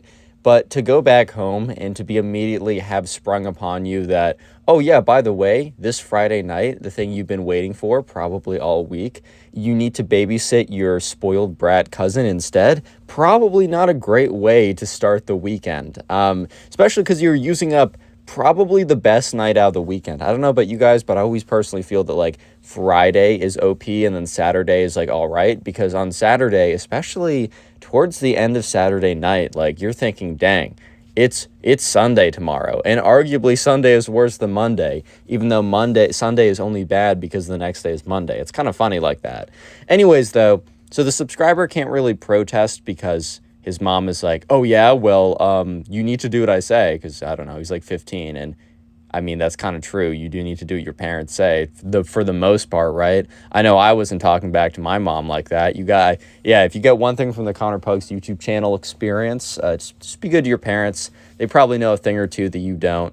This is kind of how it is sometimes. Yeah, so anyways, right, sure enough, the subscriber's all right, whatever, mom, sure. I think the subscriber has already told his mom how much he doesn't like doing that. So it's not like he's going to be but mom is, well, I think he probably said, but it's the weekend, and she must have gave an explanation that, her sister was super stressed out and that, he could still bring his phone and watch TV and that he's just going to be on his phone and play video games at home, which was true. It's not like he was going over to a friend's house. So he kind of did see his mom's point where it's well, you're just going to do what you're going to do while babysitting. Instead of doing it at our house, you just need to deal with your little cousin. And she does say, look, I know you don't like it, but you just got to do it this time. My sister's really stressed out and she could really use this.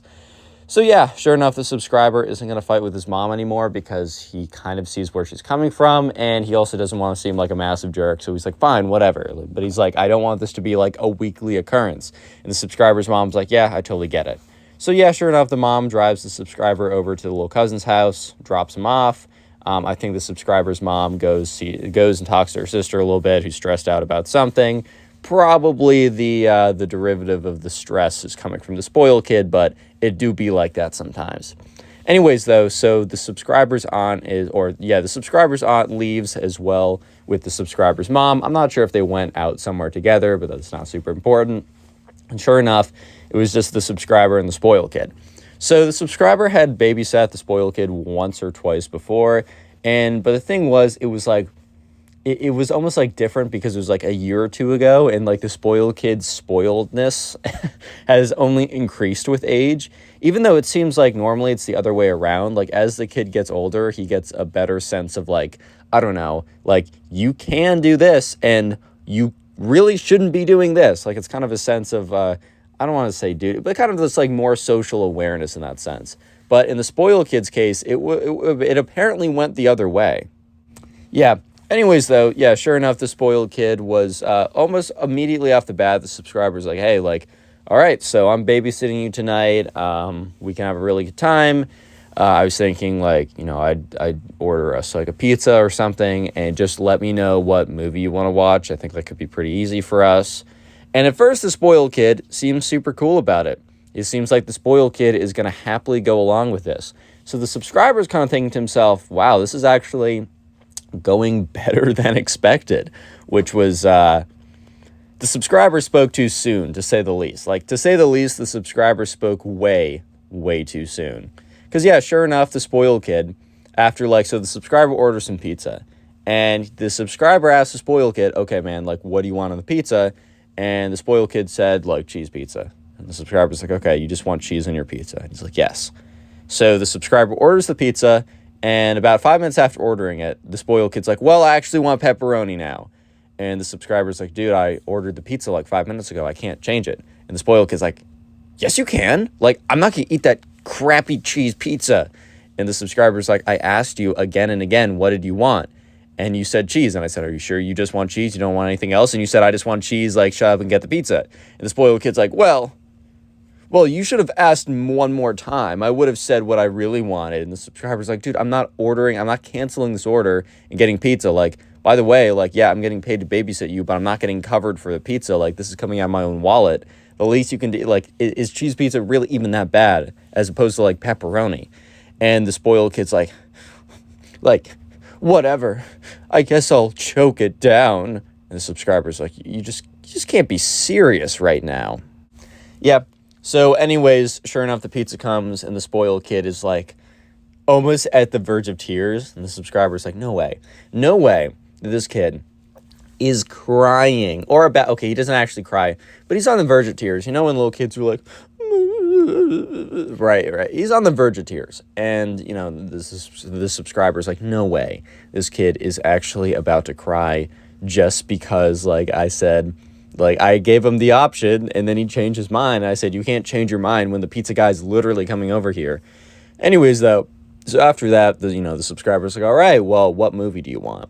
And the spoiled kid's like, I want you to do Cars 3. Solid option, right?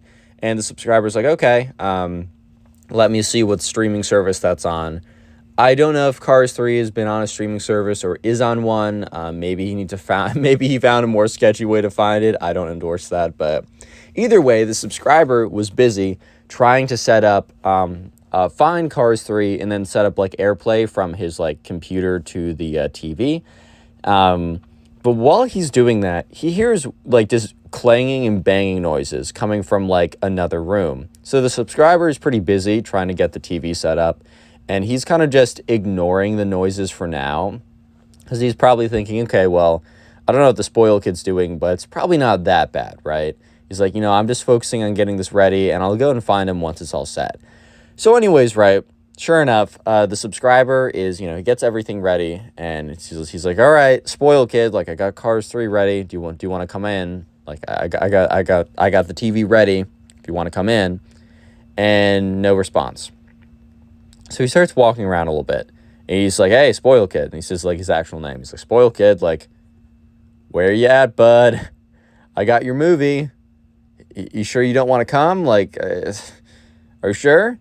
And just nothing. No response. Like, just dead silence. And he's like, oh, my God. Like, dude's actually making my life so difficult. Yeah. So anyways, right, sure enough, he goes over. He's just walking around, and he's trying to, like, figure out where the spoiled kid is. And he's like, spoiled kid, like, you need to be in my supervision. Like, I'm here to make sure, like, to know where you are at all times, to make sure you're safe. Just let me know where you are. If you don't want to watch the movie, like, that's fine. And the spoiled kid was like, or the subscriber was like a little upset because he's like, I just spent all this time getting the movie ready, and also I kind of wanted to do a movie because that means I could kind of just not really have to interact with you too much, like on the low key. Like, it's kind of, I'm not trying to do that. I'm just trying to do what my mom said and do what I was going to do at home anyways, but just, here. Anyways, so eventually he hears the sound of running water, and he's like, what? So he goes over, and he hears it coming from the bathroom. So he knocks on the bathroom door. He's like, spoiled kid, like, are you in there? Just to be like, are you in there? He's like, hey, like, if you don't say you're in there, I'm going to come in. Like, because, it's running water. He wants to make sure everything's okay. And he goes to open the door. It's locked. And that's when he hears the spoiled kid, like, go, hee hee, like a little giggle. Or, okay, maybe his laugh doesn't sound like, I don't know, demented Mickey Mouse like that. But you guys, he does, like, a laugh. And it wasn't, like, a fake laugh. It was, like, a little, like, giggle type thing.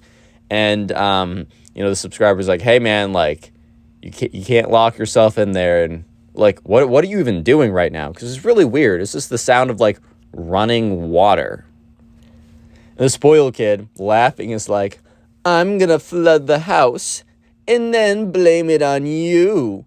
And at that point, the subscriber's like, dude, what? He's like, yes, I'm going to flood the whole house. And then it's going to be your fault because you're my babysitter. And the subscriber's like, dude, like, why would you do that?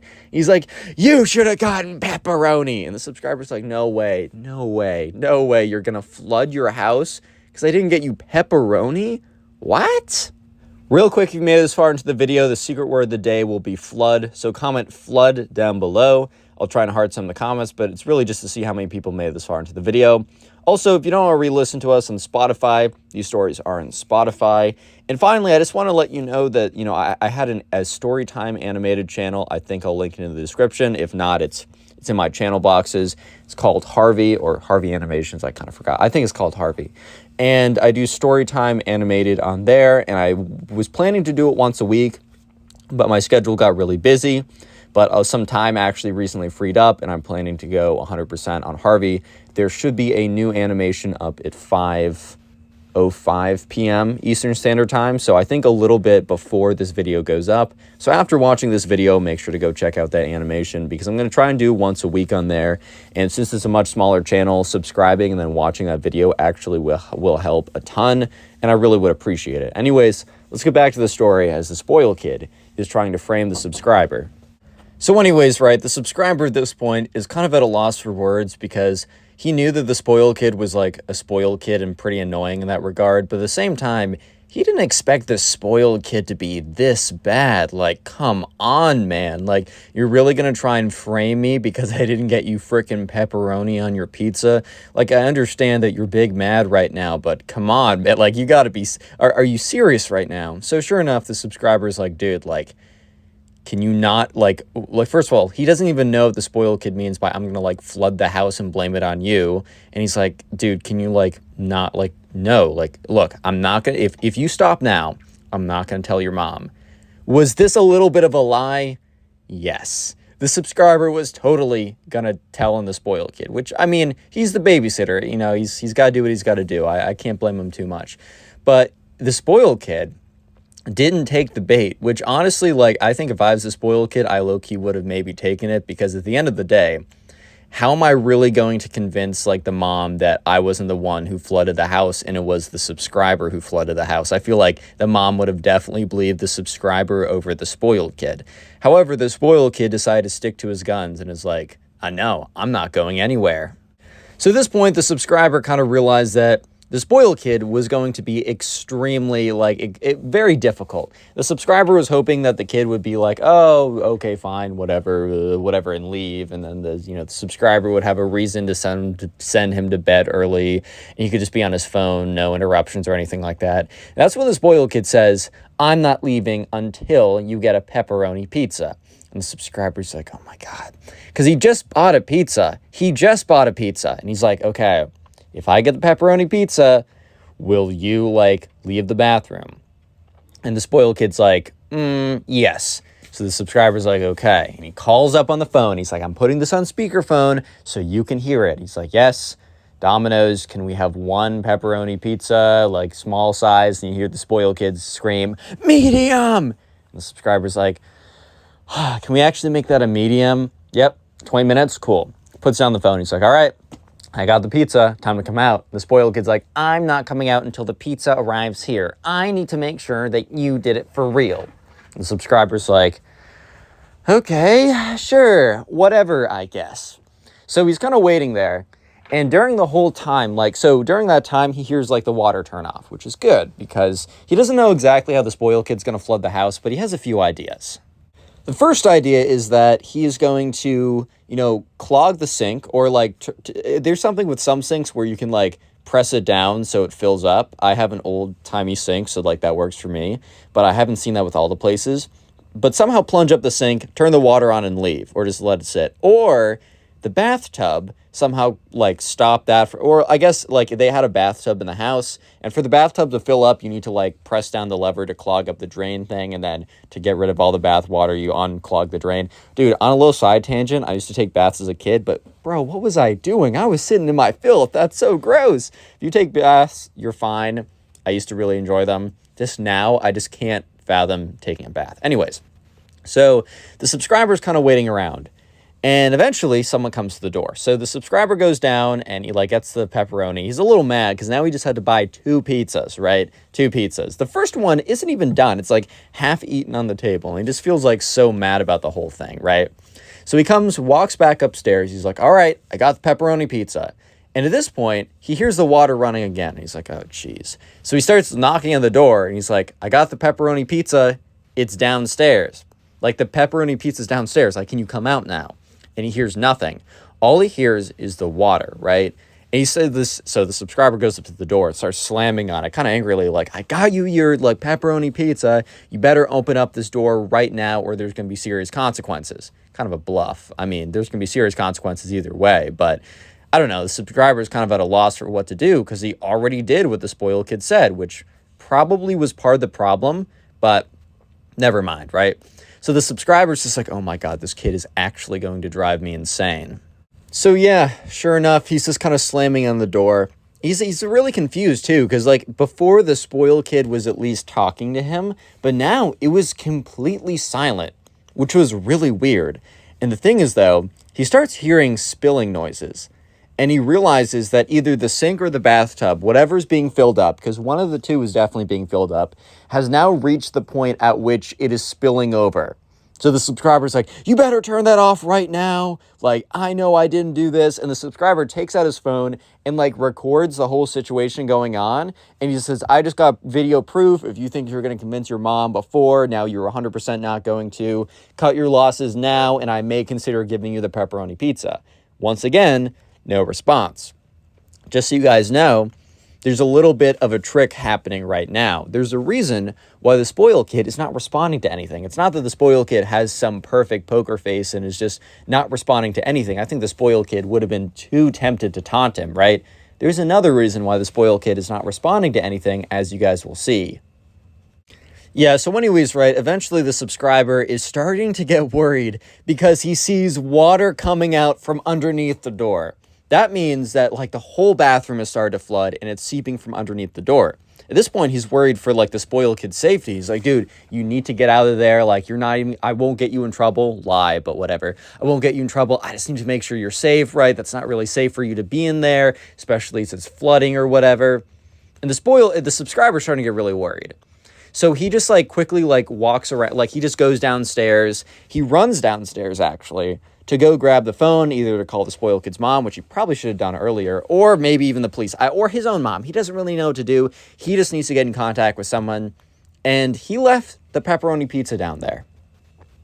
And he left the box closed. But when he goes downstairs, he sees an open pepperoni pizza box with one piece missing. And he's like, wait a minute. Wait a minute. So yeah, he's like, okay, the spoiled kid has not been in the bathroom for some time. So the subscriber goes around, kind of looking around the house, and then finds him in the backside, like the backyard. I almost said the backside, the backyard. The spoiled kid was hiding behind a tree, eating his slice of pepperoni pizza. The subscriber walks up to him, and the spoiled kid just has the most guilty look on his face. And as this is happening, the spoiled kid's mom comes home. So basically, what happened was that the spoiled kid had left through the... So the spoiled kid locked himself in the bathroom, turned on the water to the bathtub, clogged up the bathtub by closing the drain, and then opened up the window and climbed out. So they were on the second story. However, the roof had a slope to it. So he went down on, like, the roof. And next to the roof was a tree that he has climbed up and down like 100 times before. So he simply got in the tree, climbed down, went inside, grabbed a slice of pizza, and then went out to the back. So when the mom comes into the house, she doesn't realize anything is wrong. And she's like, oh, like, how's it going? And the subscriber's like, well, and then very quickly explains what happens. So first of all, the mom is like furious at her son. And she's like, how could you do